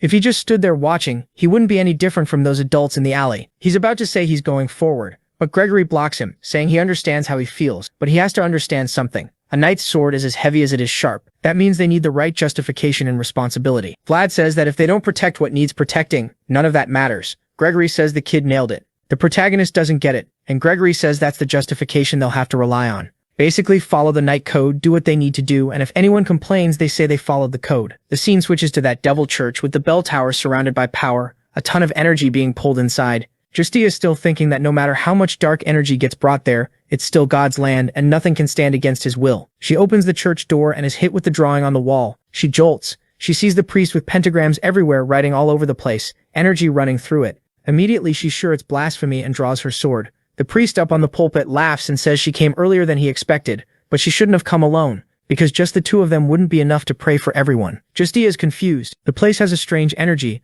but there's nobody else, except there are a bunch of creatures on the floor from what it looks like. She seems to sense something too. The bell rings again, and the man opens his hands saying they can begin the work. Then all those women outside start exploding through the door beside Justia, hands pushing through, screaming that it's dark, they can't see anything. Where's their child? Exactly like that earlier curse. Justia asks how he can do something like this. Doesn't he fear God? The priest takes off his glasses and says God should be something worth fearing. But those women have little to do with him. And besides, he doesn't fear God because he doesn't need his embrace anymore. He's activating energy in his hand at the same time the women burst through. Justia slams her sword into the ground and starts a prayer, calling on the glorious commander of the heavenly army. The women close in and she asks for the salvation of those miserable souls, saying she'll pay the price. Golden wings appear on her back. The sky lights up, a pillar crashes down onto the church, and everything starts getting destroyed. Lava on the floor, the women burning. The priest is stunned. He recognizes it as the solemn exorcism, the only light that can be seen even without eyes, illuminating even darkness. He praises her, saying pulling that off without the ritual is incredible. It's just a shame it doesn't matter how strong her light is, because there's a limit to how much she can illuminate. And the priest pulls out a sword too. He says he knows perfectly well that the ability she activated costs her body a lot, more than anyone. She should know that. And when that glorious light runs out, the only thing left in that place will be deep darkness. Next chapter. The golden light burns through all the bodies until they're just smoking. The man stretches out his huge purple sword while Justia stands there, still holding her stance behind her blade. But more zombies come in through another door. She's shocked, asking how many people were killed in that place. The priest steps closer and says, now it's time for the darkness to begin. He approaches while she keeps praying, calling on the glorious commander of the heavenly army, the saint of the heavens. He laughs and says all her effort now is meaningless. She warns him the church will destroy every enemy, and she casts again, summoning a giant knight. The man is shaken as she says she'll do anything to kill him even if it costs her life. But then they hear something outside through the flames. They look and it's the boy Vlad arriving. He tells her to get out of the way and throws in a cart loaded with bombs. Justia dives aside. Gregory yells to push the cart, but the priest just stands there saying it's a joke. He slices it in half, but the flames keep rolling toward him. And through the flames, Vlad appears, like Levi going after a titan, saying the bastard crossed the line messing with children. He lands the first slash, but the priest blocks.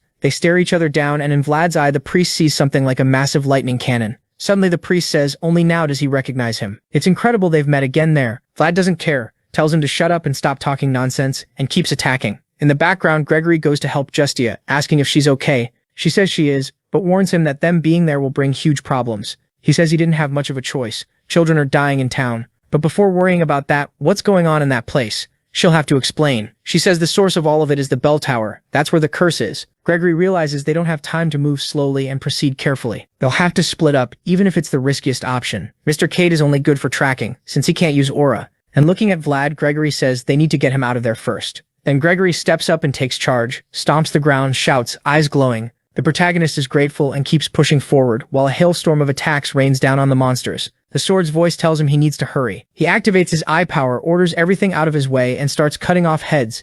He runs up the stairs while the narration says everyone in this world is precious, but not everyone can protect themselves, and that's why knights who swore to help others exist. For that reason, when they're in a place where their strength is needed, they have to act. He tells himself he has to ignite and become the torch that lights up the darkness. That was the second motto of the Swordmasters. Meanwhile, down below, the women keep coming. One gets her head taken off, another comes from behind. Gregory turns and splits her in half. The whole floor explodes, another appears, a kick lands, an arrow flies. Cade is there with his fingers already bleeding. He's the one suffering the most, stuck on the back line. He's surviving but barely. Gregory thinks that if he were that popular with women in real life, life would be a lot better. But he's lived too long to go through something like this, especially with that ridiculous expression on the priest's face, laughing non-stop all the way to the end. The priest says he's laughing because there's no way to stop him, not even with death. Gregory walks up and goes, "Alright then, let's see what you've got to say after your head gets ripped off." The guy keeps laughing, and Gregory says he's gonna die either way, then swings. The blade goes through and the big head goes rolling. Right away, the zombie women twitch and stop moving.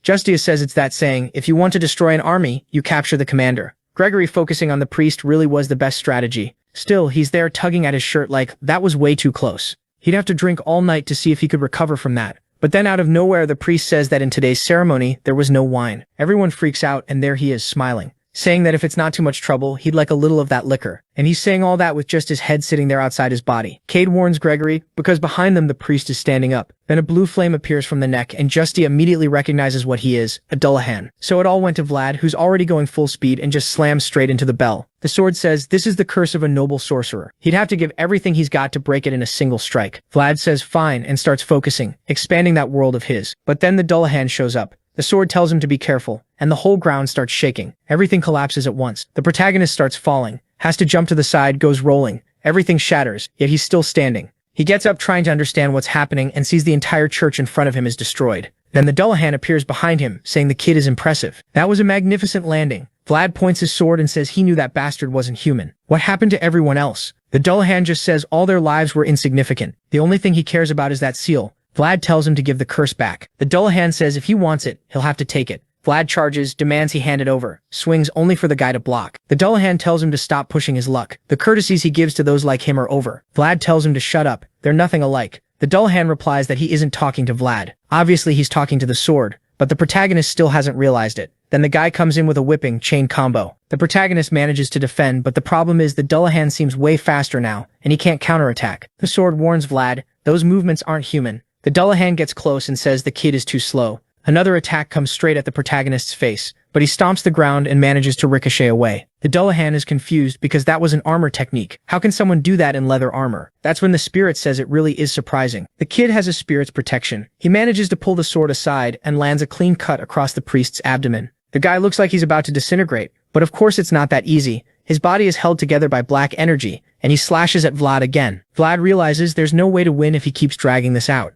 He needs to use the limit of his aura like Sir Rudiger did. Then the story says the kid's world to grow needed something to fill it, and that person's voice intertwined with his. Seeing the sword spirit in front of him, he says they would become us, and the spirit answers that he has permission. A spark starts forming in Vlad's eye. The Dullahan looks startled, and the sword says that from now on he can use his world. The kid is crackling with electricity, telling the bastard to stop messing with children. The creature tries to defend, but a storm comes down like the whole sky is crashing into the middle of the city. A few seconds later, it's just his sword there, still sparking, and the Dullahan standing far away. The strike even left the ground shocked, literally. But all it did was leave a cut on the creature's hand. He can't believe all that only amounted to a scratch. His body's strength is too small to handle the power of the voice. And considering how hard that was, he's got maybe 2 or 3 chances left. The voice replies that it went easy on him because it thought they shared the same style. Suddenly, the priest's clothes start turning into armor. A helmet appears on his head, and the protagonist tries to figure out what he's looking at. Now the priest has truly become a real Dullahan. The creature slices the air, and the voice tells the protagonist to dodge,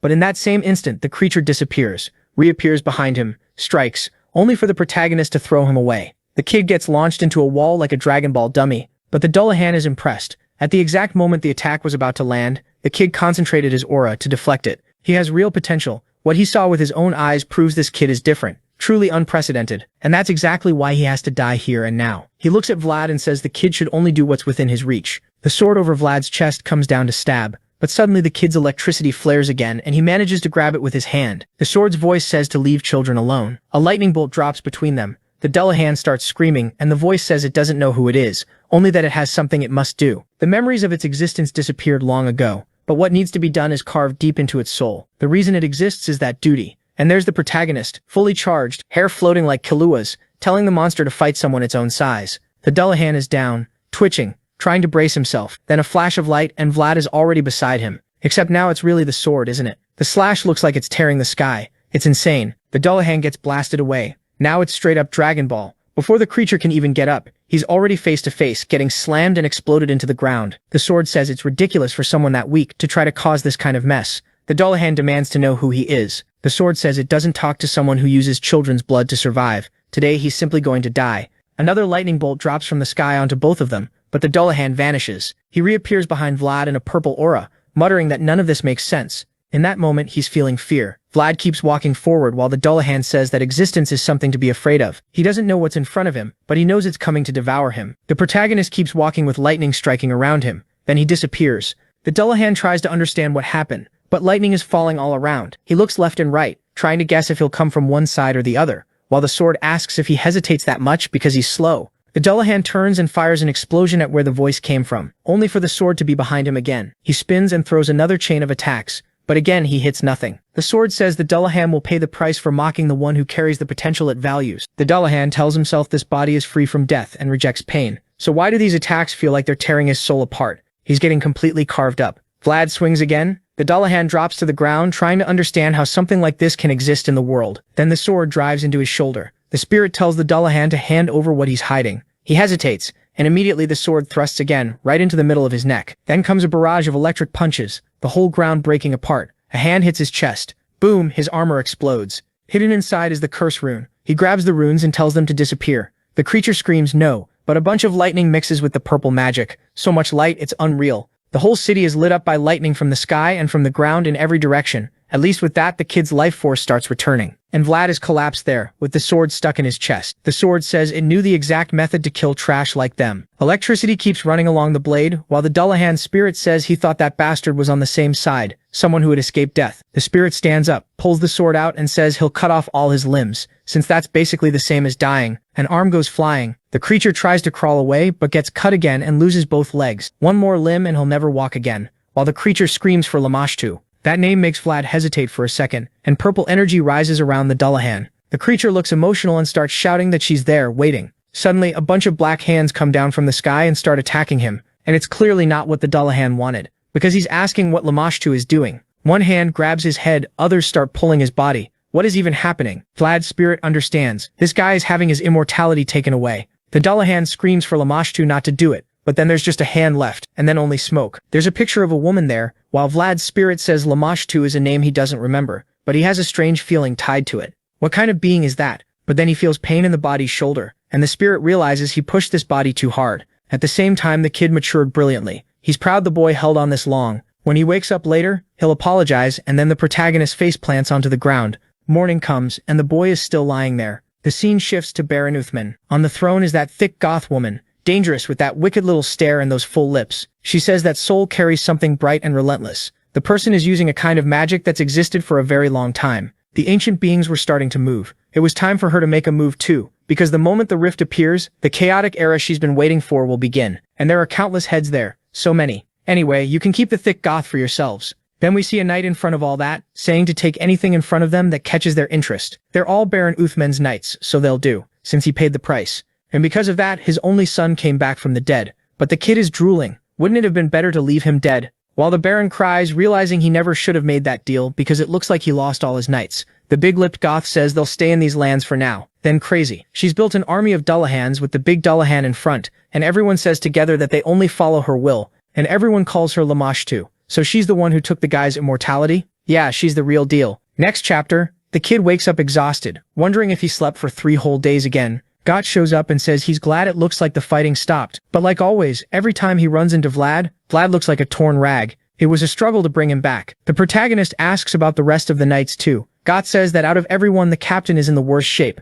but he doesn't need to worry about anyone else. He'll go tell them the kid woke up, and if he needs help, just call. Vlad thanks him, Gott leaves, and the protagonist feels relieved that at least everyone's alive. The spirit tells Vlad they were lucky. Justia was there, the barrier she made lasted long enough until the end, and on top of that it healed everyone. She really is powerful. Then the protagonist says it feels weird being able to talk to the sword without holding it. The spirit explains that from now on both of their worlds are connected, even though they only fully shared everything for an instant back then, now they can talk completely mentally. The protagonist feels relieved, finally. He won't have to keep whispering to himself everywhere. Then Vlad stops to think and says that even though it's a secret only they know, in the end it was the sword that saved everyone. Not just the knights but all the kids in the village. And that's why he wanted to thank her. The sword just looks kind of out of place sitting there. And Vlad does too. She just says good that he worked hard, so he stays there by the edge of the bed until a little later we see a soldier telling him to stay right there and not come any closer. It's Vlad, saying he came from Skora, and Miss Justia knows who he is. The guy stares him down, Vlad stares back, and then they turn away, telling the boy to wait there. The protagonist feels relieved. Yeah, the knights took forever to show up, but at least they came, and now they can finally rest. Then the guy says, alright, the boy can go in. The protagonist walks into the church, and when he gets there, he's shocked by row after row after row of bodies. During the fight, he didn't really notice because everything was chaos, but there really were countless victims. Justia, holding the book, asks what Vlad is doing there. Right away, she says Gregory already confirmed the missing woman, but he says there's someone else he's looking for. She says that's fine, but he should come receive her blessing afterward, because there could be traces of a curse. So Vlad starts checking some of the bodies, and then he glances to the side and sees brown hair. The moment he pulls, the boy is completely wrecked. He'd been hoping he wouldn't find her there. Then we see a day when he told her eye was all swollen and she needed to rest. But she says it's nothing. It's not like she broke a bone or anything. So he hands her a cold egg and tells her to put it on her face to cool it down and bring the swelling down. She gives this tiny sweet smile. She just got beaten up and she's still smiling. Thanking a girl. The girl is dead. No. The protagonist says life is sick and he gently strokes her,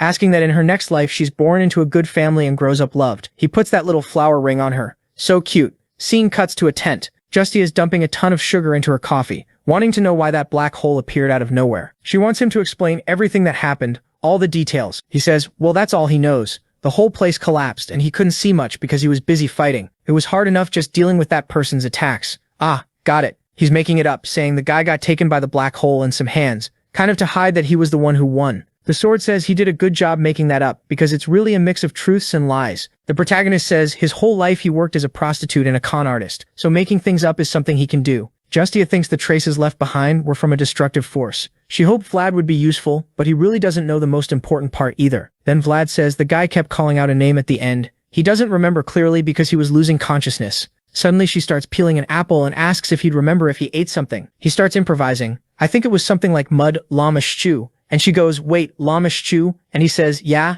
that's it. I think that's the name he said. And she's there squeezing the apple, saying it's fine. She appreciates his cooperation. Vlad notices something weird, and in the same instant she stands up saying, San Ricino would never forget how he fought that day. He can go home now and rest. Vlad says, okay, and the sword tells him to relax because she didn't suspect him. But he's more worried about the look she made. The second he said the name, her face completely changed. Scene cuts to another castle. Now we've got Joseph drinking tea, wanting to know if Lemon just arrived in Skora. The old man with the distinctive hair says he's been there a long time. Joseph says he should have just let him know, and he would have welcomed him. But the boy laughs and says now he's the lowest ranked person. He can't let Joseph go to that much trouble. Besides, the most important thing is where's that boy? Joseph explains he went to the barony of Uthman, and they'll have news soon. The old man finds it interesting that the boy, who's a servant, is already doing missions like that. Then he reveals he already met with the patriarch before going there. There's only one more duchy left for him to pass through, and he wanted to wrap things up there. Joseph takes that as the guy warning him he didn't come just to see Vlad. Then we see him in front of a bunch of soldiers, saying Sturma's servants are way too slow. It's impossible for someone to take on the name Svoazid like that. So yeah, sounds like he went to Sturma, and didn't like it, and now he wants to know if the servant Joseph prepared is like that too. Savoyer says the boy is better than all of them, but he only likes doing what he feels like doing. Lemon laughs and says for a grump like Savoyer to even open his mouth, the boy must actually be useful. Sayar seems to respect the guy who stayed quiet there, wanting to fight but not saying anything. And Lemon says he's looking forward to liking this kid. If he's even a little like Sovanin, always causing trouble, then he's getting beaten. Joseph says none of his servants have families, while thinking that now he understands Lemon's intentions. He needs to catch the old man's interest. And he explains Vlad grew up in the alleys, has no family, and got where he is through his own strength. Joseph thinks he needs to make it clear that the boy made it on his own. Apparently that old man carries the name of several families. I'm trying to figure it out too. and Joseph tells him, "You don't need to give your duchy to the boy, but I hope you can teach him a thing or two." The old man chuckles and says it's been a long time since he was interested in something like that. But since Joseph is asking, he'll watch him closely. Alright, so we're back with Justia's group leaving. She thanks the protagonist group, saying they, the San Racinos, would never forget the brave actions they took. Gregor says he hopes they'll put in a good word for them because their mayor isn't exactly careful. She says she can't leave anything out of the reports, but she'll take it into consideration. He's furious because if she mentions they took part without orders, it'll just make things worse. He says it's better not to mention it at all, if that's how it's going to be. But then Justia glances to the side and sees that Vlad has a banner. She's interested. Gregory says it's been a long time since the Vyazid found someone who stands out. They're treating the boy well. She just keeps thinking the traces of his battle were savage, and he had the courage and spirit to fight a Durahan. That alone showed extraordinary potential. Gregory says they're leaving, and she gives everyone her blessing, and the boy leaves waving goodbye. All the families and kids are happy, shining. Gregory says now that the fog has cleared, the place is lit by sunlight again, and the protagonist feels relieved, saying Anna would have chosen to be buried somewhere sunny too. Goodbye, Anna. You showed up 3 times, but it was still sad to see you go. Later that night, they set up camp, and the protagonist realizes his defeat against the Durahan was total. If it weren't for the sword's voice, he would have died for sure. That creature had a world way bigger than anything he could face. Basically, that world is like how much power someone has. He calls it a world, but it's basically a power bar. Gregory asks what the boy is thinking about so intensely. He says a lot of things, and his friend asks what exactly is so important. He answers that there are people who are just too incredible, and he doesn't know if he'll be able to survive among them. Gregory says it's normal to think that at different moments in life, there aren't any final answers, but he came to his own conclusions. Vlad asks what they are. Gregory says all you have to do is keep the fire alive. The flame won't always stay lit, but as long as there are sparks, it'll come back. He needs to stay steady, even when he loses confidence. Only then can it burn forever. Vlad thinks it makes sense. There's no shortcut to getting stronger, and he won't be able to surpass everyone all at once. He needs to stay lit, like Gregory said, focused only on the present moment and continuing to grow. Only then would he be able to start preparing to face the vast world that was coming at him unexpectedly. But while he's there deep in thought, his little horse is in the background, just observing the galactic world. Scene cuts back to Joseph's new office. He's praising the boy, saying they did a great job. He congratulates everyone on an excellent mission. They moved, found the root of the problem, and solved it. The problem, though, is that the Vyazid swords were drawn in another lord's territory, and that couldn't be ignored. Gregory goes, I'm sorry. I'm the squad leader, so I take responsibility. Then Laman suddenly appears behind them, saying times have changed too much. How can knights act so carelessly on someone else's land? Worst of all, they all knew exactly what would happen afterward. Vlad watches while the old man says this was the worst decision of all.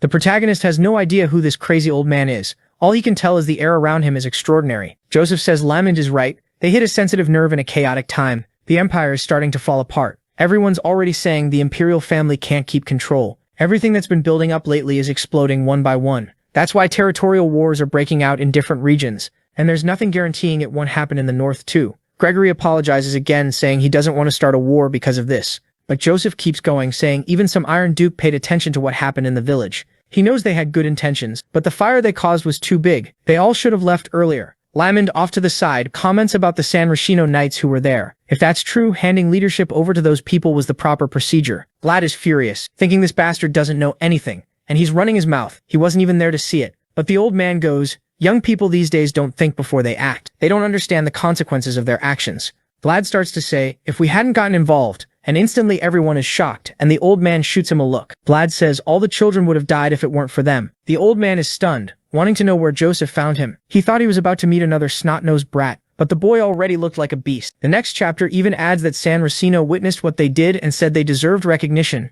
not a scolding. Then boom. Joseph slams the table and says not to test his patience. The protagonist is there with his mouth open. Everyone in the room goes quiet. The whole place is silent. Vlad turns, apologizes, while Joseph just watches Lamond standing quietly off to the side. Then Joseph tells Gregory he has to understand how sensitive the second rule of sword mastery is, basically saying those rules are brutal, and he says he recognizes the carelessness. Joseph says they'll have to move fast and show sincerity to Baron Uthman, and because of that, Knight Gregory will be suspended for an indefinite period. The protagonist is shocked. Joseph says during that time he won't receive pay and will be barred from any benefits of the Vyazid family. Cadids will get the same punishment. Gregory just says it's fine. Then Joseph calls for Vlad. Joseph is staring hard at the kid, thinking he gave him clothes, food, everything. But he couldn't tame him. And he says he feels deeply regretful that the boy spoke without permission. While he says it, Joseph wonders if he's angry at Vlad because he feels embarrassed. But he decides it's not that, he's disappointed. So he turns and says Vlad is suspended indefinitely too. Joseph thinks it's a shame, but he has to be stricter with the boy. And then he says Vlad is forbidden from being seen near Joseph unless he's called. Like, come on, might as well cut this guy's head off already. Let his whole family blow up, screw these Vyazid. The protagonist is totally messed up now, walking down the corridors listening to XXXTentacion.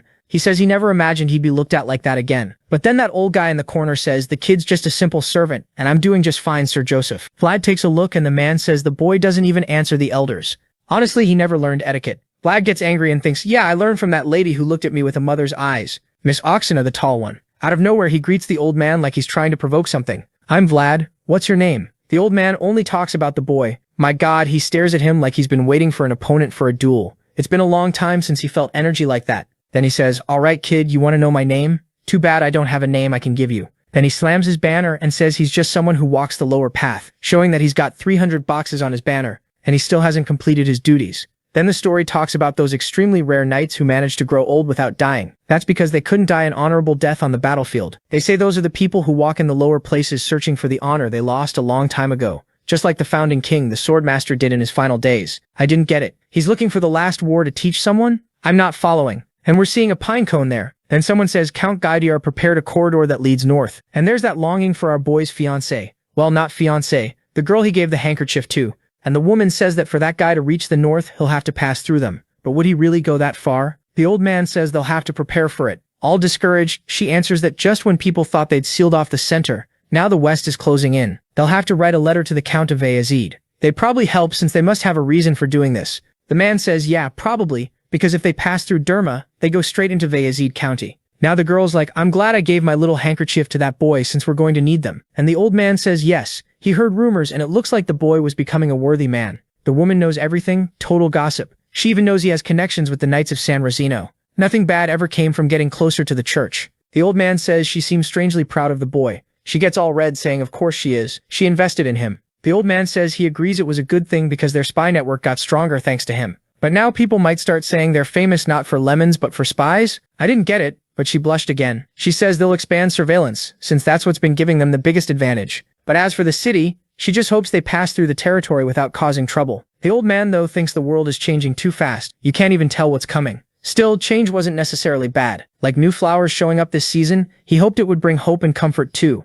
Then the scene cuts to Vlad talking with the blacksmith, saying that if he could, he would have punched that old guy in the face. The blacksmith asks if that's really true, but he also wants to know if Vlad's using that sword again. What happened? He fixed it the other day and it's already wrecked. Vlad says it was a headless man and it was extremely hard to kill. The old man doesn't get it. What do you mean headless? Vlad says it's hard to explain. The more he travels the world, the more he realizes there's a lot he doesn't know. Maybe that was his fate. The blacksmith stops and asks the boy if it isn't time to change swords. Vlad doesn't get it, and the man explains that sword is only a little better than what most mercenaries use. Vlad's been lucky to cut any monster with it since it's made of regular iron, and whoever made it was just an ordinary blacksmith too. Vlad asks what he's talking about. The blacksmith explains that when you use a low-quality tool, it eventually breaks. Come on, old man. Maybe he needs a better one. So what's he going to do? He's not really going to pull that on him, is he? Next chapter, we see a mercenary with a cut, saying he wants a sword that cuts ghosts. The blacksmith's like, what are you talking about? Cut ghosts? Are you out of your mind? Then he tells Vlad about this guy who showed up and even mentioned Vlad's name, saying Vlad obviously cut ghosts.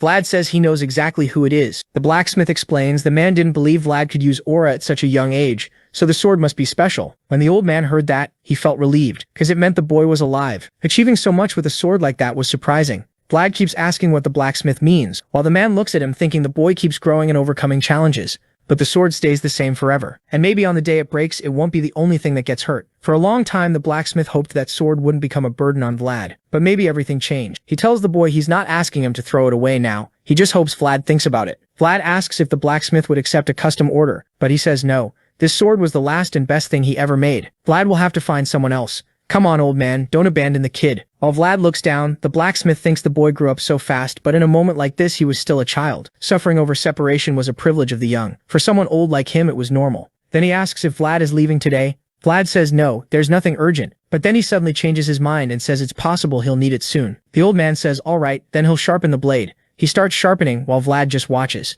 After a while he looks at the reflection and says it looks brand new, sharper than before. Vlad thanks him, saying he'll always count on him. And the blacksmith tells him to stop coming around and bothering an old man. Vlad tells him to stop complaining and says next time he'll bring some good meat. The old man says it can't be good if Vlad's the one bringing it. Vlad says goodbye, saying he'll bring a drink too, and the blacksmith tells him to take care. Then Vlad leaves. But the moment he's gone, the blacksmith starts coughing, saying he really needs to rest. He looks back, sees the boy walking away, and thinks he walks like someone who gives off certainty and confidence. Right now, he could dodge anything. Then he closes the door, saying that's how it's supposed to be. So Vlad's walking along, but someone's watching him, following him, tracking him, and look who it is, that old man. Lamund. He's surprised when he realizes the boy sensed his presence, and Vlad is already behind him, while the old man thinks it wasn't for nothing that he received armor from the Vyazid. Vlad asks why he's following him. Lamund says Vlad's crazy. He was just walking in the same direction. Vlad tells him to stop lying. He knows Lamund's been following him since he left the city center, and he has the feeling the old man's been testing him since the first time they met. As always, Lamund's thinking, I love this kid's energy, and he's keeping control even while he's angry.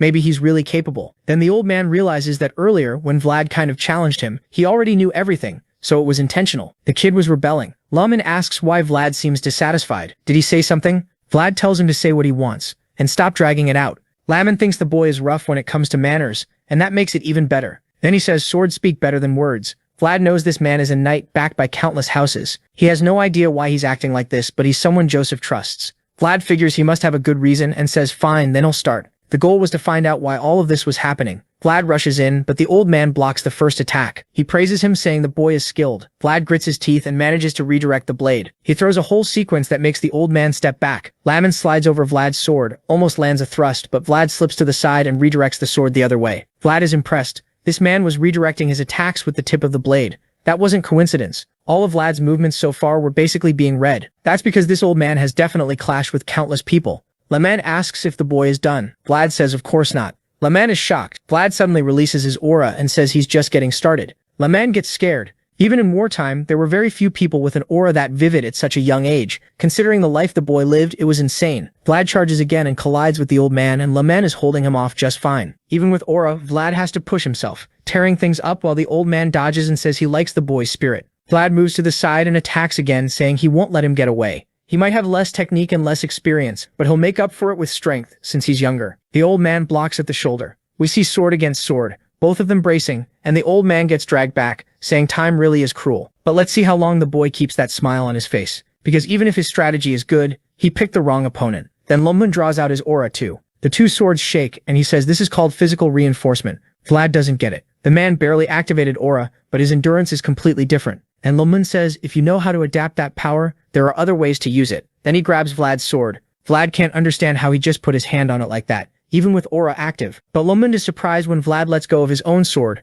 goes for a dagger, and almost slices his neck. Lamund is impressed. That's the difference with someone who grew up on the streets. It's not the kind of thing a trained knight would do, but it's the kind of courage you need to survive. Lamund lets go of the boy's sword and forms a fist, calling him a brat. And then he lands a brutal hit on Vlad's shoulder and sends him flying, wrecking everything around them. Lamund panics. He fought seriously without even realizing it. He runs over asking if the boy is okay, but Vlad is completely down. Then he remembers Joseph said Vlad is a boy he values a lot, so please don't hurt him. Now Lamund doesn't know what he's going to say to Joseph, but you can see Vlad's finger twitching. Vlad remembers Gregory saying the important thing is not to give up and not to let the flame go out. In the next second, he gets up. Lamund is distracted for a moment. Vlad grabs his clothes so there's no escape and headbutts him in the face. Lamund says that's basically cheating and drops to one knee. Then he activates that same power on his forehead and says this boy is dangerous. He almost got him, but he says, anyway, Vlad passed the test. Obviously, Vlad went to sleep. The next morning, someone tells a man that Sir Lamund is there in Shkora and seems interested in Vlad. I think that's the Vyazid father. He says he understands, and the old man beside him says he's relieved. The patriarch says yes. Sir Lamund was a knight from the older generation. He's someone even he doesn't like dealing with. The moment Lamund arrived inside because of the servants, he already knew it wasn't a good sign. Now he doesn't know if they recovered their pride or if they caught Lamund's interest. The gray-haired man answers that times have changed a lot. Sir Lamund is one of the few still alive from those turbulent days. He started at the bottom as a servant, and he wouldn't be interested in anyone raised in comfort. The patriarch answers that sometimes things change, but they also stay the same. When Lamund sighed, he already knew it was some kind of dissatisfaction. Then he says to leave it alone. Looks like they managed to make a strong impression. Did Samrazino really send a suit of armor in person? Damn, does that mean the kid Vlad is going to turn all angelic now? The old man says it really is one hell of a recognition, and the patriarch says it's going to be sent to Shkora. He's totally relieved, saying some traditions never got lost, and the Vyazid are still going strong. All thanks to a single servant who's not only carrying the family, but also carrying that filthy Joseph too. And while that's happening, he wakes up over there saying that damn old man left him with a headache, and he's never seen anything like it. How can someone cover their body with aura instead of using a sword? Then the sword spirit tells Vlad that's someone he can learn a lot from. Everyone has their own way of showing their talent. Vlad says it's pretty obvious. People respect him because he's strong. But right at that moment, look who shows up. Gemina. After all this time, she says the boy finally woke up, that she thought he'd been sleeping this whole time. The blonde kid greets his girl, telling her to open the door before coming in, but she shows she's carrying a pile of clothes, so she doesn't have a free hand to play along with his little demands. Vlad asks why she's washing his clothes. He could have just washed them himself, and she says it's part of the tavern's service, that it's their job since he's staying there in the most expensive room. The protagonist doesn't really get what she's talking about, but she looks serious. He warns her he doesn't have money to pay, but she says for him it's free, because his presence there helps them. Ah, Rose's smile. Remember that place from the beginning that was actually a brothel? Now it's a tavern. The only problem is the guys who liked it when it was a massage house keep coming in angry. Where are the honest workers? The protagonist is confused, asking how his presence helps with any of that. Gemina says Marcella told her his name carries a lot of weight. He had the mayor of Skora and the second son of the Vyazid family at his side. On top of that, he was a banner knight. He tells her not to go around saying that, but then she pulls out a little handkerchief and says he is a knight. Damn, a knight of Lady Alicia. Now things got intense. All awkward, he can't explain himself. Gemina says she felt satisfied cutting her hair to help him hold a sword. He really came a long way. She's staring coldly. The protagonist stays awkward, saying he'll always be grateful. She slams the door. That was an enemy he didn't expect. I'm gonna say it. Gemina, best girl. She was eating 3 mice a week for my boy. The other one was born rich, and all she did was toss a handkerchief. Next chapter, the story says valuable people shine wherever they are. That black horse of the protagonist is going full speed, and it looks like a bunch of people are chasing it. And the story ends saying people will always desire that kind of person. After the black horse passed the role of group leader to another, it went looking for the boy, remembering what happened that day. But a bunch of dead weight shows up trying to tame it, and it dodges them. The narrator says it was blocked by those who hunt shining individuals. The barbarians don't get it. What kind of cavalry sack is this that's impossible to catch? The black one left because the shining boy wasn't there that day. But that was its challenge. Now the black horse has lore. What the poor thing doesn't know is there's a lesson in paying attention. Then you've got this final boss-looking guy saying they're going to capture it. The scene switches to the tavern. My boy is cutting a sausage, and the old man says he's going to give him something good, so he can't get mad. Vlad says there are things money can't buy, but he appreciates the meal. Turns out the old man gave him armor that's only given to servants who seem promising. When he got one, he slept hugging it for days. The protagonist asks, wait, you knew that and you still destroyed the armor? So yeah, it looks like he wrecked the kid's armor. And the old man goes, let's change the subject. I need you to go somewhere with me. Vlad doesn't get it. Where are they going? The guy explains they need to show Vigas how useful Vlad is. If he just sits around while he's suspended, he'll be seen as a troublemaker. Vlad thinks about it. Unfortunately, that's a strong argument. And the sword tells Vlad it might be good to obey the old man a little, since Joseph respected him a lot. So Vlad asks, all right, old man, how do I prove I'm useful? The old man says Vlad will help him with something, and then they'll just pass the results to Joseph. Vlad asks what it is, and the old guy asks if he likes horses. Then you see the horse hunter group heading out. We're outside now. The old man is sitting there talking about the rumor of a black horse wandering around Sora, but apparently it vanished like a ghost. Got right next to him, says he heard about it too. They're calling it the ghost creature, and he's got a bad feeling. What if it's a headless horse like that headless horseman? Even though he knows it isn't, even the sword tells Vlad it could be possible. Considering the headless horseman showed up, it might be connected, since they're saying the thing disappeared out of nowhere. Vlad asks if the old man is okay. Isn't it risky to be lying around like that?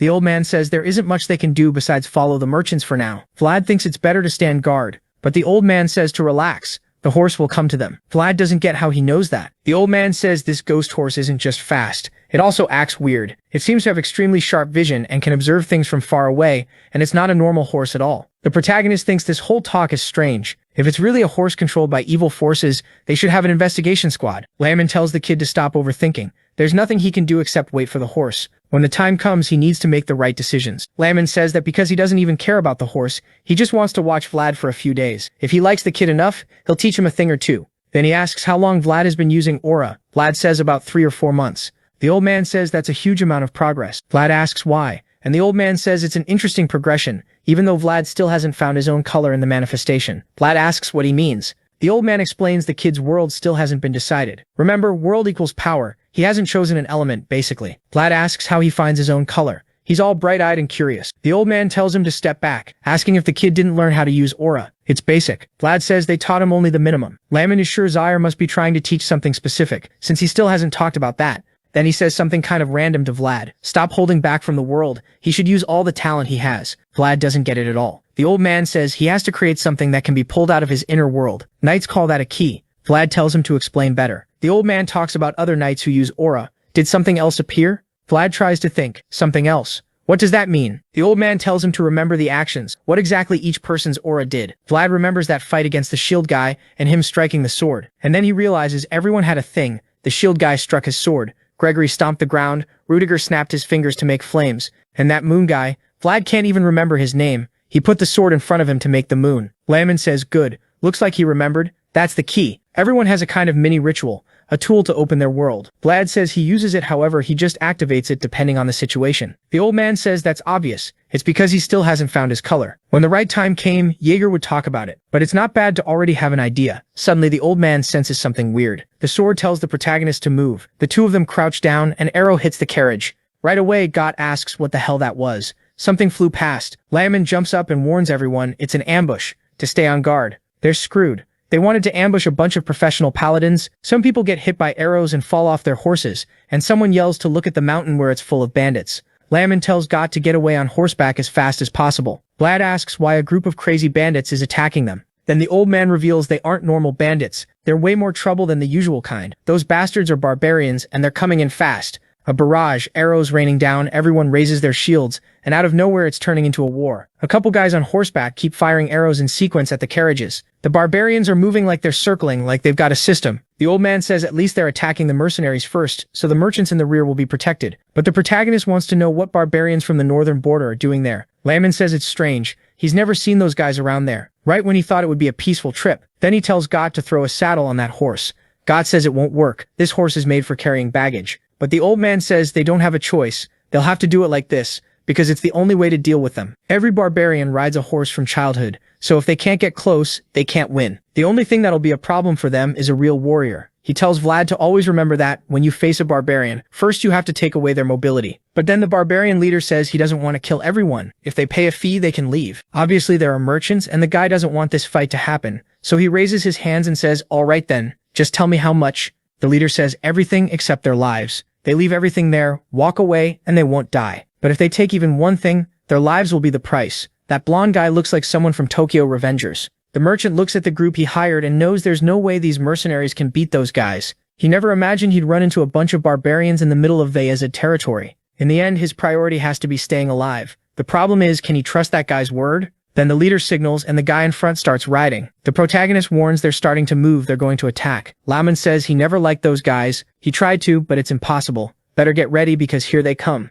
If Vlad doesn't knock them off their horses, he'll die, and he'll only get one chance. The horses start closing in on Vlad, ready, but they feel the aura of the blue-eyed kid. The barbarians are all shocked. The blonde leader tries to act, but the old man already pulled Vlad behind the horse. He's kind of separated. Laman wanted to get much closer because those guys still aren't dismounting, but this is the chance. The guy in front is like, hey, who's coming? An old man and a brat, let's kill them. And they all rush in. But Laman stares with a glowing eye and says they're a bunch of worms who don't know who he is. And with an aura burst he tears through them. The barbarians are shocked too. That was aura. Why is there a knight here? They try to pull back, telling each other to create distance, but it's too late. Vlad is already at the side saying this isn't a place for bandits, and that's it. Someone's neck goes flying. A body drops to the ground, and another guy looks at Vlad, who's staring with pure hatred and runs off scared. Seeing that, the old man tells Vlad to chase him, because that ambush didn't succeed. He's talking about killing as many knights as possible when all of a sudden something jumps over them. For a second I thought it was Vlad's big black horse, but nope, it's the leader of those guys coming in full force with his sword to cut down the old man, and the old man manages to defend himself. Even the old guy is shocked by how strong this dude is,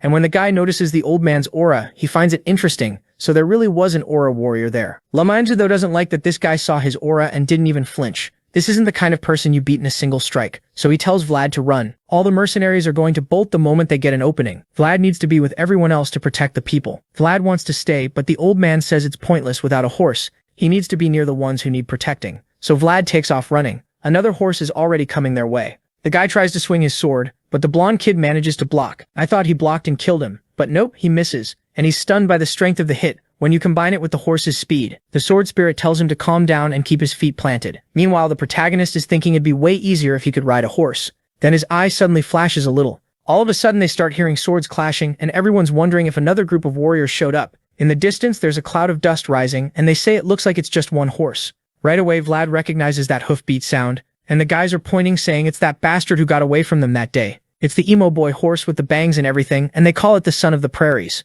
Must be some epic title to them, you know. And the barbarians start freaking out, charging at it, saying this time they're going to catch it. 58 idiots come rushing in, but then what is this? Is that Messi? It weaves through everyone like it's dribbling the whole team. They're in shock. How did a horse that big get past all of them? And the thing takes off like an arrow, leaving everyone behind. Vlad, up on top of the little hill, raises his sword and calls to it, saying he's right there. The galaxy-sized horse sees the kid, feels that aura coming off him, and heads straight for him too. The protagonist wants to run after it, but a guy comes in to slash him. Then the kid turns with that swagger, spins, and no seriously, he just throws himself off the mountain, completely unhinged. I thought he was about to do some spinning attack, but nope, he just jumps. And you're like, look at how he's going to land. You're not the king of horseback riding, Blondie. The guy up top says it's impossible. The son of the prairies has divine blood. A creature like that would never allow anyone to ride it. Now Vlad is flying, eyes shining. He feels like the horse is telling him he doesn't have to hold back anymore, that he can run as fast as he wants. The barbarians are yelling to capture the kid now. The son of the prairies can't belong to some brat from the Empire. But yeah, he's not trying to run away. You're going to have to deal with him one by one. And then the protagonist's eyes are glowing along with the horse's cosmic eyes, and I don't even know what happened. He shoots through the middle of everyone like a star. A brutal cutting sequence. Just pure violence. Right away, the old guys realize it's gone bad. The kid is an aura knight too. Some of them are trying to figure out how many died in a single pass, and others are yelling to back off and handle it from a distance. But then the horse drifts, and the protagonist comes in from behind. They don't have time to turn their horses while they're shouting to split into two groups and surround him. But then did you see that? The protagonist's horse activates that big horn, and instantly the other horses panic and start freezing up. The protagonist closes in from behind like a final boss, saying now they're the ones who are going to be hunted. Meanwhile, the leader is beating on Chief Lemund, and Lemund is tanking it. The duel is fair. Lemund's problem is his horse is already foaming at the mouth, because it's not trained for this. It's basically a pack animal, and the chief is already right there saying it's over. He lands a clean hit on the old man who blocks again, but gets thrown to the ground. His horse is there, tongue out, exhausted, barely hanging on. The old man chuckles and says it's impressive. He found someone else who made his blood boil. The barbarian says the old man is persistent, but this is the end. Then suddenly they both hear that dust cloud behind them, along with a horn sound, and the old man knows it's the barbarian's horn. They're sweating because Vlad is coming in from behind, whipping through everyone, heads flying. The old man doesn't get it, because he has no idea what Vlad is doing, and then he sees the kid on the huge horse. The chief doesn't like that at all. He clearly wanted that horse, and he gets furious and tells the bastard to stop. He's mad because he got rejected by the son of the prairies too. He orders Vlad to get off the horse right now. Vlad, seeing him coming, wonders if the old man died. But the old man is there, barely moving, exhausted, and realizes he's not dead. The leader keeps yelling for Vlad to get off. That creature isn't something trash like him gets to ride. Vlad tells him to go to hell. Who does he think he is to tell him what he can and can't do? The barbarian lets out a roar, red light flaring, and the protagonist realizes that's magic. The sword tells him it's rare. But yes, some barbarians have that power. This guy is at least on the level of an aura knight with solid control. The barbarian is screaming that Vlad has to die for cursing that divine horse. Vlad tells him to try it. They charge, impact of light flashes everywhere. The horse is galloping, swords clashing, a straight-up honest exchange, side by side, clang, clang, clang. Then they stop facing each other, and the barbarian stares him down. Then he yanks the saddle, the horse breaks, Vlad keeps going straight, and the sword warns him to be careful. Now he's behind you. The guy pulls a drift and comes sliding in to slice Vlad from behind. Vlad looks terrified, then hold on, he's got a crazy horse too. The horse dodges on its own. Black messy, Vlad is shocked and goes, damn, that was dangerous. Now the barbarian is stunned. He knows that's a horse with divine blood, but he didn't imagine it was this extraordinary. In a single move, the kid already became one with it. Vlad, standing face to face, knows he's fought plenty of strong people already. He can handle this barbarian, but the problem is the gap in riding skill. The sword points out, yeah, he doesn't even have a saddle or reins. He's riding completely raw. True, not naked, but riding with no gear for the love of God. No protection, he's ridden so hard he can't even use his right leg properly anymore. It's shaking. The sword tells him he's at a disadvantage in this fight, and he knows he has to flip the situation. He remembers Lemund saying that when you fight a barbarian, you have to take away their mobility. So he taps Black Magi and says it's time to dirty the ground, and they both surge forward. The barbarian says those two can't be allowed to keep existing. He has to end this now. He activates a bunch of runes across his body and comes at him, but the protagonist gets right in front and drifts. All the barbarians start wondering if the kid is trying to run, and it really looks like it, because Vlad rides off into the distance. The barbarian calls him a dishonorable bastard. How did trash like him dare to ride the divine horse? The barbarian comes in at full speed, and Vlad gives a little smile. As the guy closes in, Vlad says he heard they're born on top of a horse. While Vlad was born in the mud the horses step on, the barbarian has no idea what he's talking about. Then Vlad says he's played enough in the way the guy likes. Time to switch to his own style. He suddenly takes off his shirt and throws it at the barbarian, who has to cover up so his vision doesn't get blocked, and in that same moment Vlad jumps at him. He could have jumped and gone for a sword strike, but that'd be a crazy hard skill check. Instead, he grabs the guy by the neck, saying, now they're going to fight in the mud, and he throws the barbarian down. And then, wait, not just down. They go sliding and fall off the mountain. Dear God, that's both of them dead. They hit the ground. Everyone's screaming. The old man is in shock. He looks down, certain that no matter how strong a knight is, falling from that height is fatal. Then his expression changes, and he says that brat is disgusting. Down there, the protagonist stopped riding the horse and started riding the barbarian. The barbarian doesn't even know what to say, looks totally lost, and then blurts out, "I'm a G of the Budat tribe." Vlad just says he doesn't care. Cut to Joseph's office. Someone says they know he likes the servant, but he should be careful. He asks what she's talking about, and there's a fair setup right in front. Then we see him leaving with Gemina, and the woman asks what he thinks he's doing. How does he have the nerve to take a fair without going through any procedure? Remember, just because he's from House Bayezid doesn't mean he can do whatever he wants. Vlad looks back and says it's because of the name Bayezid that they'll even see tomorrow. What is that? He just threatened to kill all the nuns, which I think is kind of, well, not great, but okay. Yeah, sure, go ahead, kill them, I guess. Let those nuns get what's coming to them. The woman tells Joseph he's someone of humble origin, extremely impatient, and a wicked person. She's sure he'll be nothing but trouble in the future. Joseph is standing there with that blank look, being carried by Vlad, still questioning things. The nun says she's worried the boy might stain Joseph's honor. Joseph is thinking, he heard Vlad acted disrespectfully at the church. What he doesn't understand is, this woman had plenty of time to come complain about that. So why is she only showing up now? Right when San Rosino gave Vlad recognition. The same person who's also respected by Priest Andrea. That feels intentional. But there's only one person who would oppose something like that and send this nun here, Bishop Pierre. This guy looks like the devil. Doesn't look like a bishop at all. But fine. Joseph knows Sora is controlled by two people. Him, recognized by the Bayezid family, and the Bishop of Sora, who follows God's word and takes care of everyone. But that delicate balance has been wobbling because Vlad causes too much disruption.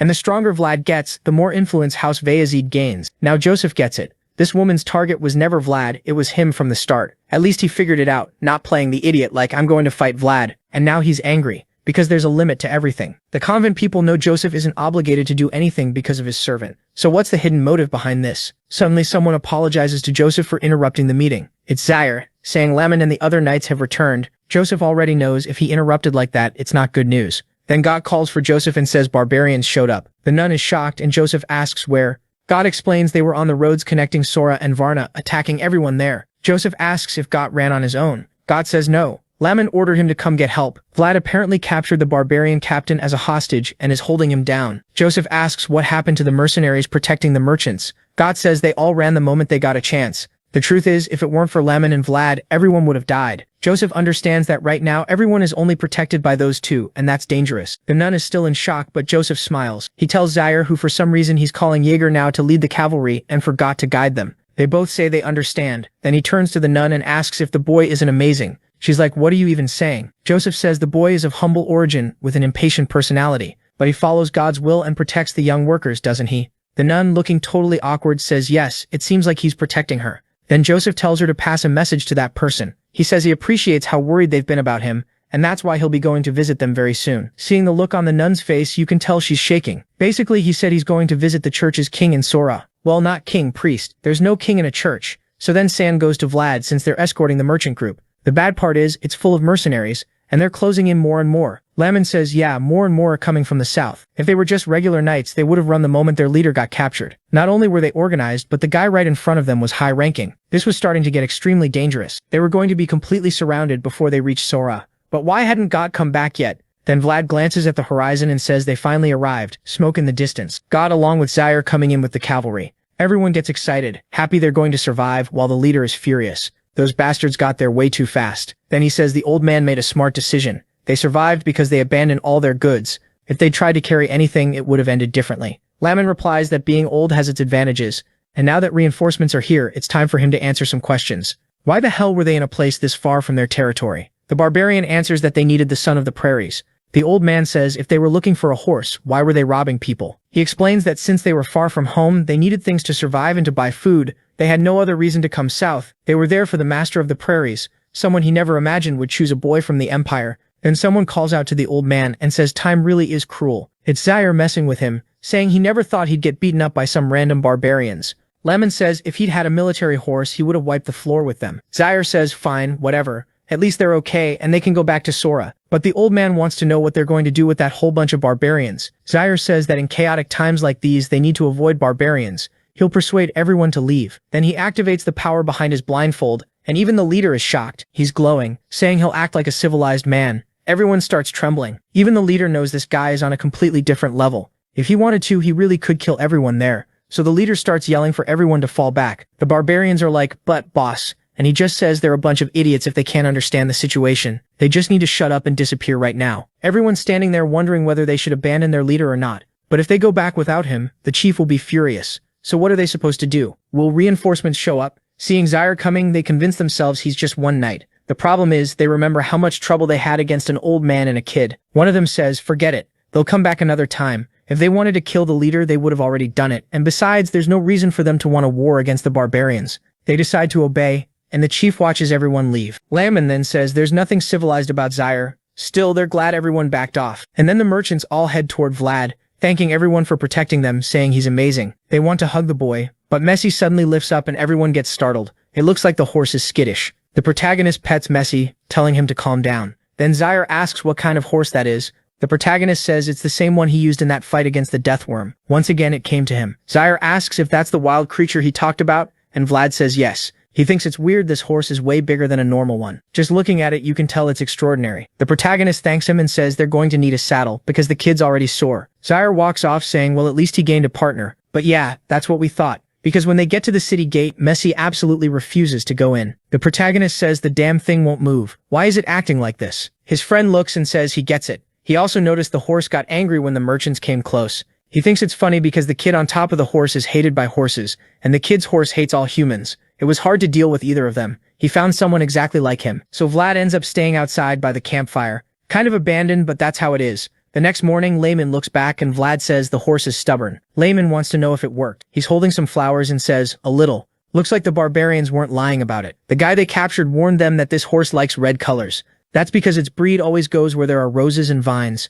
Back in the prairies, everything was frozen, so for them, roses and the color red meant survival. But this little bouquet doesn't seem like enough. Lyman says now it's easy. He has the solution, so they just need to do it. The protagonist says it seems like that's the case, so the more red, the better. Lyman agrees, it's simple. Bigger is usually better. The protagonist starts thinking he needs something big and red. That's when he sees some red hair passing by. Is he going to use his young lady to win over the horse? And the old man says she clearly represents that color. But the girl and him don't seem to have a good relationship. Vlad says she's been grumbling since they were young. Their relationship goes way beyond just liking or not liking each other. But when it cuts to Gemina, she immediately tells him to disappear. Yeah, the redhead is jealous. Vlad tries to explain, saying he hasn't even opened his mouth yet. But she tells him to get lost, saying she's too busy and has better things to do. The protagonist says he only needs a moment and wants her to listen. She's still deep in jealousy. She tells him to go ask Miss Alice for a moment. He insists, saying he needs help. She turns around to curse him out, saying she's busy and he should go away. Then she runs straight into the bouquet of flowers. She freezes, not understanding what it is. He says he wants her to hold this to help him. She makes a tired face and says she already told him he can go ask Miss Alice.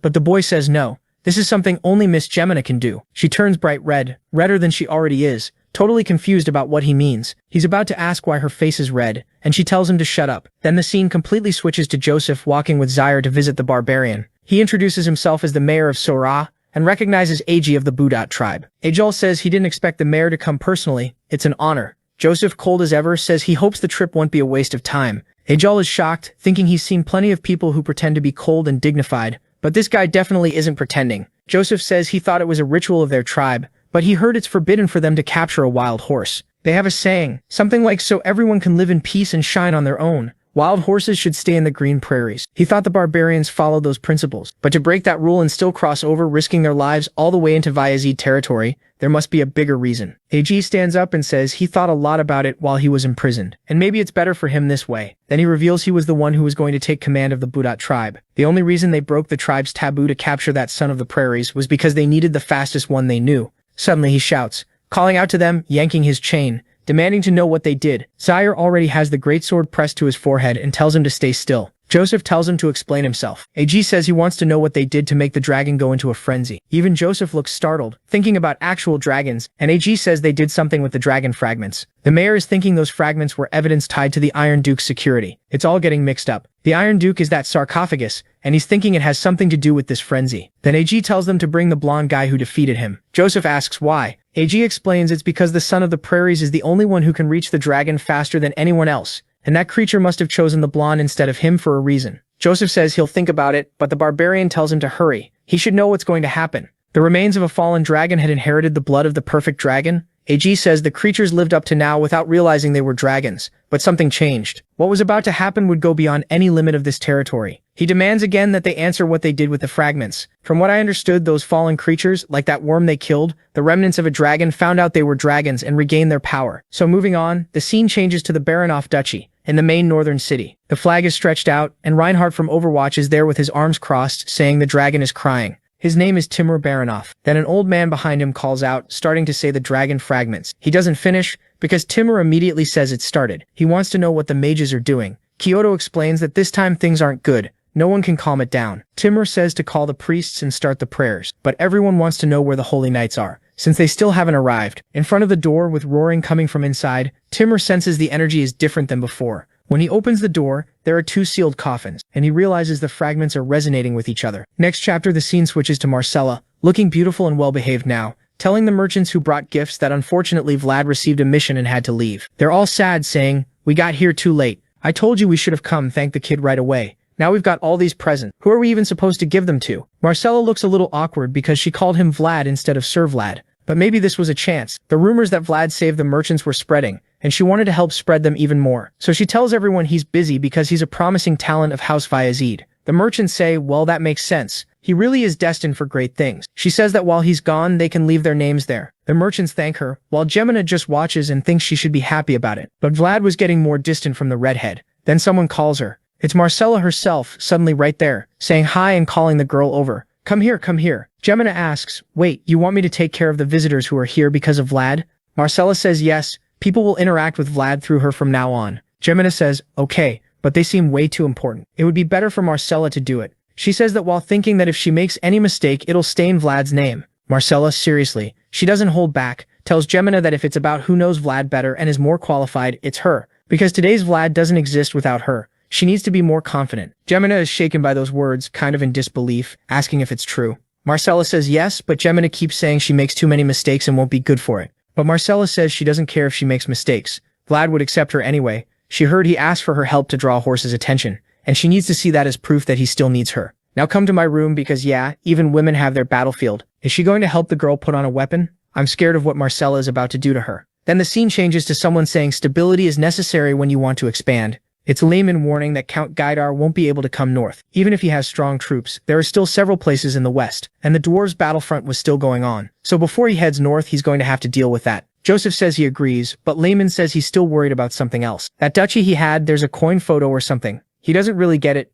but Lehman says there's a reason he thinks the last mission should be to the servant of House Vyazid. People might think his judgment is cold, but he needs to give that house some advice. The Western Knights have already surpassed the Northern warriors. Basically, he's telling Joseph the people who are going to come after you later on have better fighters than you do. Joseph just says he understands, and the old man adds that he feels like a failure because when he looks at the Northern Knights, he realizes he didn't do enough. Back in his day, the North was more feared than any other region, not just because of the climate, but because of the knights, the monsters, and how ruthless the royal family was. Everyone there suffered and fought against everything. But now that same strength was fading as they became more settled. Like their success is making them weak. Everyone's getting soft, lazy, and comfortable. And that's why the West is getting stronger. They shouldn't underestimate Byron Reinald's request. They needed to prepare before it was too late. That request from the treehouse is probably the help Alicia, the blue-haired girl, said they'd need Vlad for, to hold the front line. Joseph says he agrees. The North today is different from the past, but they still produced high-quality fruit. The old man glances at Vlad and says that's true. Everyone's staring at the blonde kid like they want an entire empire to be carried by one boy.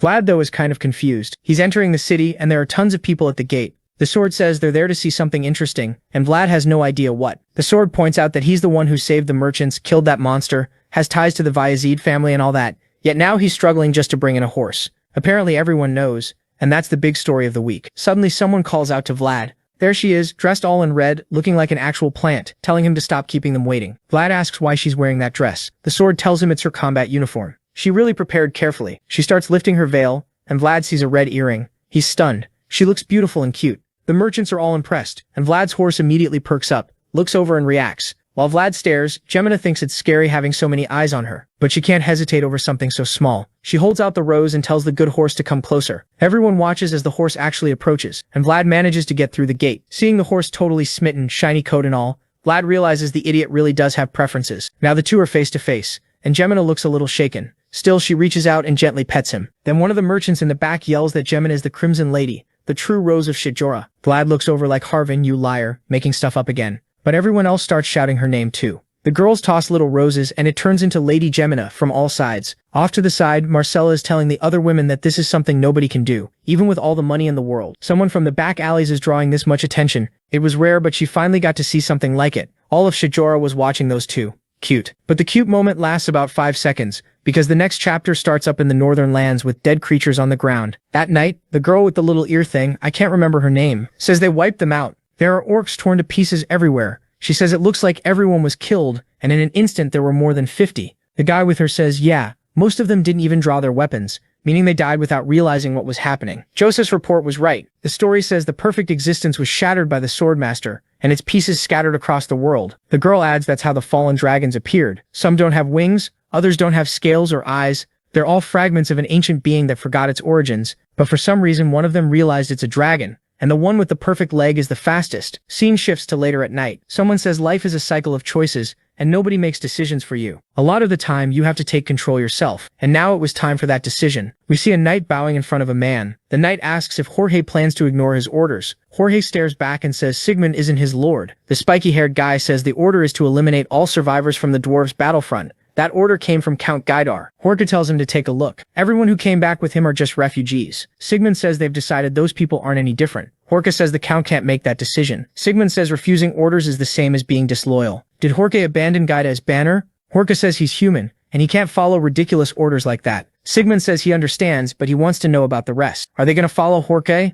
Everyone lowers their heads and apologizes. They abandon him, saying that no matter how wrong the order is, a knight never refuses what their lord commands. Sigmund looks over. Well, look who's here. Godin, and Jorge sees him too. Sigmund tells Godin to step forward and handle it. Should he go to a world where he can shine even more? No idea what that means, but now we're in a meeting where someone says they need to be careful about the Iron Knights and Duke Bayezid. They have information that Baron Uthman has been making suspicious moves. There's a list of Bayezid Knights. The man looking at it, pretty sure it's Godin, says the Bayezid family's roster hasn't changed compared to years ago. Someone explains it looks like they failed to raise a new generation of warriors. Aside from the eldest son, Rudiger, there aren't any new knights worth mentioning. But he tells them not to jump to conclusions. You can't measure the name Bayezid with a report. Just like he's always been Gaidar's hidden sword. The Bayezids have their secrets too. The knights apologize and say they'll observe more carefully. Then one of them says someone from his hometown over in Bayezid territory mentioned something interesting. Godin tells him to say it, even if he doesn't believe it himself. The man says it seems a servant of House Bayezid is a real prospect. Godin asks the name, and the man says Vlad Skora. Apparently he showed up at the Battle of Daymare, and people say he was already using aura. An old guy at the table laughs, saying a servant showing up using aura is ridiculous. Sounds like the Bayezids are spreading crazy rumors because they failed to raise a new generation. Godin pauses. The name Skora doesn't sound unfamiliar. He remembers that blonde kid shouting. Then he realizes, damn, it was that brat from that day. His name was Vlad, but there's no way it's the same person. He just remembers the name and face. Still, he can't deny that the boy showed enough potential that for a moment, he wanted to take him along, but there's no way to know if that kid is even alive anymore. And speaking of barely alive, here's Vlad looking wrecked, saying he's about to die. The sword tells him to stop whining like a baby and finish eating. Vlad says he's not whining. He had to spend the whole morning training with Zaire. Then right after training, he had to talk to the old man who gave him aura training. After that, he still had to talk with the sword about his progress and planning. At this pace, the battlefield would be easier. The sword says the boy doesn't realize how lucky he is to be trained by so many people. Vlad says he knows. That's exactly why, even suffering this much, he keeps doing everything. Then Got shows up asking how Vlad's doing. Vlad doesn't get why Got has so much luggage. Got explains Joseph said that from now on, he'll be staying there. Vlad's like, wait, why? Got thumps his chest and says he heard Vlad built a stable in the yard just for his horse. And wherever Vlad is with his horse, Got has to be there too. Vlad asks, you think you can handle that beast? Got says it's fine. He's a knight of House Bayezid. He'll deal with it. Vlad goes, alright then, good luck. Got doesn't understand why the kid sounds so confident. Vlad just tells him to go away because he doesn't have the energy to talk. But Got says it looks like Joseph called him back. Vlad stands up asking why.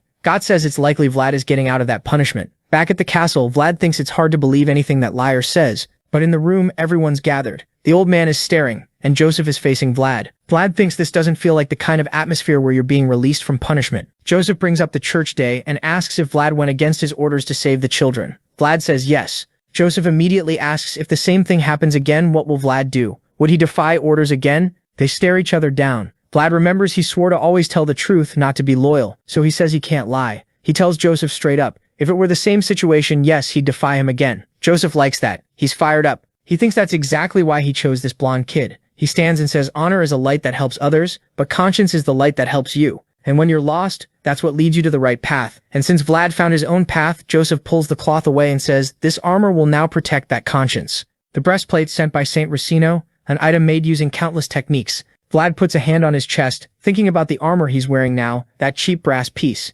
Joseph says he knows Vlad won't want to take it off, because it's proof of the path he's walked so far, but at the same time, Saint Racino's armor is proof of the path he's found. Then he says, "Come here, Blondie. Take a closer look." Engraved on the armor is that he's the knight who protects the children's breath. Joseph says that's it. That's the path Vlad will follow from now on. Vlad sees himself reflected in the armor. They're getting ready because trouble is coming with that walking dragon. Scene cuts straight back to the north, where a guy with a wing on his back is watching something and says they've arrived. This is the successor of the Iron Duke, known as Volkov. He's looking at smoke in the distance, torches approaching, and riders coming in. Snow explodes in the background. Turns out they're being chased by the little wingless dragon. The riders are panicking, saying they're going to get caught, while others shout to push just a little longer because they're almost at the position. The dragon roars, and from above, Volkov starts preparing a spear. His eyes sharpen, aura expanding at the top of the mountain, and everyone is told to get ready. Volkov's arm swings. He seems to sense something, and he fires what's basically a missile straight at the creature. Sure, he hit it, but the dragon steps aside, like seriously. It dodged.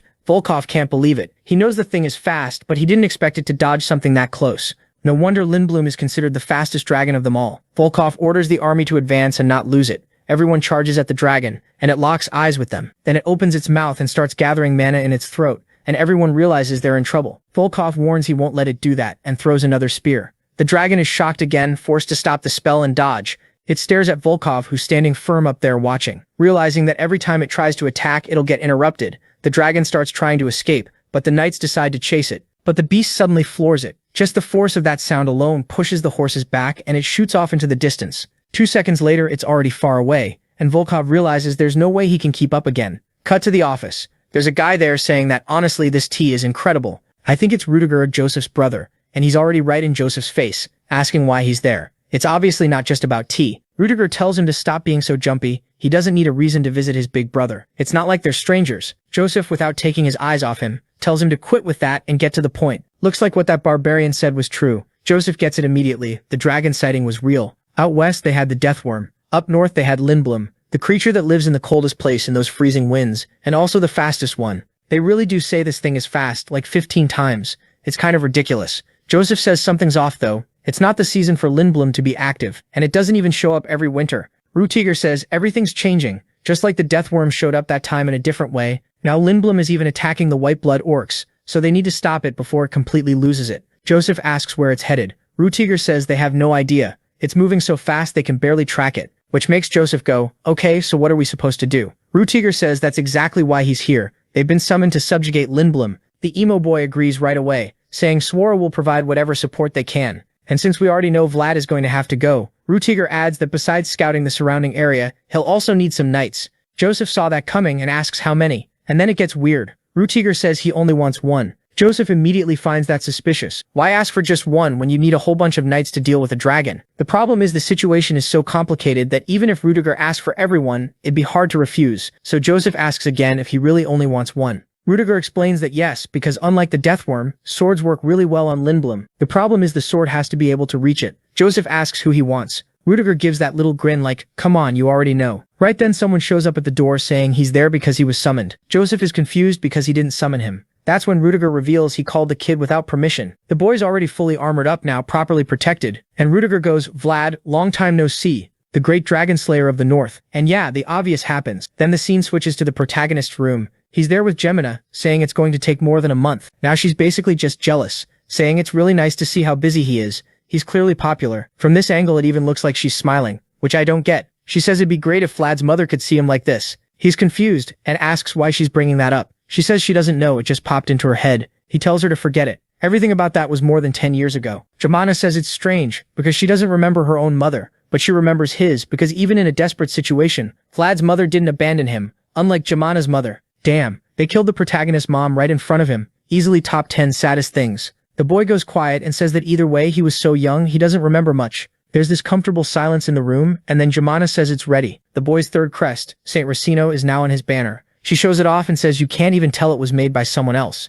Gemina's skills are seriously impressive, but it looks kind of puffed up. The protagonist says, yeah, totally. You can't even tell. Definitely. Then she comments that it looks like he's raising a dangerous dragon. He says the creature's nickname is Living Disaster. Gemina warns him that if it takes more than a month, it'll be winter. The protagonist looks a little sad and says autumn goes by way too fast. All of a sudden she grabs a little cloth and hands it to him, telling him to take it. He's like, what is this? She shows him it's a pocket handkerchief. He looks at it and chuckles, saying she'd been making it the whole time. She immediately throws it in his face and says she feels sorry for him having that horrible handkerchief he can't even use. This one's pure cotton, and he can do whatever he wants with it. She turns bright red, annoyed, telling him to stop messing with her. The protagonist thinks this girl is seriously hot-headed, but it doesn't make sense. She told him to use it, but she stitched her name at the bottom with little flowers. Cut to the north, they're already on the way. Someone says, I asked for Vlad only, so why did 3 people show up? Rudiger tells him to explain. The protagonist just says he doesn't know. Maybe Joseph's worried. Rudiger is sure it's for another reason, because Joseph also sent that damn Lemon,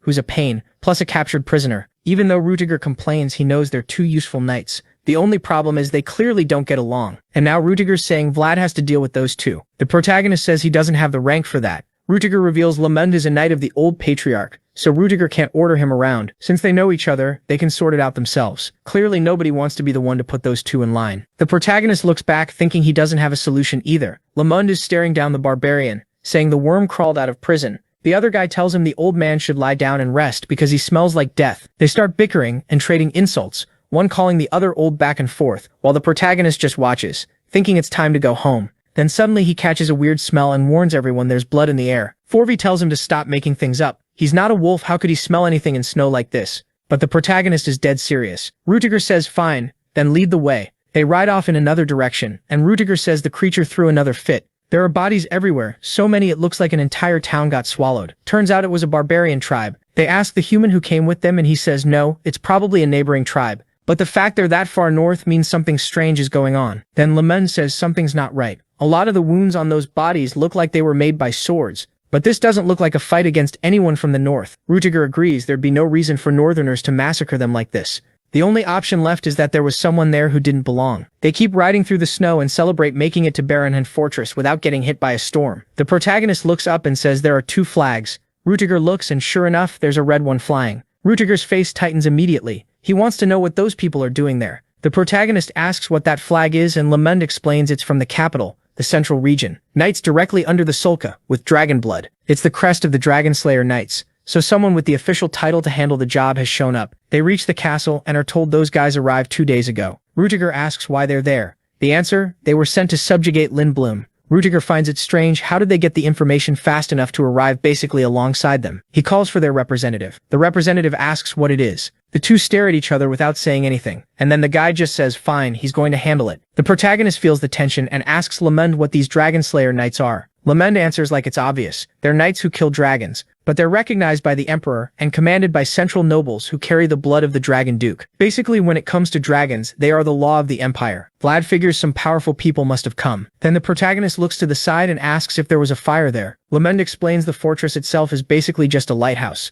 The place is actually known as the Lighthouse of Bayezid. They took an old fortress that had been burned down and built a massive wall to stop barbarians and monsters. It was one of the first steps in the Bayezid taking control of the north. The protagonist gets it now. Those guys came from the capital and raised their flag without saying a word. That's why Rudiger was furious. So is he going to blow up? Let's see. Because the door opens and someone says he finally arrived. There are a bunch of knights standing there, and behind them is Mircea, captain of the Dragon Slayer Knights. He looks like an older, more villainous Vlad, doesn't he? Rudiger says it looks like someone important showed up without warning. Mircea introduces himself and Rudiger says he's the acting captain of this fortress. They lock eyes. Vlad steps in, looks up and sees Mircea staring right back at him. And Vlad suddenly freaks out, he feels pain. He says it's the same feeling as when he saw the bloodworm, but why would he feel that from a person? They keep staring and Mircea gives a small smile. Rudiger asks if the Dragon Slayers are behind all of this, including the attack on the barbarians. Mircea says it was something that needed to be done. They have the Founder King's permission and hundreds of years of experience. Since Lindblum is one of the fastest creatures, they needed someone to draw its attention, and those barbarian bodies are perfect bait. The barbarian prisoner they brought starts screaming, calling Mircea the Empire's disgrace. Filthy trash, disgusting. Lindblum immediately restrains him and slams him to the ground. The prisoner yells for the old man to get off him. Lindblum warns him that one more word and he'll lose his neck. Quietly, Lindblum says he understands his rage, but rage only matters if you're strong enough. If he keeps shouting, he'll die here for nothing. Mircea laughs, saying, it looks like the Bayezid raised a badly mannered man and a cat, apparently. The girl looks upset, her shoulders drooping. Rudiger says everyone is exactly where they should be, and maybe Mircea and his group should go back to where they belong. Then the Dragon Slayer Knights start drawing their swords. Rudiger walks forward like he's stepping through flames and they all tense up. People move aside as he approaches. Now they're face to face. Rudiger asks who gave Mercia permission to raise that flag. Mercia says he made a request, but nobody answered, so he told his subordinates to raise it. Rudiger asks again if he got permission or not. Mercia says he doesn't think it's necessary because under Imperial law, the Dragon Slayers can use any manpower or facility anywhere in the Empire. Mercia steps down a stair, no idea why. But Rudiger tells him he only has those rights if he asks the master of the place for permission. Mercia asks if Rudiger is going to cooperate or not. Rudiger says yes, he intends to cooperate, but Mercia needs to follow the proper procedures. Rudiger points at the flag. Mercia asks what? Then he freezes when he sees the flag being lowered. He immediately shouts, demanding how Rudiger dares touch the central flag. Lindblum chuckles and says that's why nobody wants anything to do with them. He orders everyone not to move because the master of the fortress never gave permission. The knights face off with the old man. Rudiger tells Mercia to ask permission for his flag to be raised. In Bayezid land, he has to ask for help if he wants them to work to kill the dragon. That's step 1. Only after that would they help with anything. Mercia stares at him and says he'll regret it. Rudiger says he doesn't know how things work in the capital, but life is full of regrets no matter what you choose, and he'd rather regret it than not do what needs to be done. And it looks like the conflict ends there, because the scene cuts to someone looking into an orb, saying, Vlad, 17 years old. It's a guy showing an orb to Mercia, saying the boy was born in the slums of Bayezid County. Mercia is deep in thought. Shkaris's slums, golden hair, bright blue eyes. He felt the heartbeat in an instant. Now he's sure. Things around this boy always seem to turn out differently than expected, but he was born way too far away. The voice says yes, and Mercia goes on, saying even worse, he was far too low born. Still, he knows a promising seed can bloom anywhere. But why would a noble seed like that be in a place that remote? That wasn't enough. He orders them to find out more about the boy. The voice says they found what he did outside Skawara, but they can't find out anything about what he did inside. Mercia says something's off. The north is where they have the most spies. They should know everything. The one speaking through the orb replies that, unfortunately, all the spies inside Skawara have vanished. It seems that after the new mayor arrived, he took total control of the city. Mercia says that's strange. He knows that man hasn't been in charge for long. But the voice explains he used the influence he gained to go after certain people. Some of the spies were among those who disappeared. Mercia thinks swords are like authority. They need to be strong, sharp, and at the same time flexible. He knows this Joseph isn't good with a sword, but he was serving as a blade in another way for the Bayezid family. They really did have capable children, but there's only one place they can climb, meaning their territory, and Mercia wants to stir things up. The scene shifts to a room, and someone says that back in his day there weren't plans like this. It's Lindblum saying they don't know the intention, but at least they can figure out who attacked the village. If they use bait, they won't be much different from those dragon knights who use barbarians. Rettiger, though, says it'll be hard to defeat the creature without using a trap. How are they supposed to reach Lindblum? Dorothea adds that if they don't kill the dragon, those people can use it as an excuse to stay here. And Rudiger knows perfectly well they're eager to kill the beast and expand their influence in the northern region. He asks his companion how long it'll take to set up the trap. The other guy says, there's nowhere in this region to raise livestock. The best option would be to ask House Portley for help, but they'd need at least half a month. One of the guys nearby says, why don't we capture some barbarians? We could even steal the barbarians the dragon slayers captured. But Laman cuts him off, telling them to stop with those crazy ideas. The central barbarians were all from the AG tribe. That would only create large-scale trouble, since the barbarians and the northern people have lived together for a long time. They kill the dragon, but then the whole place gets swallowed by war and the central forces take advantage. The guy apologizes, saying he didn't think it through. Rudiger knows Laman is right. This would be the worst choice, which proves it might be exactly what Central wants because they'd love to watch the entire North tear itself apart. Rudiger mentions he heard Vlad's horse is really fast. Laman says to forget it.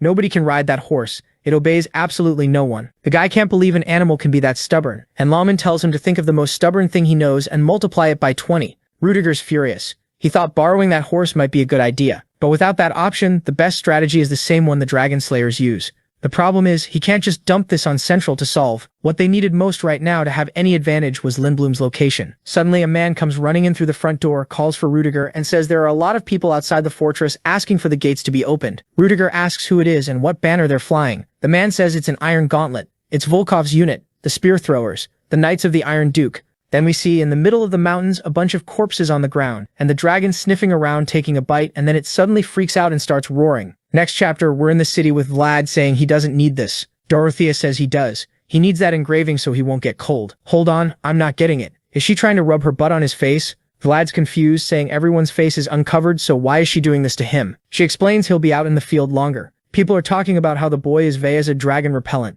He just has to do the same thing he did with the Deathworm Master. Then Dorothea does the sequence. Whew, she had ink on her butt and drew something on his face that vanished 2 seconds later. For a second I thought she really was trying to put her shy little butt in his face. But she tells him to avoid the dragon's breath, because the engraving isn't invulnerable. Right, he's kind of skinny too, I forgot that. She says she'll put it on the horse as well, and he tells her to be careful not to get bitten. She tells him to stop messing around. It's not like the animal is a dog, but he thinks about how Got has already taken a bunch of bites to the head. Laman asks if the boy has his preparations ready, and he says yes. Someone explains the scouts are back. It looks like the dragon took the bait, but at the same time, the situation is a bit complicated. They'll need AG to go to the other tribes and make it clear it wasn't the Vayazid people who killed the other barbarians. But until that happens, the tension against them might keep rising. Still, no matter what, all they can do is give their best on the mission. The old man asks if he remembers the details, and he says it's nothing major. He just has to lure Lindblum to the designated spot. The old man tells him to pay attention. He only needs to bring the creature to Lord Rudiger, who will set up an ambush, and while Rudiger is dealing with it, Volkov will throw his spears to provide support. He asks if the boy has any questions, and Vlad says none. The old man insists he should ask something. He's the center of the strategy. He should have more doubts.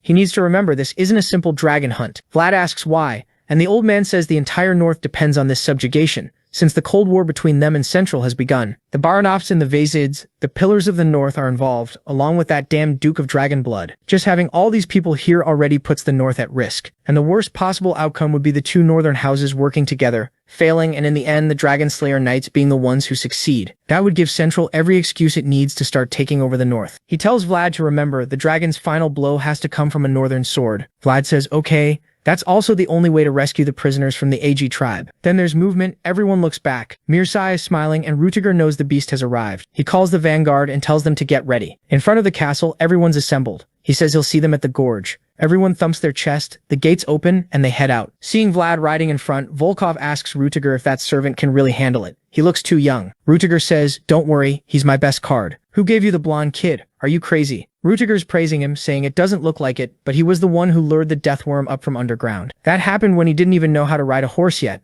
Volkov finds it strange, hard to believe, but Rutiger says that's Vlad. He always does something unexpected. Volkov knows age doesn't say anything about a person. Skill and experience are what matter, and everything they've built up so far will decide whether the mission succeeds. He thought Rutiger was the only dangerous one in House Vazid, but there's another. Someone points toward the horizon, saying that based on the information, Lindblum should be over there. But they should be careful. People say it's gone mad, and is destroying its own territory. Another person says it looks like the beast has a different objective. His companion asks if he means the remaining dragon has gained intelligence. He explains that in general, these creatures act mostly on basic instincts, but with what it's been doing, maybe that's changing. He remembers the last dragon attacked pilgrims, so maybe the story isn't a lie. They look to the side, see tracks, and they're sure they found the right place. It snowed last night, and there are already footprints in the snow, which means it passed through recently. They keep following. They pass through the hills, the sun is already setting, and Vlad feels something's off. Everyone said the beast was heading south, ignoring its original behavior, but the tracks are going north, and they're leading into a forest where they'd end up kind of stuck. Right then, Vlad senses something strange. He looks up, and the thing is right there, really close. He tells everyone to spread out, saying it's a trap. When everyone turns, the dragon has already lunged to go for him first. Good thing the kid has Messi. One pull on the reins and he dodges. The dragon stares, and immediately the leader tells everyone to light the torches. With that, they break a seal. A circle forms, and they advance, saying it's to distract the beast. The horses start running around the dragon, which glances to the side and seems like it can't see everything clearly. It sees the shapes, the flames, and starts preparing an attack. The leader tells everyone to watch out for the breath, and the beast unleashes a sweeping blast. And when it hits someone, they turn into an ice statue instantly. But during the distraction, it looks like two of them manage to get in and slash it. Of course, with their bargain bin swords, it doesn't even scratch. Then another rider yells for everyone to get out of the way because the dragon is already behind them with its paw raised, and that's it. Split in half, completely trampled. The leader's still there. His eyes flash. He raises the torch, and it looks like the dragon's attention really locks onto it. He warns that he'll go first, and everyone should keep their distance while running. He rides out, the dragon chases him, and everyone follows between them. But then the beast looks back, leaps up onto the mountain before the rider can do anything, jumps again to bite him, lands in front of him already, preparing another ice burst. The leader tells everyone to spread out, but it's too late. The whole ground freezes, and the horse's legs lock up. Only he, Messi, manages to get out and kind of glide along the mountain like a sheep. The leader realizes it's gone bad. The dragon turned on the horses. He turns to everyone and tells them to dismount because the plan failed, and now they should at least try to cut one of the beast's legs. Honestly, I don't think they've got great odds. He's the first to know it wouldn't be easy. In a second, the dragon vanishes and is suddenly right in front of them. But then blood sprays. Everyone looks shocked. Even the dragon. It's Vlad, far off, who cut his hand and tells the creature and himself that this is the blood it wants. And it looks like we already know Vlad's blood has something special about it, because the beast goes into a frenzy the moment the drop falls, completely loses it. The blonde kid realizes it worked a lot better than he meant it to, and the blade spirit warns him he shouldn't have done that. A second later, The dragon is face to face with him. An explosion of snow, but we've got Messi, so the kid dodges. The leader behind him throws the torch to Vlad, he catches it, and the leader tells him to run. Vlad takes off with Messi at full speed, but the dragon is already charging down the mountain. Both of them have those shining eyes, and Vlad tells Noir, what I call Messi, to go faster. Meanwhile, up on a ridge at the top of everything, Volkov is standing still with his spears. In the distance, they can see Chivani's flare signal, and his companion says they're coming. Volkov asks the timing. The man says 5 minutes, then says 4 minutes. And then it's like 2 minutes. Way too fast. In just a few seconds, they're right in front of them. Immediately, Volkov turns and orders them to activate the signal. An arrow shoots up. Vlad knows they're reaching the gorge where Rudiger is waiting. They're heading straight for it. But Vlad starts feeling something weird. He's having another episode, and the spirit's voice asks what's wrong. Messi is struggling too. Even the dragon seems thrown off. Vlad puts a hand on his chest and says something is squeezing his heart. So the voice of the sword says it was a binding spell. Vlad wonders who cast it. Way off in the distance on the other side of the mountain range, that damn Mircea was staring him down. Rudiger's trying to figure out what happened, why the kid suddenly stopped. Weirdly, Vlad and the dragon are just standing there, and the creature starts backing away. The moment Rudiger sees that, he orders all the knights to advance, and everyone charges in, yelling to surround the beast and drive it toward the gorge. The Iron Hand knights move in too, both groups closing the distance, but the creature turns and tries to run. Rudiger calls for Volkov, telling him to land a spear strike and hit alongside the creature, but the bastard dodges again. Volkov keeps spamming spear explosions, but the beast keeps dodging and dodging. Then from inside the smoke it unleashes another blast of ice. The old man tries to warn them, but it's too late. And worst of all, it looks like it's heading straight for Vlad. The sword's voice tells him to pull himself together. Meanwhile, the old man thinks that if they can't use the best option, they'll have to use the second best. No way. He's not seriously going to sacrifice himself, is he? He throws himself in front of Vlad, saying he'll use the kindness of a retired knight. And here it comes. He starts glowing purple. He says the cold winds are getting into his joints. Everyone looks terrified. The knights are frozen in shock, and he shouts that he's going to protect the future. Someone needs to snap Vlad out of it. He's just standing there, spaced out. With his feet frozen, Vlad says it feels like he's caught in a web that won't let him move. He'd gotten out of the blade, out of that mess, but he still couldn't move his feet. While he's there, half buried in snow, the sword's voice keeps yelling, Vlad? Then he sees these shining lights, and he feels this strange warmth, wondering what it is. It's Loman in front of him, ready to protect him. And the sword says that was the true world of a knight, something built over an entire lifetime touching Vlad. That was enough to break the binding spell. Vlad reaches for the sword and finally reacts. His eye flashes, he draws the blade and swings. The place he was trapped in shatters, and Mircea appears, shocked.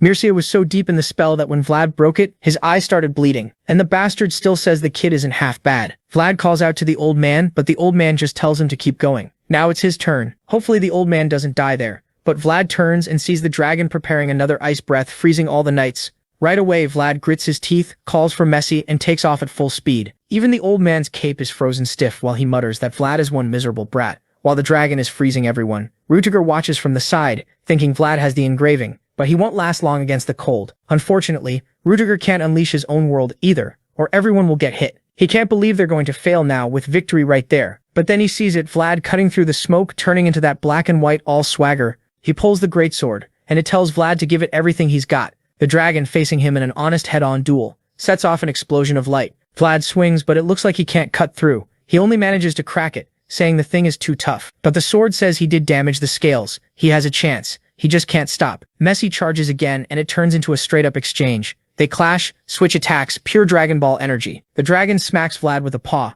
The sword gets knocked aside. Vlad forces another slash. The beast snaps at him, and the kid slips past again. And again the dragon bleeds a little, but it's still standing. Vlad starts getting confident, thinking he can kill it, which is a big problem, because that means he's done for. And that's when the real problem hits. The sword starts breaking. The blacksmith warned him. The beast's blood drips onto the ground. The dragon stares at Vlad and charges again. With no choice, Vlad goes for another strike, but his hand is shaking. The creature barrels through and lands another cut on his shoulder. The voice demands to know why Vlad is hesitating. He can't stop using the sword the right way. Vlad tries to answer, but before he can speak, the dragon is right in his face again. Then boom, a massive strike slams into the ground. It was Volkov's spear. Volkov shouts that he'll cover them. Another spear hits the beast back and it recoils, and then another comes flying from the top of the mountain, perfect aim. The dragon starts retreating, and everyone knows it's trying to get back to the plains. Rudiger doesn't hesitate. He tells Vlad to go. Vlad's the only one who can chase it down. Vlad hesitates, and the sword's voice says that any being that reaches its limit has no choice but to stop. Vlad wants to keep going, but the blade can't stay with him forever. That means he has to fulfill its purpose, basically use it until it breaks, one last time. Vlad gets furious, but he has no choice. He tells Messi to go. The dragon keeps tearing through the plains while Volkov rains spears down on it. The beast has to keep dodging, which changes its path and gives Vlad a chance to close in from behind again. The dragon looks back and Vlad brings down a vertical slash on its shoulder. The creature howls and Vlad keeps going. He's not holding back the sword anymore. He whips out a whole sequence of strikes, forcing the beast to stop, while the sword cracks more and more. He stays alongside it, more blood spraying out, and the creature stumbles, loses balance and rolls over like trash. The instant it tries to get up, Volkov throws another spear from far away and finally drives one into its thigh. Brutal. Volkov's hand is covered in blood. Anyone watching would think he nearly died doing it. He's basically handing the ball to Vlad, telling him, "I'm counting on you, kid." And Vlad, with no other option, charges again with Messi, saying this is the last attack. And now that he thinks about it, this sword is the one he used to stare at every day in front of the shop. He remembers the first time he brought it home, when he awakened the sword's spirit, and when he first awakened its aura in all those fights. He says, "Thank you for getting me this far." The dragon waits, starting to gather another ice breath. Vlad closes in, sees his reflection in its eye, and it feels like the two of them collide. He slices straight through it. Blue blood splashes across the snow, and everyone is stunned. Mirsikin can't believe it, and Vlad is crying, saying goodbye to the sword as it breaks.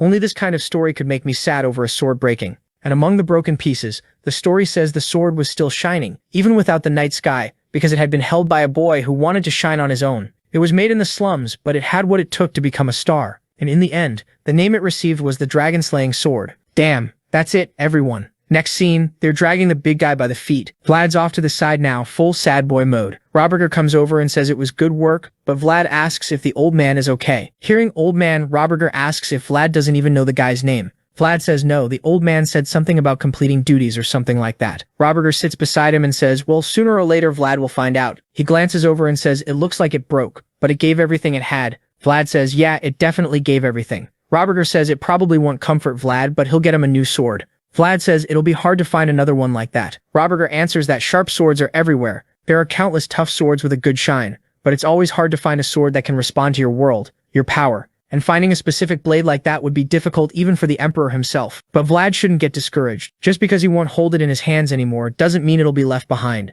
It'll always be by his side as the title he earned. Vlad doesn't get it. What title? Roberger says Vlad can be proud because in this entire generation of the Bayezid, only the two of them have it. The sword was living proof that he was Vlad of Escalar, the Dragon Slayer. People in the comments are saying Vlad's sword got more character development than Sung Jinwoo. Next chapter. A letter arrives from Daymar. Looks like Baron Reynolds sent it. Joseph looks it over, asking if there's been any movement in the west. Zaire says no, Gaidor still hasn't moved. Those guys want to attack the north and everything's tense. Joseph asks when Vlad is coming back. Zaire says he heard Vlad contributed a lot to the subjugation, but he doesn't have any other info. Joseph figures it'll be at least a month, and Zaire asks why he needs Vlad. Joseph says unfortunately they're running out of time. The mission is probably finished and they're likely heading to Sturma, and if that's the case he'll go there himself, so he's gonna run into the blonde guy. Zaire says, all slow and lazy, I'll prepare everything, and leaves the room. Joseph stares ahead, saying it looks like this is the game Gaidor wants to play. This was definitely an action with a specific purpose, and he never imagined that that stupid moment would become the key to this problem. He's thinking back to Vlad grabbing that woman's handkerchief. Joseph says that was the best mistake he could have made. The scene cuts back to the north. Someone slams a sword into the ground. I think it's Timur praising everyone for the good work. Volkov says House Vahizid helped a lot. At least they can celebrate that the dragon was killed by someone from the north. That way those imperial bastards can't use it as an excuse to interfere. Timur asks where they are. Someone says they already left with the whole Dragon Slayer team. The Vahizid are following and monitoring them until the very end to make sure they really leave. Timur says that with the white dragon gone and those people leaving, there's no reason for this place to go crazy again. But it won't last forever. It's only a matter of time until another dragon realizes its potential. And this is happening because they're holding custody of two fragments. They need to separate them. But who could he trust with something that important? Being an Oath Guardian brings endless problems. Back at the castle, Lemon calls out to the kid, asking if he thinks he's carrying a corpse, because Vlad's hauling the old man along all wrapped up. Vlad says the wind is freezing and they're far from Sturma. But Lemon says Vlad must have forgotten he's a man of the north and he's not afraid of any cold. Vlad says he remembers the old man complaining his bones hurt a few days ago. Lemon tells the kid to stop being pathetic. Then we see Mircea talking with Rudiger. Roberger thought he'd already left. Roberger asks if Mircea isn't going to Sturma with them. So they're friendly guests now? Roberger says his father would be happy to see Mircea. Mircea says it's a rare opportunity but he can't live peacefully in a place like this. Roberger says he won't insist, but it's kind of shameful to let a guest leave empty-handed. Volkov took the spear that was stuck in the dragon's leg. Mircea could take the tail for example, but Mircea says he doesn't care. He's already satisfied with the mission's success. Roberger agrees, saying carrying a tail around his luggage is unnecessary anyway. And they don't need to worry, they'll deal with the captured barbarians. The North will handle northern business, and Mircea can go back to the capital. Mircea says fine, but he wants to say goodbye to the new Dragon Slayer. Roberker says, just for a moment. So are they fighting over the blonde guy? Roberker walks past him and says that next time Mircea tries any tricks they won't let it slide. The blonde idiot plays dumb. What do you mean? What are you talking about? And the Norther answers that he knows exactly what Mircea did back then, when Vlad grabbed his chest and froze up. Roberker wondered why the kid suddenly stopped. That's when he caught it in the sword's reflection. Damn, Mircea was doing something. And he starts walking off, warning that there won't be a second warning. The blonde guy says it's fine. His friend leaves, and he stays there thinking that this time he acted kind of rashly. He wanted to see that person's world, but either way he wasn't disappointed, because now he's got something even more interesting. Just watching my boy Vlad. Get out of here. So many guys wanting my kid. Where are the women? There's an old dude and 3 kings/princes after my blondie. But the luggage is all packed, and then out of nowhere someone behind Vlad says he's impressive. Look who's showing up. It's Mircea saying the kid is incredible. But Vlad goes straight for honesty and says it would have been even better if it weren't for someone getting in the way. This guy's a bastard, huh? He messed with Vlad and now he's standing there. Oh, I'm happy to meet you. It's a shame that feeling isn't mutual. I wonder why it isn't, right? And our blonde guy turns around and says there isn't a single reason for him to be happy to meet him. But there are 1,000 reasons not to. Mircea says it's sad to hear that. His intention was for the kid not to go somewhere dangerous. Vlad tells the bastard to get out of his way. The guy just stares, noticing the kid was young, but he had this calm, sharp aura. And that was exactly how he expected him to be. Someone who keeps his head up no matter where he is. Was this the kind of person he was born to be? Then he says he's going to ask a few little questions and then disappear. Like, did his heart race every time he saw a dragon? The protagonist stops to think about the two creatures,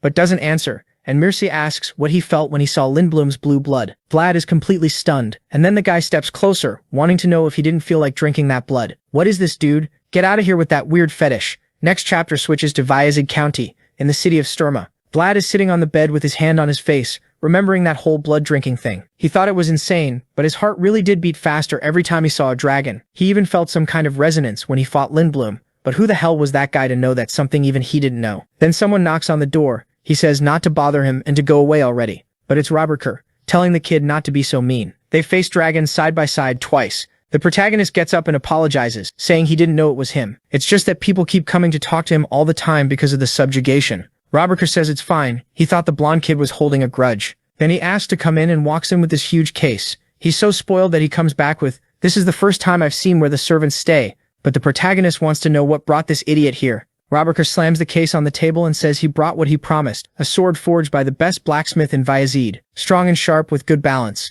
The guy who made it isn't just famous in their territory, but across the whole kingdom, so it should be enough for Vlad to use. Vlad stares at it and says maybe it's too much. Roberker says there's no such thing as too much for a dragon slayer. This is his reward. He would have preferred the kid got a handmade sword, but that would cause misunderstandings. Yeah, because then Joseph would get jealous. Don't touch my blondie. Roberker says he knows this is what he can give him. Vlad says okay, he'll accept it. Then Roberker mentions Joseph is around and asks if Vlad already talked to him. Vlad says yes, but only for a second, because he looked busy. Robert Seeker says that thanks to a certain someone, sometimes it feels like Joseph is the servant instead of Vlad. The protagonist is kind of confused. What is he talking about? Robert realizes the kid doesn't know what's going on. House Vyazid had requested the summoning of all the knights. Scene changes to the wall, with the old man talking to the family patriarch saying the pilgrimage is coming to an end. The patriarch asks if he's decided. The old man says the decision was hard, but times are hard too. The patriarch asks if he's going to hand over the last duchy, like he's handing over a coin or some region he owns. The leader says it's a huge honor and it'll weigh on his shoulders.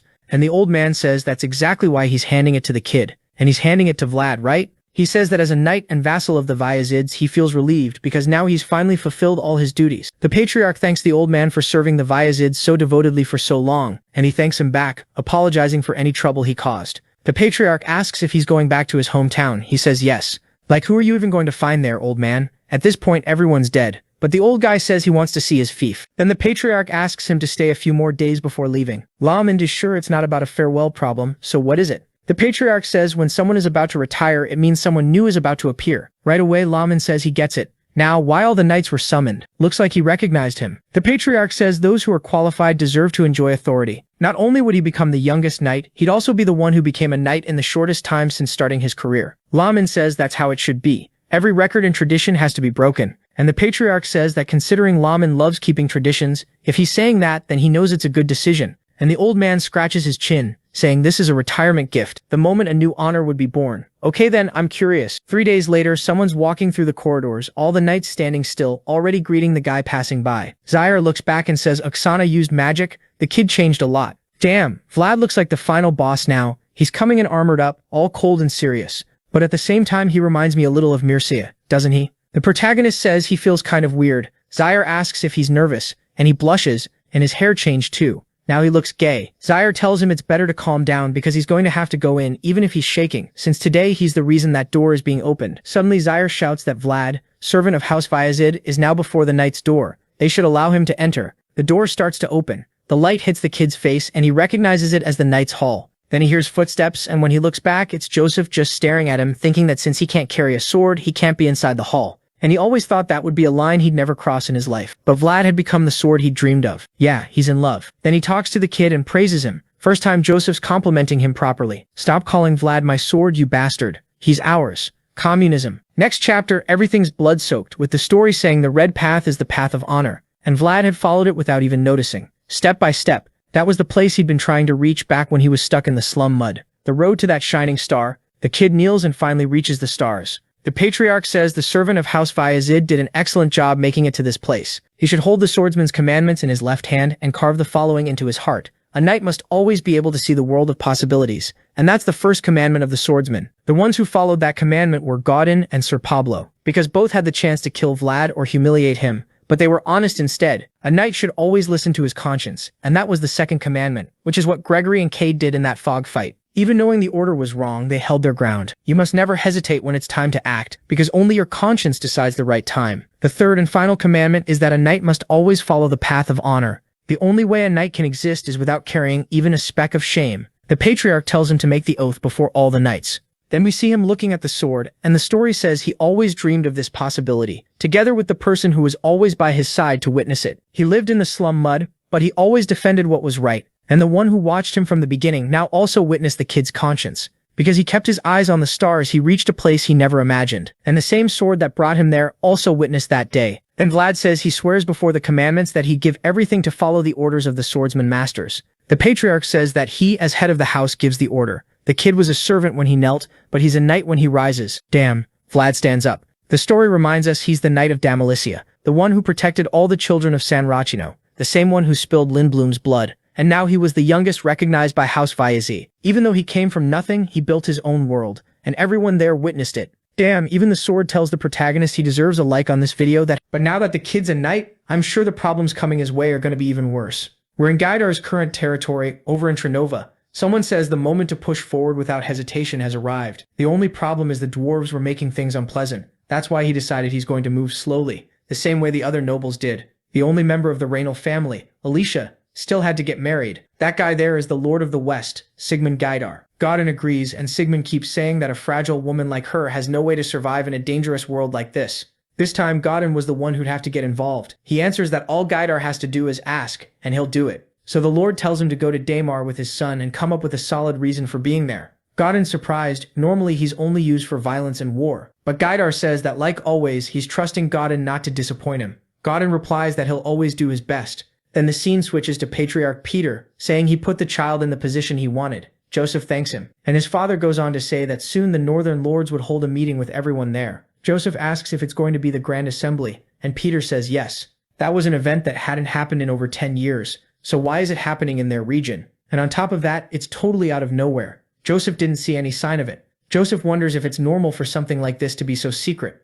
or if it was rushed and nobody had time to prepare. Peter says that at the meeting, he wants Joseph close to Alicia Raynal and the Lord of Daymar. Joseph thinks that's weird. Peter explains that Alicia has been benefiting a lot from the north and has been holding the center, so it's time for them to make a decision. Would they become the gateway into the north, or would they be abandoned land that belongs to the capital? If they move too slowly on that decision, they'll end up as food for the West. The peaceful times were over. It was time for people to come together to survive, and Daymar, which had kept its neutrality, would have to make a hard choice. Joseph asks if Peter really thinks she'll choose the north. Peter chuckles and says he knows Joseph has been doing a lot to make sure she decides that, and this time, Joseph will get full support. On the matter related to Daymar, Joseph would represent the Bayezid. The pale guy just stands there in shock. For the first time, his father was giving him a job that required huge trust. Peter looks out the window watching Joseph, thinking that because this guy was born without any sharp claws, he'll suffer his whole life. And the Raynal house's decision isn't the only thing affecting them. Peter also has to make an important decision. And the longer he waits, the higher the chance blood will be spilled among the Bayezid. He needed to end this before his line came to an end. A cycle of endless fighting that hangs over the family like a curse.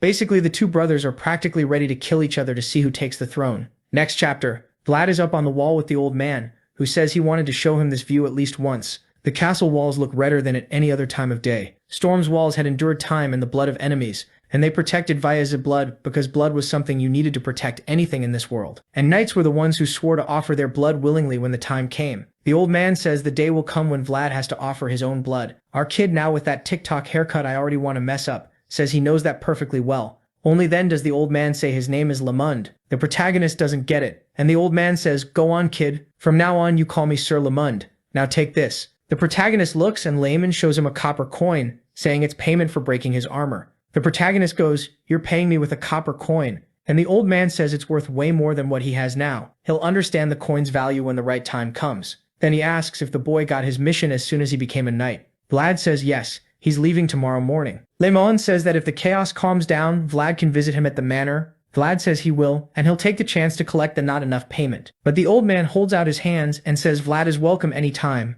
and he calls him Sir Vlad. Vlad looks a little confused, but Layman says it was fun meeting him. Vlad gets a bit awkward, then smiles and says it really was fun, Sir Layman, and thanks him for everything he taught him. But then the scene shifts to Alicia's castle. She's slumped over the table, saying it's been a month since she sent the letter, and she still hasn't heard back from anyone. Her aide tells her to be patient, to wait a little longer. They always have to prepare for the worst, only then would they be ready for whatever happens. But she keeps repeating that this is the worst situation, the worst situation. Maybe she should do what Count Gaidar said in the letter, and marry his eldest son. The old man stays quiet, and she asks if she should or shouldn't marry into that family. He looks uncomfortable. Clearly he doesn't want that either. Alicia says she's shaking with rage. That damn marriage invitation felt more like a one-sided warning. It was total disrespect. They were dressing it up, but the message was clear. There was no promise about Raynal's future. It was obvious it was pure greed. She's realized everyone around her is a bunch of thieves. The old man tells her not to worry so much. Their chance to grow again will come. She sighs and says he's right, she'll keep pushing until the moment shows up. What she doesn't understand is why she hasn't gotten any reply from House Bayezid. It can't be that hard to send a servant.